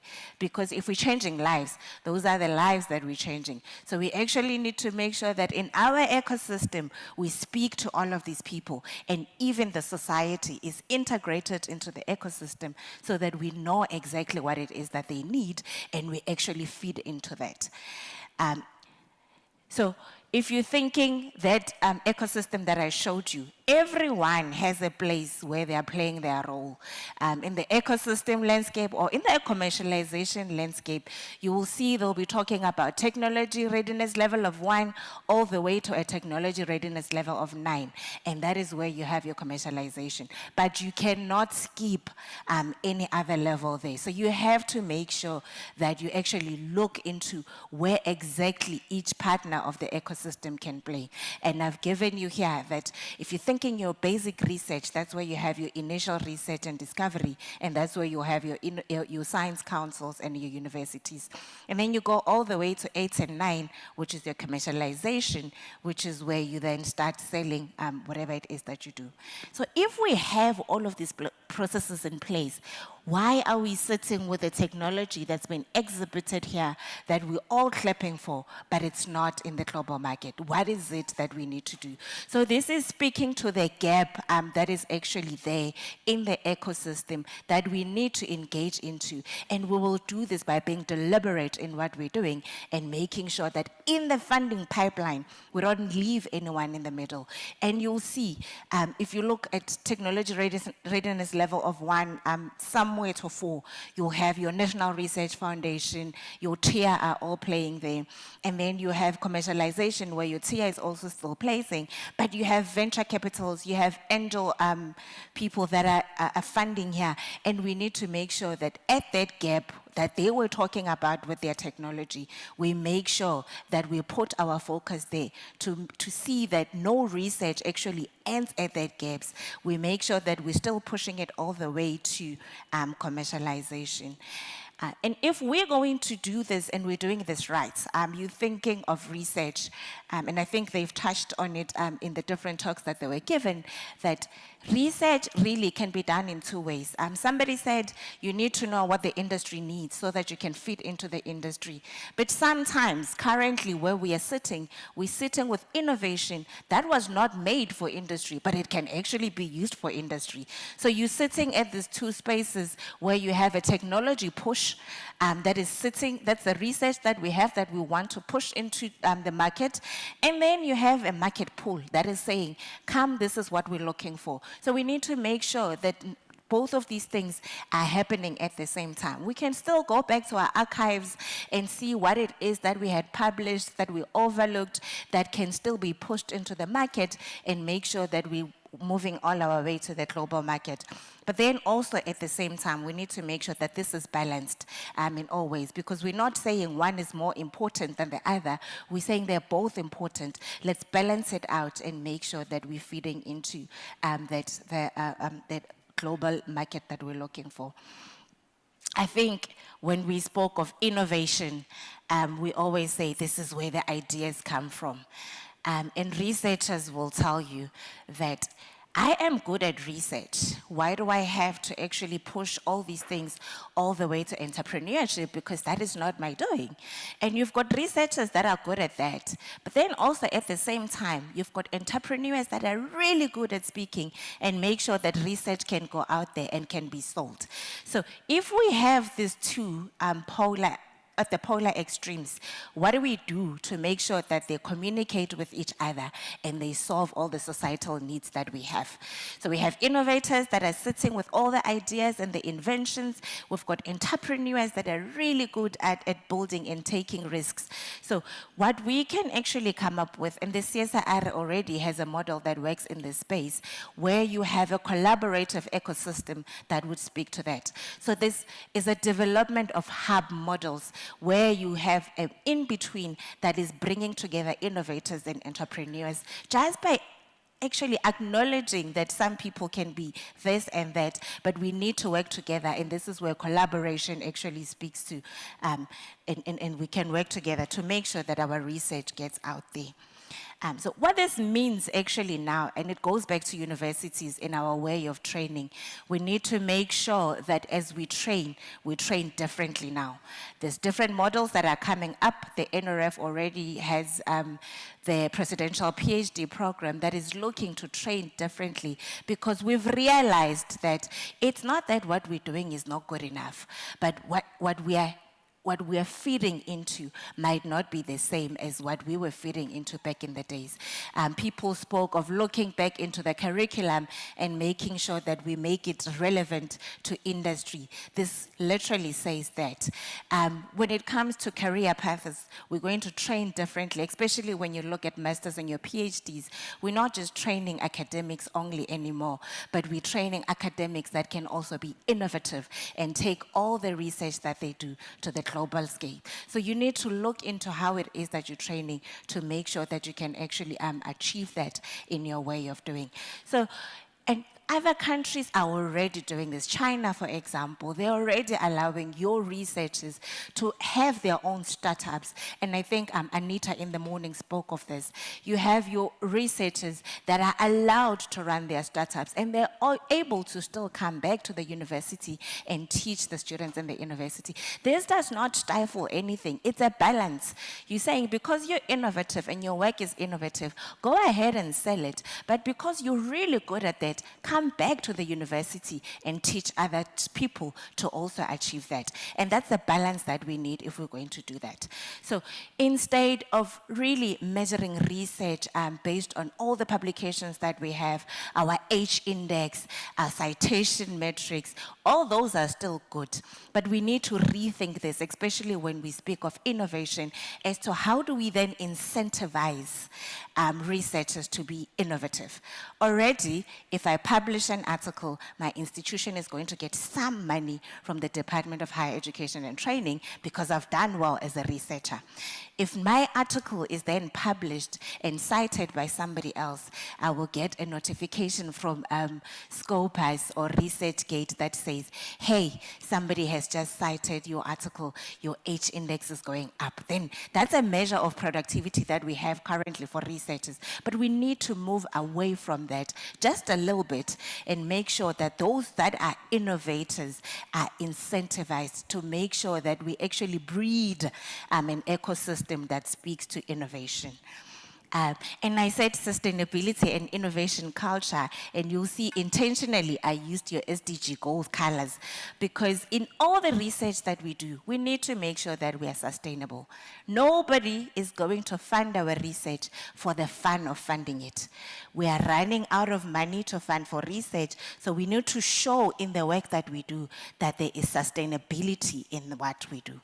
So we need somebody to help us kickstart, and then we need to make sure that after here, we will be able to push ourselves by being employers, not just employees. So we need to rethink this differently. And I know when you think of your basic research, this is where we need to enable a culture of failure and not kill people there because their research is not working. A lot of research or a lot of innovation came out of that basic research that was not working. You need to allow for funding space that actually allows researchers to be creative at that point. Because remember, when we put innovators at the other end, we need to allow them to be creative to make sure that they're actually producing all the products that we need, but then also still allow them to actually produce all the research that we need. So we need to make sure that in our pathway, we're really clear as to what is the impact of the work that we're doing and what is it that we will be doing in order for us to actually be sustainable in the long run.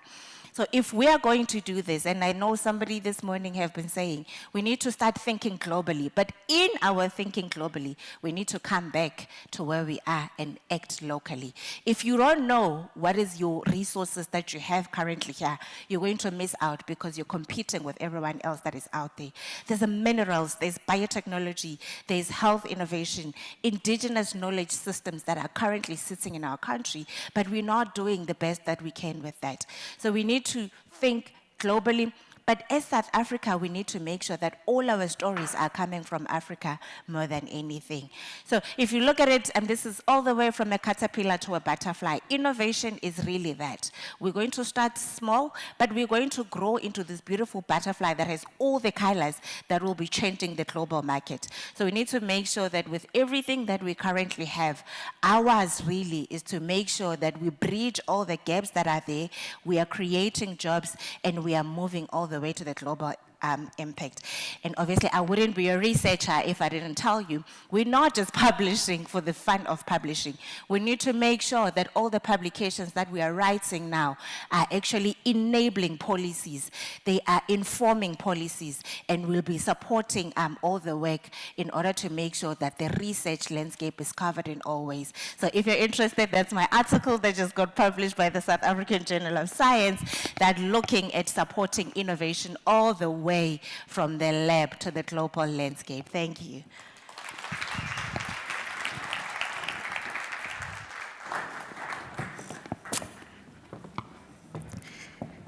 Thank you, Dr. Moloko Matiba Mdagani. And I believe that your husband has forgiven me because I left the surname out, and it's important. That's your identity now. Ladies and gentlemen, we're moving into unlocking access to market and funding. And I'm sure this is an interesting topic to everyone. So the two main questions I have, and I always come up with this because I know that, you know, when you have speakers and they're addressing a particular topic that might speak to your need, we probably might have this, you know, similar questions in mind, and we want them to fulfill them by delivering accordingly and meet us at our point of need. So what strategy can help African startups transition from surviving locally to scaling globally? And what lessons can be drawn from African startups that have successfully scaled into the global market? And to deliver this is a distinguished international speaker, ecosystem architect and innovation strategist, and he is recognized amongst 700 most influential Africans. Ladies and gentlemen, please help me welcome Mr. Kevin Ayaba, startup ecosystems architect.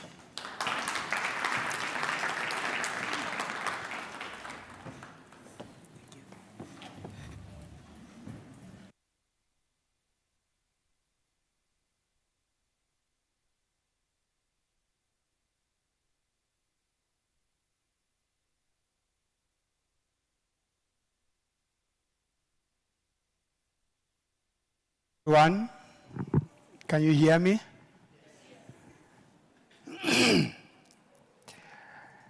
Let me begin with we're talking about funding, access to market, and they just gave a young student here, innovator, or an opportunity to sell, to pick your brain, to get money out of your pocket. He said, I think what I have to say is, it's a lot. There is something about pitches, and that they said, elevator pitch. Elevator pitch means that if I meet you in front of the lift or the elevator, by the time you're getting to the first floor and I ask you, what do? You should be able to just tell me because you don't know which floor I'm going. Say yourself in 15 seconds or 30 seconds. But he sold himself anyway, earlier on. Why did they develop this? Why did they design this? Because a lot of students, a lot of universities, a lot of schools are teaching theory, and they don't have the tools to teach students practical. And we developed this to help them straight. Did it take 30 seconds? How big is the market? How many students, how many universities, how many colleges, how many institutions are in Africa that are going through that? Just go to the numbers. That's a target market for you. And that's what any investor is looking at. I'm solving a multi-billion dollar, a multi-million rand initiative just by making sure that we move from theory to practicals. And we do it right here with just these two. Simple, it would take you 30 seconds. It wouldn't even take you 30 seconds. So the key question is, when we talk about funding, access to market, the most important thing we should ask ourselves is, are we ready for investment? Whatever you're doing, are you ready? When they put you on the stand, when they ask you that question like we just asked this young man, will you be able to sell yourself? Will you be able to tell us in 30 seconds the problem that you solve? My name is Kevin Ayaba. Like they already introduced, I've traveled about 44 countries across Africa, speaking, facilitating programs, doing master classes in investment readiness. And we don't just talk. But I'm going to share, my conversation is always about the truth, and it's always uncomfortable. I've just been here for a few hours. I'm sorry, I was supposed to do a presentation. I didn't because I was only just reached out a few days ago about speaking here today, but I'm sure that whatever I'm going to share with you here, someone will learn something. But we've been talking about ecosystem. Ecosystem, the key word here has been ecosystem. Ecosystem, do we know what is it? Do we know what ecosystem is? Because for some of us who did biology, we could just say, yes, of course, it's just an ecosystem is, biologically, it means that it's a place like where you have animals mixed together, it's a system, everyone feeding on each other, right? That's what an ecosystem means biologically. But what does it mean when we start talking about innovation, entrepreneurship, ecosystem, and the rest? It means that we are feeding off each other, from policies to, to people with ideas, to people with co-working space. That each one of us are feeding among each other, but we still stay in the same ecosystem. We support one another. In Africa, that's not what ecosystem is. And we talk about collaboration and partnership. In Africa, we see competition. Oh, we talk about these things. Let's collaborate, let's partner, but when you come in, you start thinking, oh, of course, he's going to steal my idea. Oh, of course, we can't, of course, I don't want to share with him. So this is the uncomfortable truth. Let me just read out with you because I know I'm too passionate about it. I can speak and speak and speak. So let me just read what I wrote. Like I said, Africa does not have a startup problem. We don't have a finance problem. We have an ecosystem problem. We do not lack ambition of brilliant founders. What we lack is a system that allows them to scale. That is the uncomfortable truth no one is talking about. Most African startups are not really startups. They are survival hustlers, born not from opportunity, but from necessity. We celebrate small seed rounds like as if we are unicorns. While our founders remain locked in tiny fragmentation, that is the fact. We are not collaborating enough. The global stage doesn't care about our narrative of resilience. It rewards competitiveness. And the brutal fact is, we are not yet competitive enough. Let me talk a little bit about the market. Access to market sounds good, but in reality, startups drown in bureaucracy before crossing a single border. When I got in here, the panel that we had was talking about you have to knock this door and knock this door, you keep knocking the doors. Just somebody who is sitting there to help us, this person wants you to go down on your knees, scroll down, just for them to give you access to what they have. They want to send you to my PA, to my secretary, just for you to prove a point that they have all of these people working, but whether that's not where we are. I wrote an article on LinkedIn 2 months ago. I'm currently writing a book on that topic as well, about what I call the ecosystem tax. A Nigerian startup, and that's why when I see young founders like this creating something like that, I start thinking, I start feeling really bad because I do not want them to get to that point where they raise $16.5 million. Accra raised $16.5 million just to close 3 months ago after 5 years, and giving back over $7 million back to investors. Why? Because the ecosystem failed them. Not because these guys were not brilliant. They have brilliant ideas, brilliant founders. They work for big organizations, come right all the way from UK. They had to build 7 businesses instead of focus on one. Every founder, every startup, every entrepreneur in Africa builds 7 different businesses thinking that they are building their own one. Investors think that they are funding an idea, whether they are funding 7 businesses. Let me bring you to that. They have to fight for regulations. They have to teach the ecosystem. They have to train, they have to teach people and beg people to trust them for data. I saw one of my colleagues was talking about data. They have to train developers. They have to educate them. They have to be the rest before their own product. I call that the ecosystem tax. Imagine that as a startup, you are requested for $5,000, for instance, to build your business. And then you end up spending that money training other people, moving from one place to another. You've not even factored that in your pitch deck because investors will say, I've given you $5,000.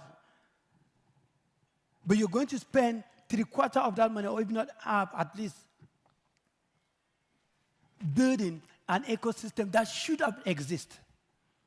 So if we are wearing the hat of ecosystem builder, then we must be intentional.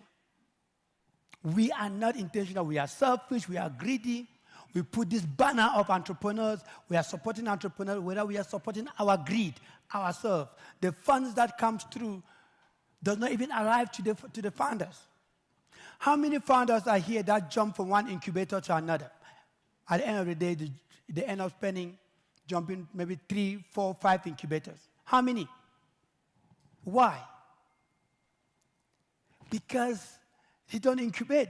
You don't have programs designed for entrepreneurs, designed for founders.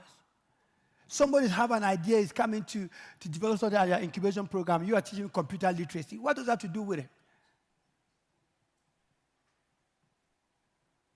So we need to be intentional. You have accelerators. Sorry to all of those who have accelerator program here. Entrepreneurs spend 6 months, even 9 months, even 1 year in your acceleration program and finish without them being introduced to one investor. Then you are not accelerating this founder. So this ecosystem, the system is failing our founders. Government needs to do more in terms of policies. And we need to be intentional when we talk about collaboration. We need to be intentional because that is how the market is. Let me just read again something that I wrote.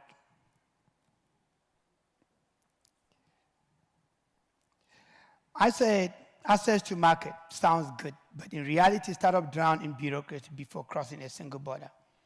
Corporates love to showcase startups in glossy reports, but very few truly open their supply chains and customer bases. Digital platform gives the illusion of being borderless, yet payment, logistics, and trust barriers remind just how local we still remain. As much as we're doing these fintechs, I still find it very difficult for me to sit here and pay somebody just in Zimbabwe through my card, to pay somebody in Nigeria, in Ghana, in Cameroon. It still takes long. Maybe when money even comes through, it stays into our FNB Forex. We need to go back and forth, even fight with the banks just to get money that belongs to you, just for you to pay your customers, just for you to pay your partners.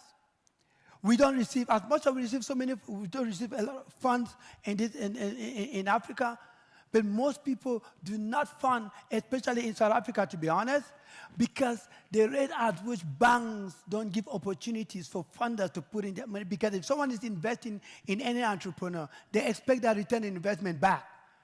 I cannot be putting my money, and then when it comes for me to get it back, it becomes an issue. We even go to court. We need to change that. It is very important to change that. And what are we doing as set up a startup? Some of you have passed, you travel across the road, you see Pineapple, the advert. I was one of the mentors for Pineapple. I connected them to their first investor. For most of you who see Pineapple, the banner that across the road. So when we talk about connecting people, we need to be intentional. And I did not connect them because I wanted to have an equity, a share, or anything in return from them. I did it because that is my job. When I call myself an ecosystem builder, I really need to mean it. I really need to be the connector. If I have said we are partnering, then we need to partner and make sure that we put in the entrepreneurs first, we put in the founders first. And most importantly, investment readiness is everything. Investment readiness is everything. Most entrepreneurs do not even understand who they need to talk to. They need to talk to a venture capital. They need to talk to an angel investor. They need to do maybe crowdfunding. Maybe they need to do a bootstrap themselves. Most entrepreneurs most of them will drive their car to come and see an investor. They drive maybe this X5, and then they are asking for that investor a 50,000, 100,000. They won't be able to put that car in the market and take the money for that business. If you cannot put your car in the market and invest in something that you believe in, who do you expect to invest in you? We need to be honest. I think that's the whole part. We need to be honest. We need to be brutally honest with ourselves when we are building. We need to be brutally honest with ourselves what we are looking for, and we need to really be solving real problems that are challenging Africa. That is our problem. So I can see that my MC is coming. There's so much that I can talk about, but we have put in place so many initiatives that support entrepreneurs. IRP, startup, but most importantly, we've also put together the Africa Startup Ecosystem Builder Summit that will help support the ecosystem builder, teach them or train them what to do with peer workshop. But there is an event that is coming up, a project that is coming up that will help young entrepreneurs. Even I heard my fellow MC was saying that there are people that are sitting in the house that don't even know what to do. We cannot avoid AI. We cannot avoid AI. The evolution of AI is coming to change every single thing. And so anybody can, right now, to be honest, anybody, doesn't matter where you come from, can be able to start a business using no-code and low-code or using AI. I would like you to go on a platform called Uncoded Africa. It's just Uncoded is uncoded africa.co.za. Just look at that. It's a summit that is coming up. Please just register on it. But if you look at that website, Uncoded is uncoded, uncoded, africa.co.za. It was developed by a young 19-year-old that we trained within the space of 3 days. He put together that website. And he put that website because we want to bring all of you together, even those who have no idea, to be able to start doing businesses. There's another app that you will see as part of the partners on that website called Kialoboga. Just Kialoboga, just look on it, kialoboga.com.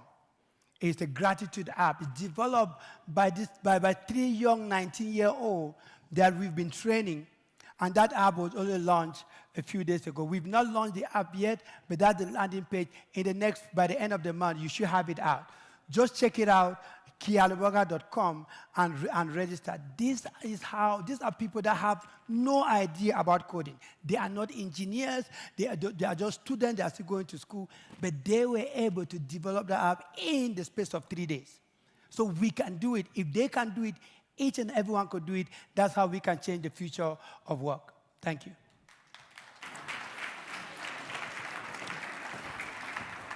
Thank you, Mr. Ayaba. Kialeboha.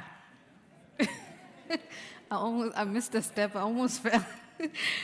Thank you so much, and what a beautiful outfit. I was actually looking at it, Kerry, after the event.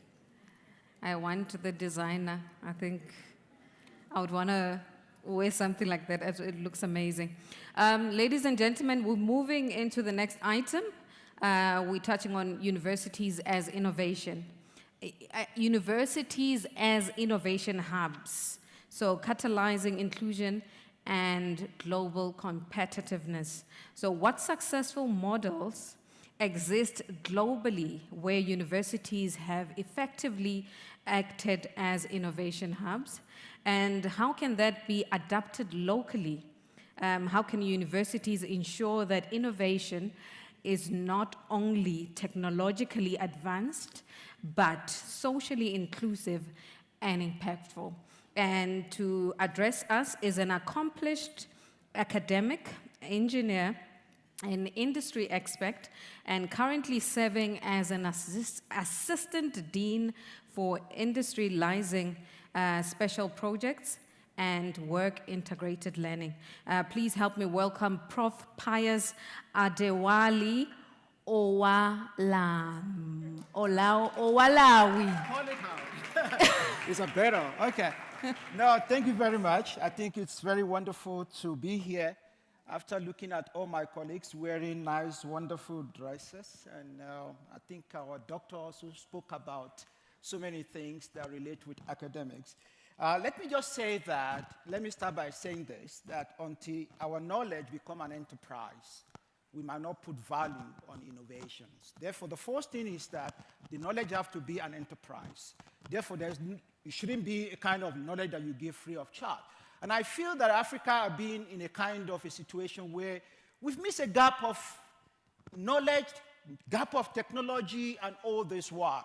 I'm sure in the ancient Egypt, you know that Africa was the one that is leading in terms of Iron Age, in terms of agricultural age. It shows that Africa has been leading.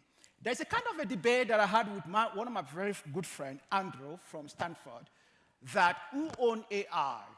And the question is that, is it the person who owns the device that owns AI, or the person who owns the knowledge that owns the AI?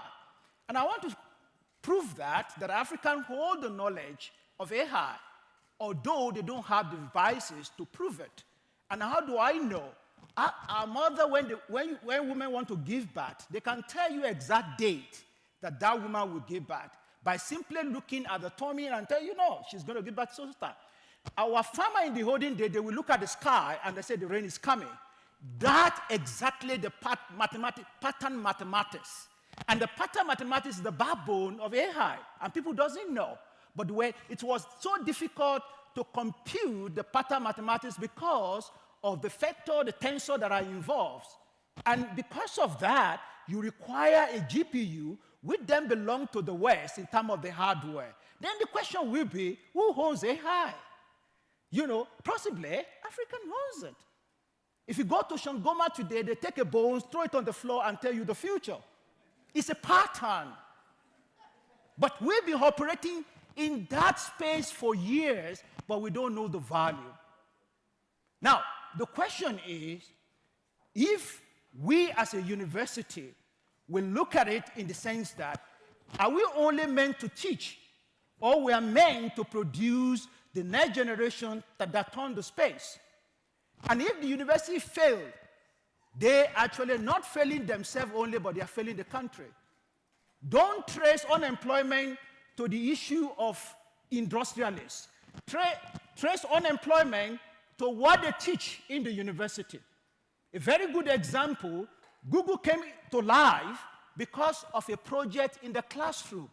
I'm sure you know what they call PageRank. PageRank is the beginning of Google, if you don't know. Because in the world of searching before, we have a dictionary searching, we have a keyword searching, and we have semantic searching. It was a challenge in the sense that it became extremely very difficult to be able to search. Then Google came up with a page searching by simply combining a semantic knowledge together to search a full information in between. And now we move from a semantic searching now into conversational searching because of a large language model that you have. Therefore, we are in a new era that we need to take the benefit. Don't give me the population of African youth. Give me a population of African youth that are qualified and strong like a Chinese kid. And that's the key. We can have population, we don't have value. We must have value and population. And that is when we can change Africa. And all our youth now have a great advantage than before because the knowledge becomes cheaper than what you know before. I always tell my students, the answer to your question, you are sleeping with it, you are waking up with it, and you are still asking me for the scope. Scope for what? It's in the phone. Use it. Do you know how much it takes a PhD or master student to be able to write a proposal before? It takes you 6 months, it takes some 1 year, some even use 2 years. Because of what? You use a keyword to search. When you use a keyword to search, you put them all together, you still spend 6 months to filter those words one by one. Whether you can use a large language model by simply using a conversational approach to be able to search now. It converges all your thought in one sentence, and you get the result. And that's the power of AI that we're talking about. I'm sure people doesn't really know what value of the AI is until ChatGPT came in, because everybody is using it now.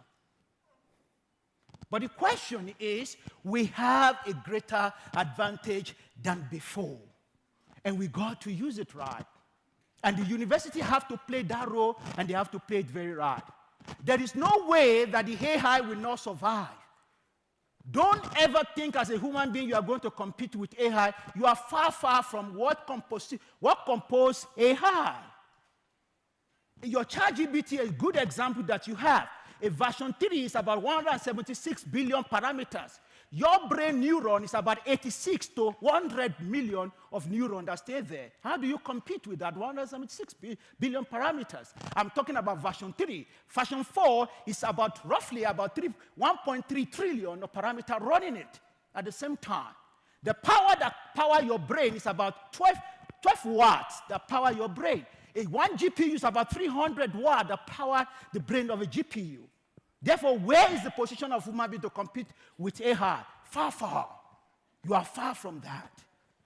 Therefore, the key is that we got to use the technology and we got to use it right. Therefore, AI is here to stay, as your blood in your body is here to live with you. What you do with it depends on you. The communication of your neuron in your brain, it takes about something like about 120 hertz that communicate. You're talking about gigahertz of communication between one information within the GPU. Therefore, it is quite important to know we're in an era of AI. And my dream is that every African kid must benefit from that technology. Because it's not difficult for them to learn anything. If you want to build a bomb today, you can build it on YouTube. It's not difficult. If you want to know, if you never talked to a lady before, you want to know how to approach a lady and win her, go to YouTube. You get that straight. But the key here is that the knowledge has to come alive. And if a university fails to make sure that the knowledge becomes an enterprise, it's a failure from university. Gone are the day you teach students garbage and you just leave them. I remember my professor was teaching me quantum electronics. He will write equations from the left to the back. I don't even know where I used that equation up to today. Whereas you wasted my megabyte of my brain for nothing. Whereas if you have taught me an electronic engineering that will be able to make me to design a single drone at the end of the day, how useful I will have been by now. Let me give you one example as well. The COVID came, and African researchers and scientists, they published about 176 and 105 publications on vaccine and immunization, and there was no drop of vaccine from any publication from Africa. And we have to rely on Cambridge production, which I think they call it AstraZeneca, whatever, and MIT one, which is called Modern, or virus, to make sure that Africans are okay. But that is not right. That is not absolutely right. It is high time every African professor become responsible to produce the knowledge that work and feed our people. Therefore, it has to come. You don't celebrate me because of publication, you celebrate me because of product that comes from me. And I think it has to come from the policy and the regulation that our higher education have to change. Don't pay me money because I publish. Pay me 20% that I publish, but pay me 80% because I produce a product. That will be a solution. Then, if I have a product, just imagine how many kids I'm going to take off the street.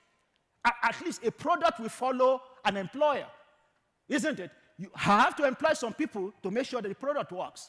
Now, if I take 2 from the street, you take 2 from the street, another person take 2, obviously, there is nothing called unemployment anymore. And it is possible to do that. Africans have every resources to do that. Let me give you another thing that's very shocking.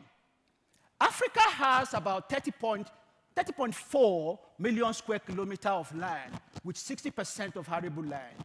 What does that mean? Arable land is, I drop a corn, a millet corn, I drop it on the ground. Without any of your intervention, that corn will grow and produce. There is nowhere in any other continent in this world that you have that benefit. And I think that's why Africans then turn to be spiritual and pray to God that God will never work physically. He is a spirit. We waste time in church so many times because God is a spirit. God can only give you strength to work. He cannot work for you.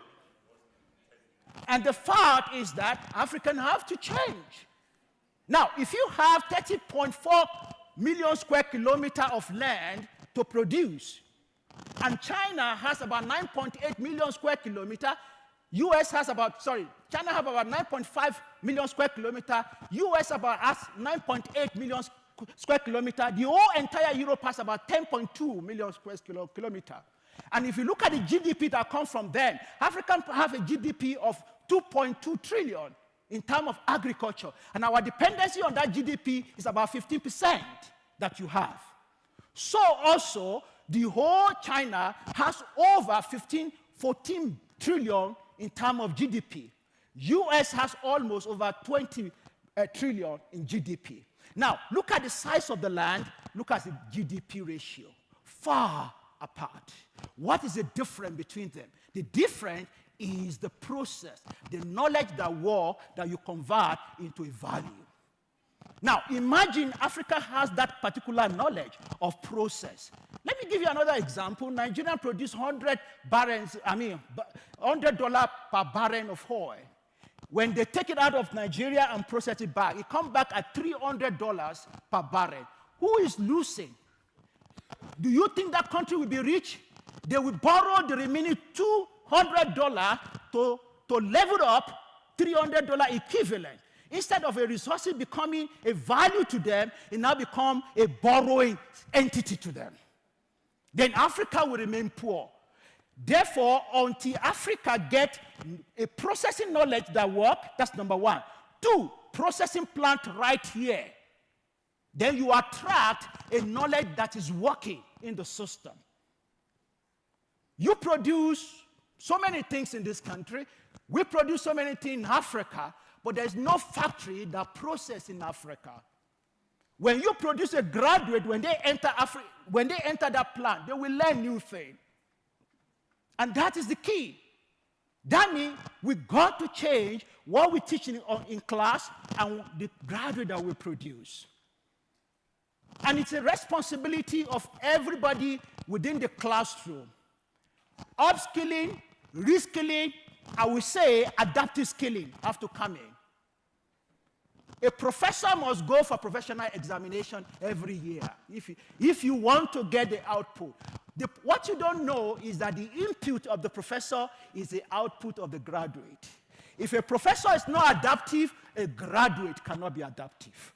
Therefore, the failure is everywhere. Am I ready to stop? Then I can stop. Thank you.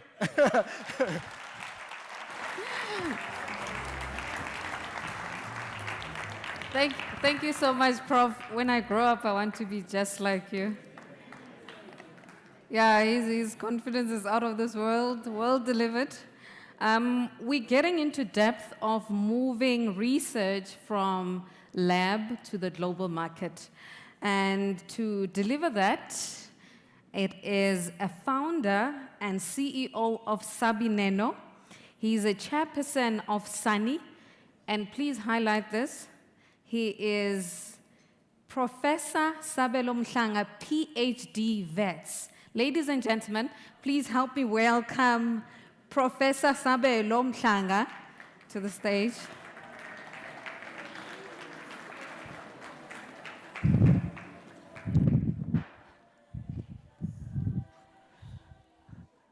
Thank you, Chairperson. If you can please put up my presentation. I prefer to show some slides. If you can just put it up there for me. But thank you for inviting me to give a presentation in this important event. I really appreciate it, and I hope that my presentation will not just be about Sabinano, but I just show some of the issues that we had to go through as a company. We're a small company, so nothing much exciting, but I hope that it will motivate someone here to follow suit and take the route towards entrepreneurship. Indeed, my name is Sabelo Mhlanga. I must say that I am a researcher as well, or was a researcher for quite some time, having worked at the universities between 2010 until 2015. And that from 2015, that's when I established Sabinano, and I became the full-time CEO, responsible for growing the company from being a startup to being a fully commercially fledged company. So I'm also affiliated with the Nelson Mandela University as a research associate or visiting professor. So I still do a lot of research. Let me just start off by giving just a highlight, just an overview of who Sabinano is. The company is based inside Mintech in Randburg.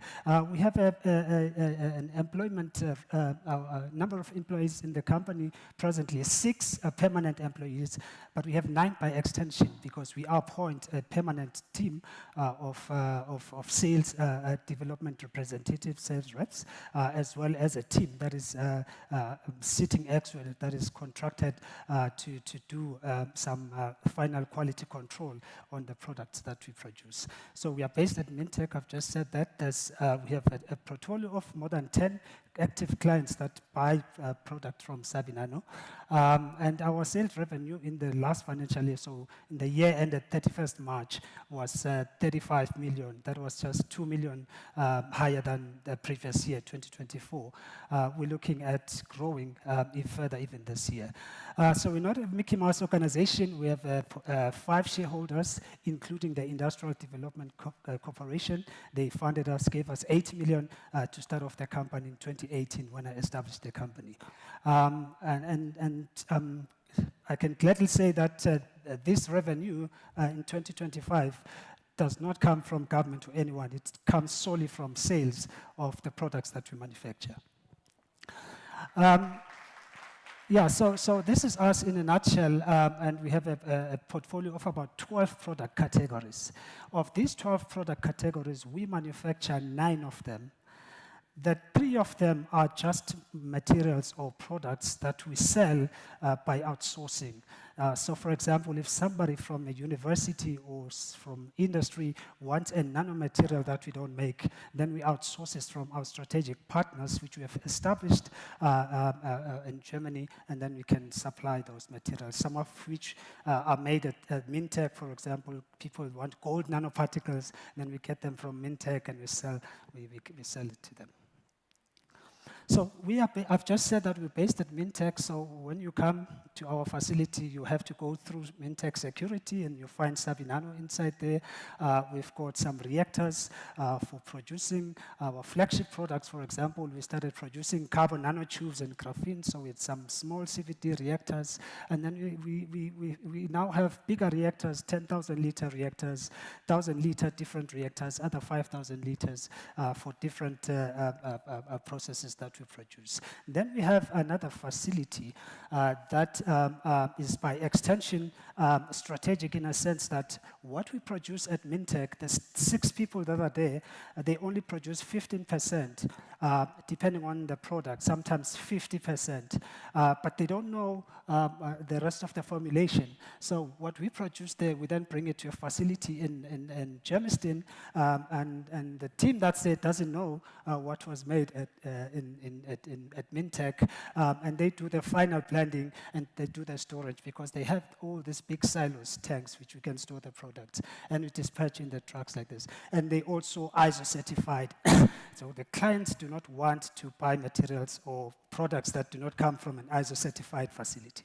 So both Mintech ISO certified, the facility in Germiston ISO certified, it makes us in a good position. So in essence, we piggyback from the ISO certified until we get to a point where we get our own ISO certifications. So we do a lot of research. I must say that I'm a researcher, but our primary focus is manufacturing. So this is just our divisions. We do manufacturing, then research and innovation, and of course there's some consulting work that we do. But the whole idea, the whole value proposition is that we focus on developing nanomaterials or nanotechnologies or nanotechnology enhanced solutions for industrial applications. And our primary focus has been really on to solve problems within the water, energy, food nexus or agriculture nexus, but that has evolved to other spaces like building and construction, as well as automobiles industry. And I'll show you some examples of where these products are used. So the idea of value proposition is that when somebody comes to us, we should solve their problem, but in a way that we enable them to do a lot more with less. And that's the principles of nanotechnology. And then we match that with green chemistry and engineering principles, then we are able to come up with solutions that are attractive, that are affordable, and that are sustainable for the customer and industry. So just to highlight on the journey and our journey from the lab to market, essentially, we started off, everything starts off with research and discovery. And in my particular case, I was involved with the synthesis of carbon nanotubes at Wits University. Spent 3 years doing that on my PhD until I get to a point where I realized that I could make money from these carbon nanotubes. In fact, one of my colleagues used to tease me because I used to be passionate about them. He said, "Are we going to have these carbon nanotubes for lunch?" He would laugh at me. But I realized that these materials could be gold in that, you know, they can find application in a wide areas due to their unique properties, like strength, for example. Carbon nanotubes is known to be 100 times stronger than steel in terms of its tensile strength and Young's modulus. Graphene 200 times stronger. So all those ideas then, I realized that if I could start selling them, I could make a business out of this. And then I established some partnerships with universities, and I was selling to researchers at the universities. They were buying them. I said, oh, they can buy them. And then I strike a partnership with Mintech. I went to Mintech and said, can you host my company in there? Because I know that you have a nanotech innovation center. You're already producing some waste, so you have some regulations, you know, you probably have gone through to some extent. Then we could piggyback and partner in that way. And so we were able to secure space there, and then we were able to develop early proof of concept and prototypes, which is necessary. And then we went on to scale up and went on to pilot production.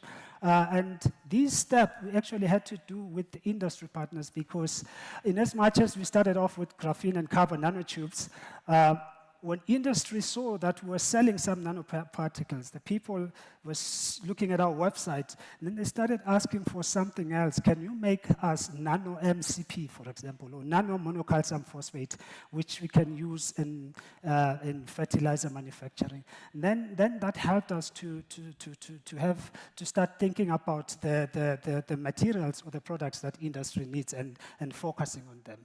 And so we moved from small batches to industrial trials. As we speak now, our products have been trialed at Stillmate, past trials, ready for use, flow-centric, Omnia, Plascon. We have a wide range of products, I must say, which is quite interesting. So this is just to show just one of the reactors that we use in the plant.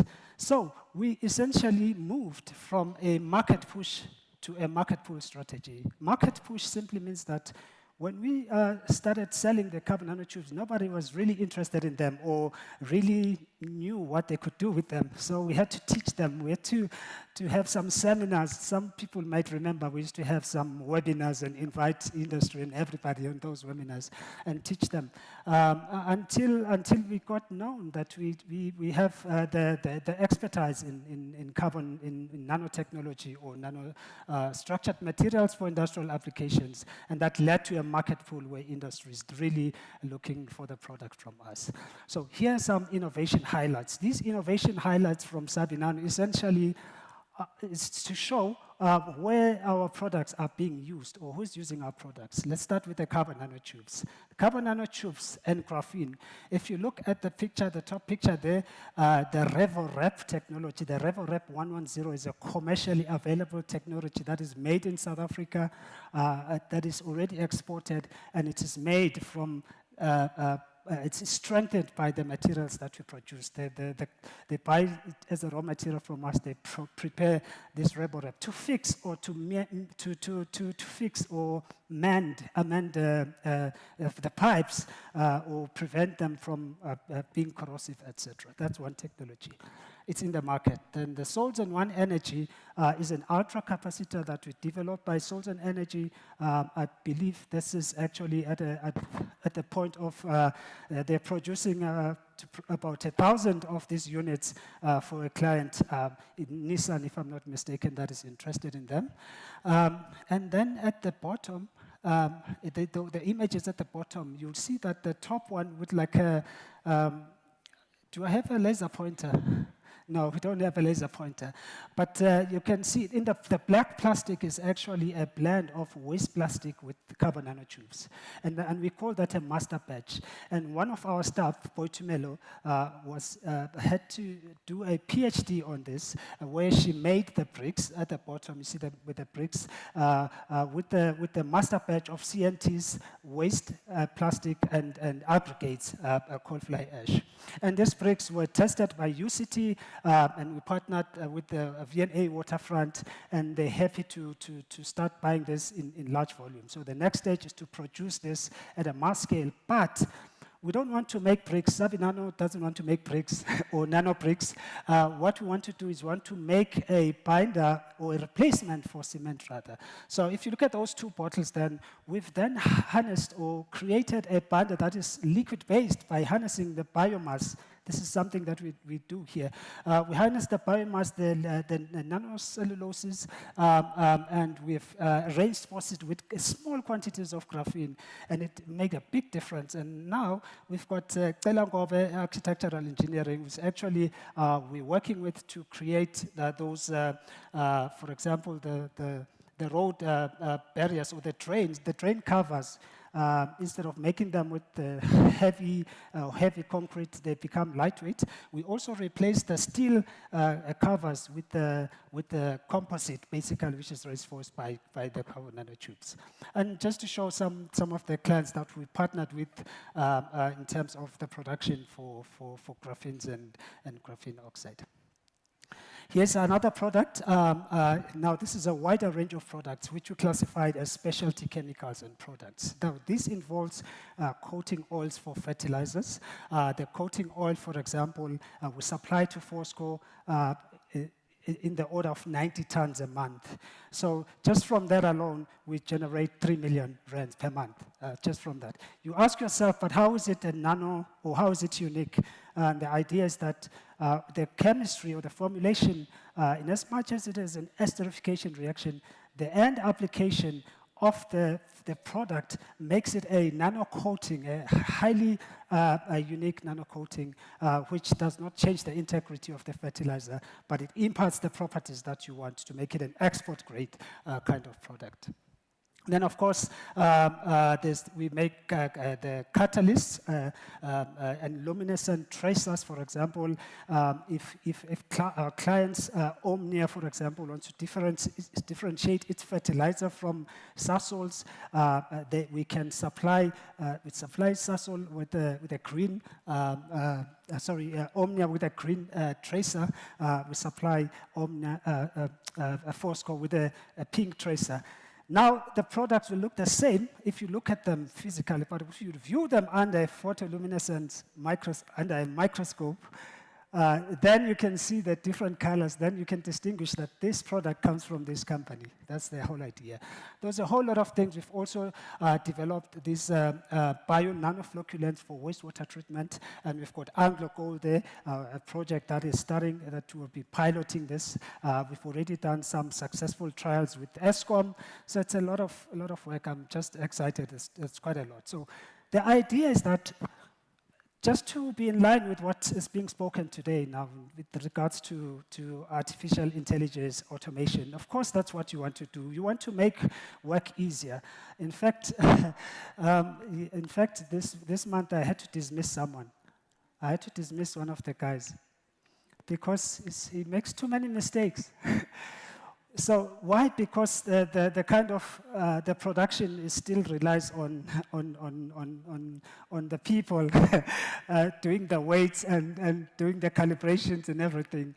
But the idea is that this building is actually has been a building which we will be moving into from beginning of next year. So it will be transformed to allow us to use automated reactors, AI-enabled quality control, as which would then allow efficient packaging and distribution. So we're moving from manual checks, labor-intensive processes, paper-based quality control to automated dosing, AI dashboards, predictive maintenance, etc. So at Sabinano, we cannot, prevent, or we cannot, avoid being competitive. And that's why AI is becoming critical in our facilities. And that's obviously going to transform our workforce, Instead of having the technicians, we should have AI technicians, from lab assistants to digital engineers, operators to data analysts, etc. So these are the just global market opportunities. I mean, the idea is that you want to go global. In fact, the product that we sell to the clients, they actually export the products to overseas. So we're already taking our step. And in fact, the idea for us is that we're already looking at setting up a small facility in Europe, just because some of the requirements are that your products need to be REACH registered. There's a lot of regulations. I'm not going to talk a lot about that, but there's a lot of effort that we do put into that to make sure that is. So the idea is was not for us to do research just for fun and publications, but the idea is that we should create jobs, contribute by providing solutions that are sustainable or environmentally compatible, and of course have a meaningful or have a social impact in that the solutions are aligned with our UN development goals. So the idea is that you people, or us as classical researchers at the universities, we create a very innovative solutions, but then we start looking at a problem that will go with that solution. That's not the way to go about things. And I think we've realized that indeed it doesn't help a lot. So the future vision, of course, for us is that we want to scale into Pan-African, focus on nanotechnology. We want to expand into energy storage, advanced composites, smart materials, have the global partnerships with in the African nanotech, so have Africa in the nanotech value chain. Of course, we want to have partnerships with BRICS partners, and of course, Europe and Germany, I think I've just mentioned a little bit. But the idea is to have partnerships with industry, partnerships with government, and of course, the people then can be served through successful ventures of this nature. In summary, these are just a few words that I can share with you, that we have moved from test tube reactions, and our products are being used by farmers. They're being used in the mines, in industries. We've created some sustainable solutions for industry, and we are growing. We're hoping to triple our revenue in the next 2 to 3 years. So transitioning from 4IR, transitioning to 4IR technologies for us such as IAI is inevitable. With that, I want to thank you for listening to my presentation. And these are the people that we work with at Sabinano. Not everybody's in the pictures, but I do want to acknowledge funding from the Industrial Development Corporation, Mintech hosting us, the CSIR through some partnership projects that we've had, nanography, some of our friends that also manufacture nanomaterials, and everyone else, university partners. Thank you so much.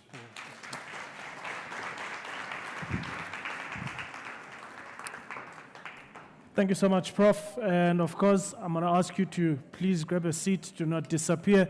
3 things stand out for me. 1, you can get somebody who's doing a PhD to manufacture bricks. So young people, AI is not going to give us a shortcut that we thought is going to give us to get those degrees. We are still going to need to work for them. 2, there's going to be some fights when I get home, Prof, because of you. Because I realize now more than ever, coming from a creative family was not the deal. I needed to come from a family of geniuses, because what you are doing, it looks like a $1 billion idea, and it requires smart people, and I don't come from that family. Ladies and gentlemen, we are going to invite onto the stage the rest of the panelists that are going to be joining the Prof. And I just want to introduce one person who's joining the panelists that did not have the opportunity to share, and that is Mr. Sbusiso Kuzwayo. He is a seasoned executive with over 2 decades of leadership experience, spanning enterprise development, finance strategy, and corporate governance. He holds an MBA amongst other qualifications that he has, and he has held senior and executive roles across the public, private, and non-profit sectors. This panel discussion will be led by none other than Dr. Gregory. So please, Doc, will you join us on stage? And then the rest of the esteemed panel. My brother, I also want to know where you got your cut from. So you and me need to talk about 2 things. Funding, and then the tailor. A round of applause.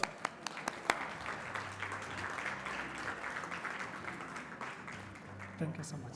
Thank you, sir.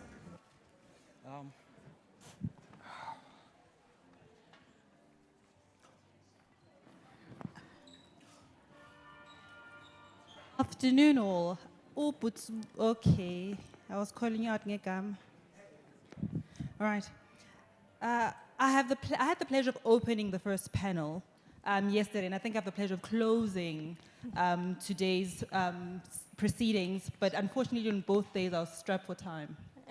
I've got tons of questions, but we'll try and get through one round and then open it up to the audience who might also have some burning questions. Being a researcher myself, Prof. Sabelo, I'm feeling a bit of guilt that I didn't transition my research into a company innovation. And I'm looking at Dr. Rita. I'm gonna come talk to you again to make it possible.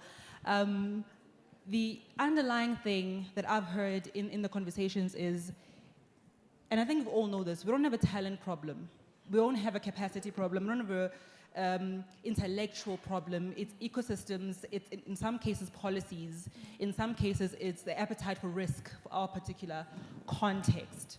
And also, when you spoke about the ecosystem tax, what I heard in my mind as a South African was also black tax, and having to build before you can start reaping from what you've worked for. But to start things off, so I'm gonna put you on the spot. As South Africa, we sit within the continent, and there are regional frameworks. You know, AU's digital transformation agenda, after agreement. How important are those regional frameworks in informing our national innovation policies? Thank you. Good afternoon, everybody. Can I firstly greet everybody and maybe acknowledge people I'm with, because I didn't come alone. As Tess says, I brought some teams with me from the training academy, as well as from HR, and then a young man who's an intern who's learning from us, as well as our stakeholder engagement. And why I'm mentioning that is because when TUSES was formed in the midst of COVID. And this is a plan of where we say normally government doesn't work. We are an example of that government work. So there was a political will where there are 3 spheres of government that came together to form TUSES, which is your local government COT, your DTIC, as well as your GDED. We are specializing in automotive sector as a special economic zone. Now, this policy becomes critical for us to spearhead the issue of automotive in Africa and in the world. So in our site, for example, I think we've got about 11 tenants. We are the landlord, so we don't produce cars. We are the landlord, where one of our anchor tenant is Ford. They produce over about 700 cars a day. And because of that, then it opens up your tier 1, tier 2, and tier 3 opportunities, which become our tenants who do that. So for us to do that, we needed certain policies to be set up for us to start such a special economic zone. So these zones are critical not just for South Africa, but to open up the markets in African countries, because we are the gateway to Africa in a way. I know I spent some time, I wanted to say, I spent some time in Nigeria, and it's fascinating to see, for example, one of the first shopping centers was built in Nigeria, but people who were behind it were South Africans, which was Brawl South Africa was managing that. Fortunately, I was employed, by Brawl to start such a mall in Nigeria. So we can be able to set up or spearhead, be a catalyst of policy and implement it, not just create it, implement it. So this then creates opportunities where we don't just consume, but also we are able to produce. So I like what Prof was saying, he's produced something. Now, whatever we can produce in South Africa, it becomes easier to go global, because then we've got the systems, we've got the policies, and we are implementing them so that we are able to go global. And that for me is what TASES and the government, especially the government policy, the will to set up a vehicle that is able to produce cars that are exported outside the country. Because we are also building what we call an auto city, which then has certain qualifications that need to happen. We need to go green. We have a policy by government that is called SAM 35, which is the South African Automotive Master Plan. That tells us that, one, we are not transformed now. So there's about 1% of black people participating in the mainstream of automotive production in South Africa. How do we grow that, transform into that? There's issues of technology. We have NEVs coming up in our phase 2 that is starting now. We have Ford who's going to produce their first NEV here in South Africa. Are we ready? Do we have the skills to do it? So those are the things that are coming up, but because we are there, it becomes easier for us to create, to partner with TUT. We are in partnership with IFO, as well as other departments within TUT, where we are saying the skill that we are currently producing, to be fair, does not meet the demand of the jobs that are coming in the future. Yeah. And how do we bridge that gap? So policy becomes important. I'll end there. Fantastic. I think because I've not insider trading, but knowledge from dealing with ITASAs from the Institute's perspective, we have this continual discussion around scaling the gaps. And I think, Dr. Moloko, you spoke early around training differently. Yeah. And in my mind, I'm thinking, how do we train such that we can capacitate those tier 1 suppliers? You know, how do we train collectively as well to ensure that we build better ecosystem, better entrepreneurs, and tap into those indigenous knowledge systems? Yeah, so I think when we speak of training and training in collaboration, we're really speaking to that.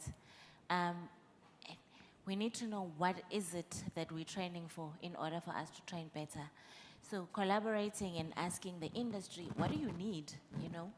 So that when we train in the university setting, we're training for exactly that. And there's models that are currently in place. I'll give you an example of something that is done in the UK between Carleton University and Ericsson as an organization. They do the market pull and push with the university.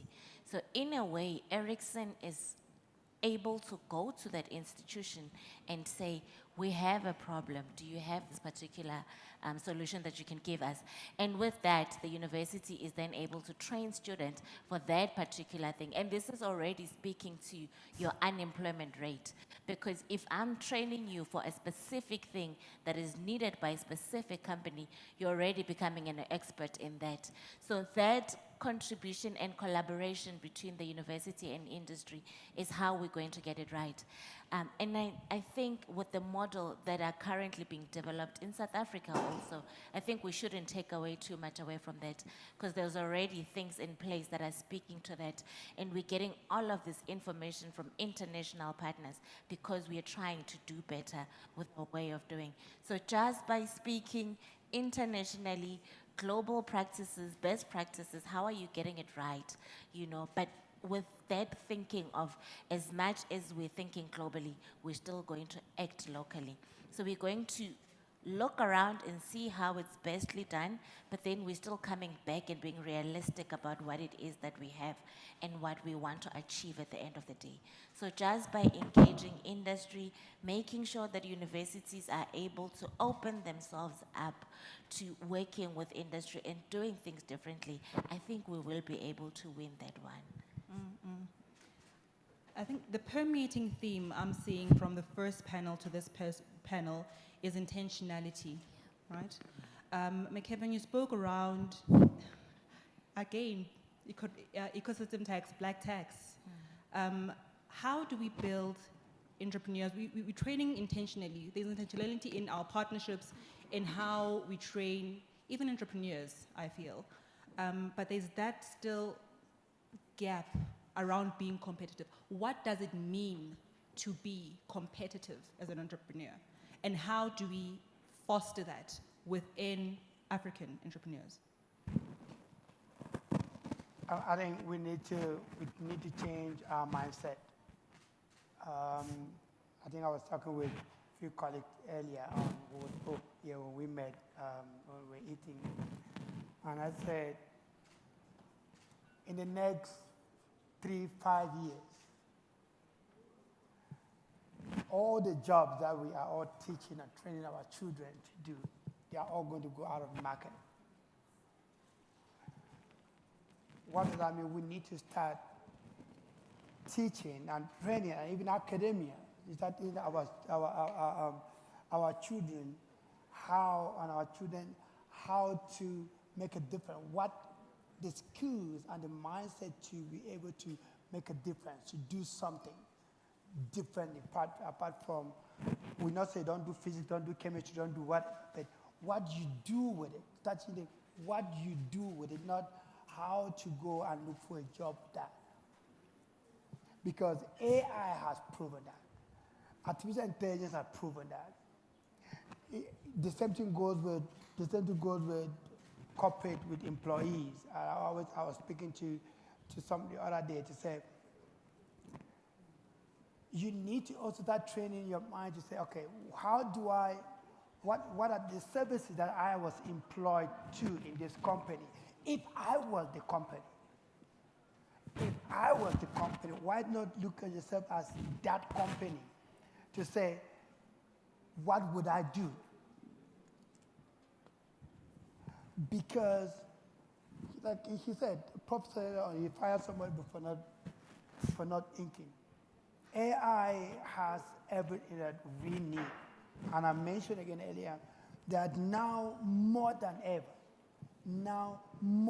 ever, is the idea for anybody. I mean, everyone. It doesn't matter where you come from, it doesn't matter your background, it doesn't matter where you come from, to build something, to be an entrepreneur. We all, when we talk about it, we don't say, don't, you leave your 9-to-5 job, but you can create something. You can do something. So it starts with our mindset, and it starts from home, and it starts from institutions and university and colleges. We need to change the curriculum that we've been using for so many years. It's archaic. Prof said it earlier on. It doesn't work. I'm sorry, I'm speaking here, Institute of Work, but it doesn't work. And the earlier we start talking to our children now, and start talking to our teachers now, how to take them to help that young man who created the mechanics and the rest part, and start consuming that, the earlier the better. So mindset is better. We have in Europe, in the US, and we have young 14, 15, 16, 17-year-olds who are not only building a $1 billion idea, who are running a $1 billion idea, and they are not developers. They are not coders. They are just people with right ideas that truly solve problems. Africa is going to almost 1.5 billion. I mean, we are almost 1.5 billion right now. We have so many of these problems that we can solve, but we need to start training our children and the young ones and the next generation to start thinking, even in school, as an entrepreneur. I think that mindset point is very important. Also touching into the soft hard skills, as people put it, your creativity, agility in thinking, and lifelong learning. And that point of mindset, from my vantage point, particularly from African context, comes back to being able to tap into our indigenous knowledge systems. And I love the example you gave, Prof, with Isangoma, that sees the patterns in the bones. But when we think about it from an African perspective, we don't see that as knowledge. We don't see that as innovation. We don't see that as pattern recognition, right? So how do we not only in academia, because I think something is a bad rap that academia is not doing enough, but also across the whole value chain. How do we start recognizing indigenous knowledge systems as potential catalysts for innovation? And how do we tap into that? Let's start this way. If you don't use what you have, you won't do it over and to improve on it. I want to see Africa who build a Tata Indica car, and we take our family into that car and we drive it joyfully rather than looking for Mercedes-Benz. What makes me happy with this dress today, we all wear coat and you look very handsome anyway. This is extremely handsome man in African fabrics. Do you know how many foreign exchange we've saved by wearing this and wearing this? That's different. We've trained our kids with a taste bud that they have to eat coca out. Whereas the pap can be made like very close to that. The corn we have can be made like a cornflakes for them. You see, you start retaining income and retaining your result when you keep the little that you have. Let me give you one good example of Dangote today. Nigeria produce oil, they take it out, like I said earlier on. Now Dangote build a refinery now in Nigeria, and it's now an exporter to the United States of America. Who knows him before? No. Dami, just imagine how many reserves that we're going to have from the foreign exchange part. I remember when Nigeria was dealing with issue of cassava and whatever in their production. Then they decided to create a kind of a mix in their production, and they were able to save a lot of foreign exchange within that particular ecosystem. Now, what I'm saying is that until our technology serves us, that is when it becomes meaningful. There's no need for African scientists to be designing a rocket that's going to the moon. There is no problem in the house. The problem is the food. The problem is the house. You know, we never solve that problem. All you are doing is that you are downloading the paper that is going to solve the problem in the space. No. Let's solve the main. There's a lot of problem within our ecosystem that are here. You know, God forbid, if there is a disease that comes and the Europe refuse to give us vaccine, we finish. Let's start doing that from now. I like what other African countries are doing. You begin to see the car that we are making. Car is not difficult to make. Engineering of it is not difficult to make. A typical example is that we depend on Microsoft for operating system. No one has ever thought of African operating system. The Ubuntu we made here was taken away. The whole kernel of Ubuntu was taken away. Now the question is that, are you telling me as an engineer I don't know how to develop operating system? Only to put a student for 6 months, we develop an operating system, but who's going to buy it? Yeah. You see, those are the problems I feel that we are having. Go to many shelves in many universities across this country. Wonderful thesis title are there. It is time that I don't take a PhD when I don't have a need for that topic. I always tell my students now, I stopped from last year.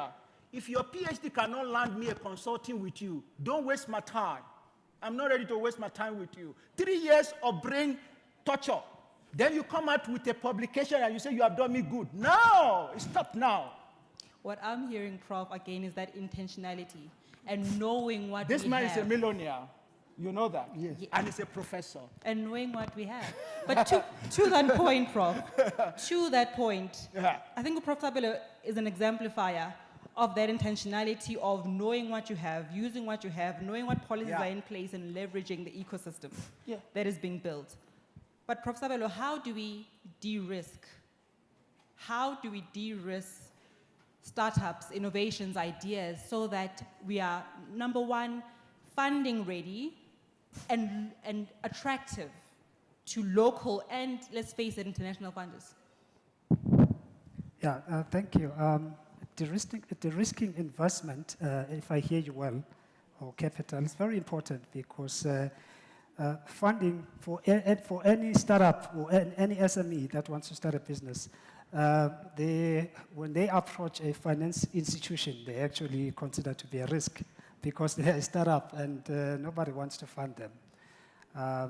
They can have a great business plan, but nobody's going to fund them. So I think the issue, and this is a problem that we've faced, that we've experienced ourselves. But what is critical is that the approach needs to be different. Banks, for example, and private funders, to some extent, they want to make money out of the deal, whereas the government has a better position to make funding for startups available, but with different, less risks associated with them. For example, I would say consider blended finance, for example, for startup that would allow for losses. Firstly, it must allow or must be cognizant that a startup company or business is going to suffer some losses, so it must finance those losses or the period where the company will need capital but will not be generating revenue. So that's quite important. And then, of course, the other obviously is to have. I think the government already has the DTIC, they have the IDC, but what I think is important is that this funding institutions or the funds that are available out there, they need to be co-invested. They need to have the element of having government funding and private sector funding, because the two people understand things differently. The industry understands differently. I myself am going to set up a fund. That's going to be probably 50 times faster to secure than a government funding. If you've got an idea now and you go to the DTIC, even if it's not a loan, even if it's a grant, it's going to take up to 6 months. Let's just say you wanted to get something that is less, that doesn't consider risk that much, but it's still going to take 6 months. So I think the pool of funding, I think government would have to talk to. And of course, the other thing is to consider what you call, obviously, incentives. Somebody mentioned incentives here.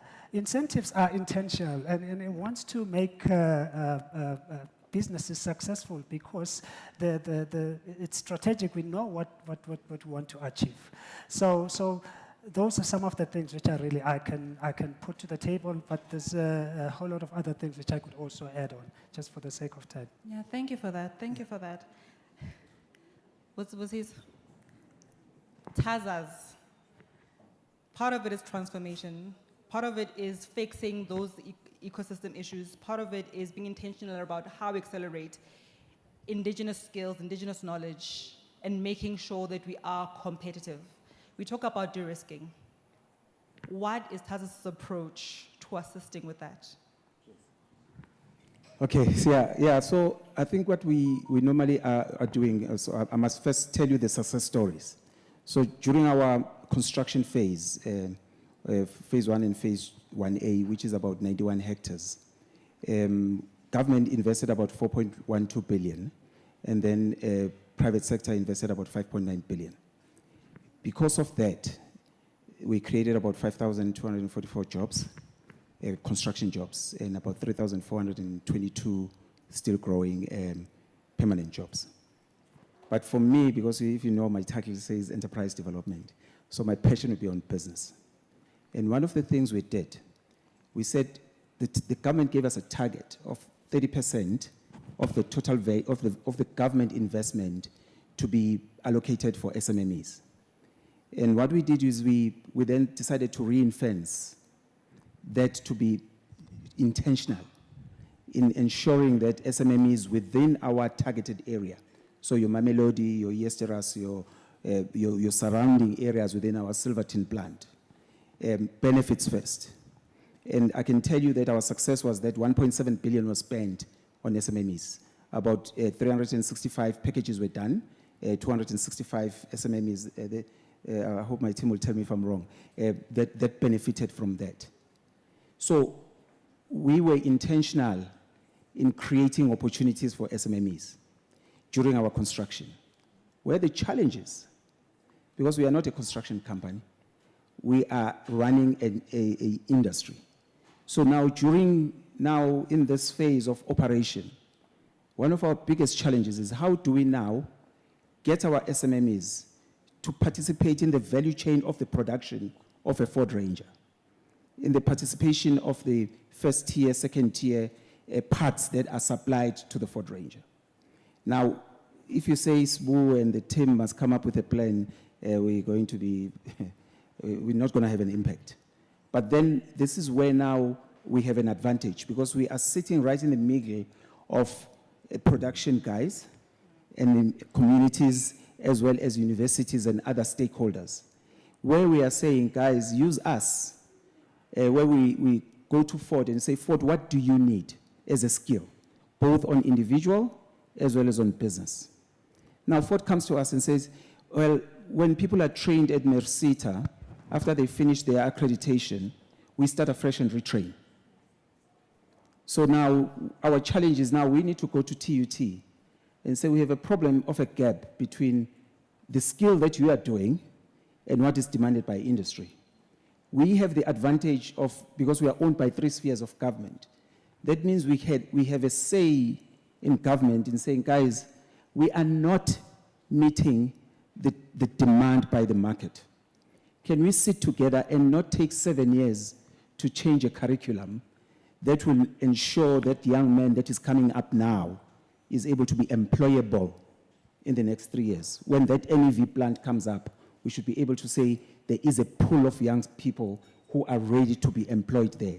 Not just employed, but also SMMEs that can benefit from there. But we've got funding opportunities that one can look into. I know when I say triple BE, there are certain races that don't like it, but I'm going to say it because there are some successes on triple BE.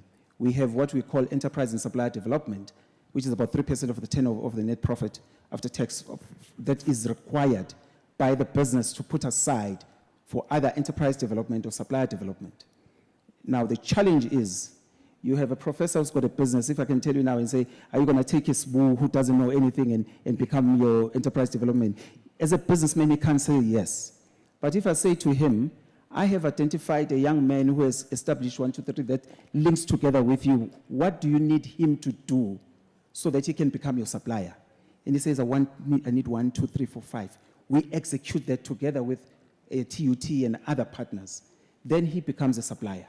That's what enterprise is about, and that's where we are coming in. We're saying, let us find that gap, but market open up, also educators, because we are not educators.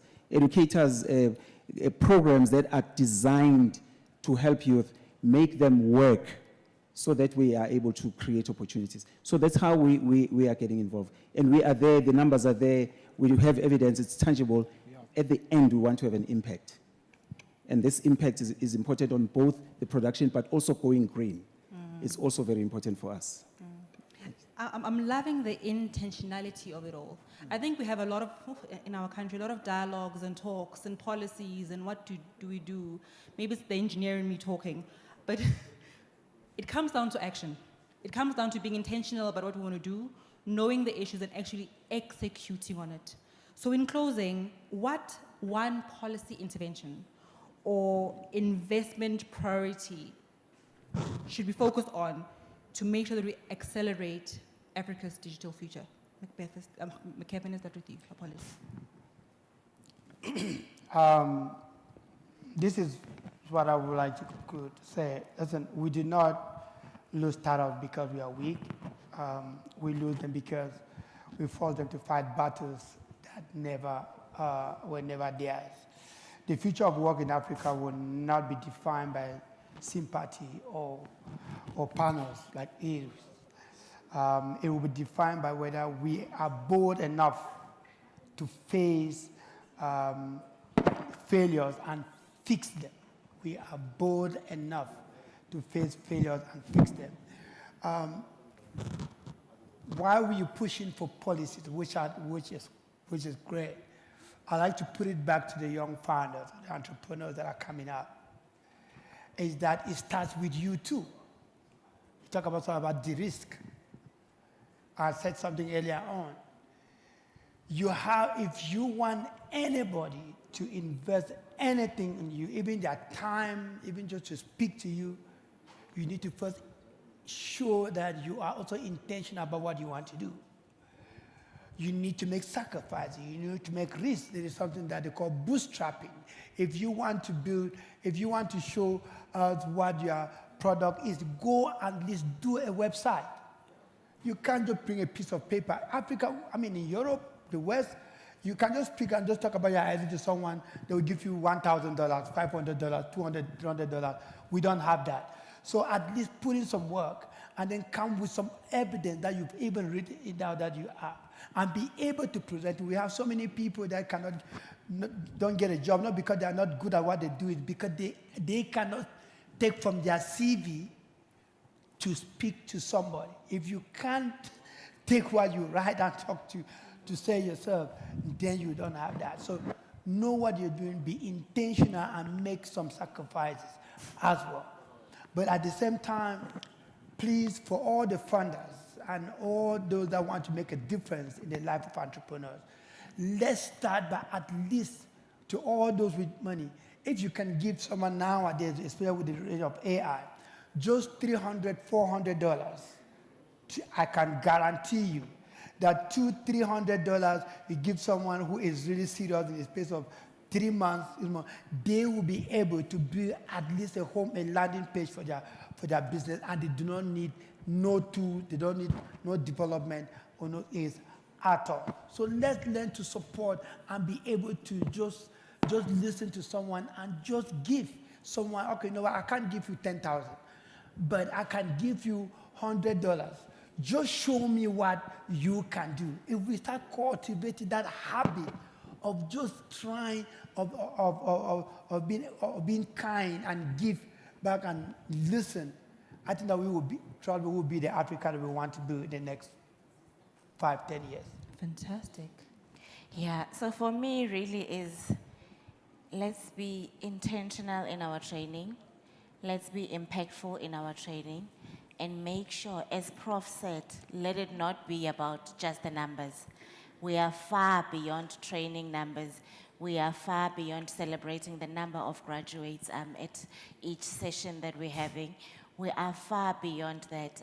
We need to make sure that we're not adding onto that graduate unemployment rate that we have.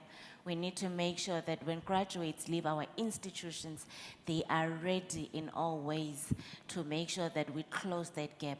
So let's just be intentional in our training. Those of us that have been given the responsibility to train, let's be intentional in our training and make sure that we're not just doing it for the sake of doing it, but we're doing it because we're being impactful and we need to see the change in the world. For me, really, it's that. Thanks, Prof.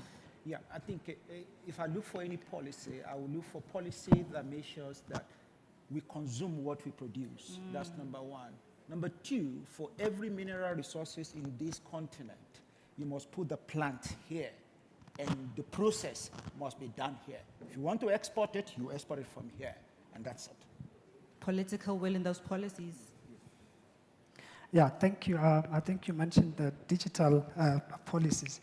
I think obviously digitalization is very important. I would specifically consider the fact that we want to prioritize a free trade between African countries. We then need to emphasize a digital trade policy, prioritize that, to make sure that firstly we can trade digitally amongst ourselves, because it's an enabling way rather than making rails or transportation across. That's the first thing that can make things happen. And secondly, I think I wanted to say that, look, investment focus should follow suit. So the investment should be towards digitization. And to make sure that, for example, many things are being digitized, like national ID is digitized, everything else. What about guardrails or rails to guide digitization or decisions that are made digitally to make funding available and to create a trust from a funder or an investor and a business and an aspiring entrepreneur. So these are the policies which I think we should focus on. Fantastic. Thank you, Prof. Yes, on top of the two that I mentioned, Triple B and Psalm 35, for me, I know that for a fact that DTIC is creating a policy on every SEZ to create a center of excellence. Yeah. And that for me is important. Yeah. And I know within us, the board members requested us to create a training academy. And one of our catchphrases is shaping the future of automotive excellence. And now this policy for us, it's critical that we want that young man who was doing a simulation here, we call them young kids on steroids, right? Not the drug one. I'm talking in terms of them thinking outside the norm that we would think. And we want to create a space for them that when we say they are crazy, I know in my time we say, hey, this guy is crazy. That person is coming up with something that we haven't thought of. Yeah. So now government is saying, let's create a space for them from high school or even lower, that when this person has this idea, they have a space of exploring, learning, being supported, and be able to implement that. We've got a South African who's doing great things, Elon Musk. He's a South African. He's leading in this electrical vehicle field. And so what stops us from having a young township black young girl or young boy coming up with different things that we have not even thought about? But where are they going to go? So this policy for us is critical for all the 11 SEZs and the other 3 or 5 that are coming up, that you have that center of excellence. And that is not just going to be a government issue. It will be partnered with industry leaders, your universities, people who are international people who have exposure into investment. So that policy for us is something that we're really pushing for, and we're hoping it will have an impact for future skills and create opportunities. Thank you so much. Thanks. I think in the summary of what I heard from the panel is the boldness in action from an entrepreneur's perspective, but also from a funding perspective, to be intentional about understanding the complexities and context of African entrepreneurs, of the top ecosystems, but still going through and funding anyway, and having policies that incentivize that intentionality, and also policies that are intentional about sourcing from the ecosystem you're trying to create. With that, I'd like to thank you so much for those insights. I know there might be daggers coming at me from not taking questions, but please find our fantastic panelists and interrogate them, ask them further any other questions you might have. Thank you so much.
Ladies and gentlemen, we are reaching, or we have reached the end of the day, or the end of the sessions that we have had, the end of a beautiful 2 days. And having a chat with somebody yesterday, they said, looking at the program, each topic that is being dealt with, where we are giving a speaker 15 minutes to articulate it, they said each of those topics can actually be a conference on their own. Do you all agree on that? And I do believe that in the IT language, we moved from having the memory card of megabytes to gigabytes, and they are now on terabytes.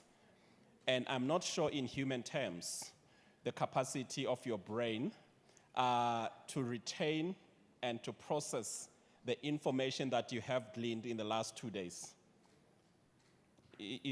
Are you still coping? And then if you are still coping, I am happy. But from the bottom of my heart, I want to thank each one of you for spending the last 2 days with us. We have the guests all the way from the Western Cape. We have the guests from the Free State. We have the guests from KZN. And we also have the guests from other African countries. And having interacted with those people, what I can reflect and acknowledge is that the dialogue on the future of work is growing every year. And the types of discussions that we are having would have a great impact in changing our position in the world as a country and as a continent. And as you are sitting here today, you have contributed to this content. We will be writing a report. We will be doing a policy brief with some government departments to make sure that what you heard today is not just another talk shop. And with those words said and done, I want to also thank our 2 MCs. They are gorgeous, very articulate.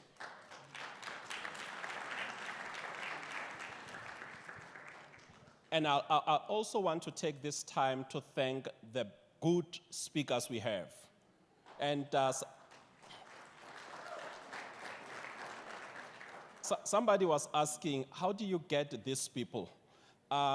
Sometimes you would write to the offices and then say, can so-and-so speak? And, the gatekeepers and security guards and everyone would say no. And then we then tend to follow the streetways.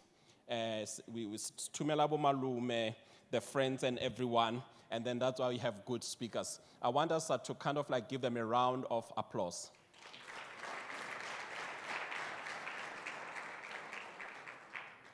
And this could also not have happened without the support of the sponsors. Every year we go with a cap in hand and saying to the partners, can you partner with us? And this year we were very intentional.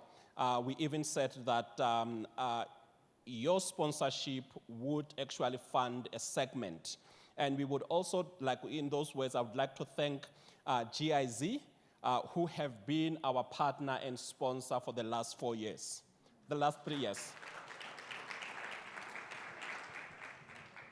And we would also then like to thank Uber, who came on board and decided that we also want to be counted. You can. WNR-CETA, last year they came on board, sponsored the last dialogue, and this year they also said they do not want to be counted out, and they also came on board. We are thankful to them. Then we have Tazes, who is our partner from the perspective of thought leadership and the perspective of research in the auto sector. And this year they also said, we want to put our money where our mouth is, and then they came on board. Let's also give them a round of applause. And we have another partner who we are setting up a lab with, who also came on board, PJ Capital. We are grateful for their contribution.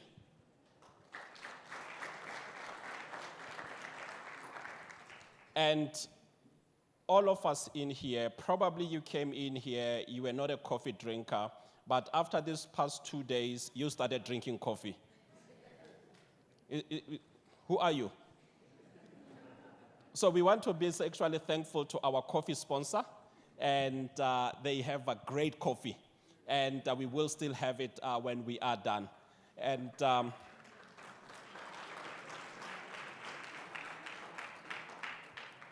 the moderators, the I4 team, TUT colleagues, and all the friends that came from far and wide to support us, we are thankful.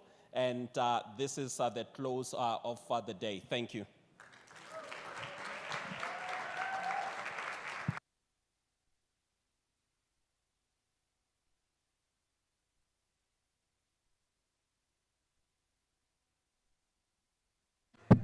I'm going to ask that we clear the hall quickly because they need to do work in here, and probably we could be outside while they're doing that. Thank you.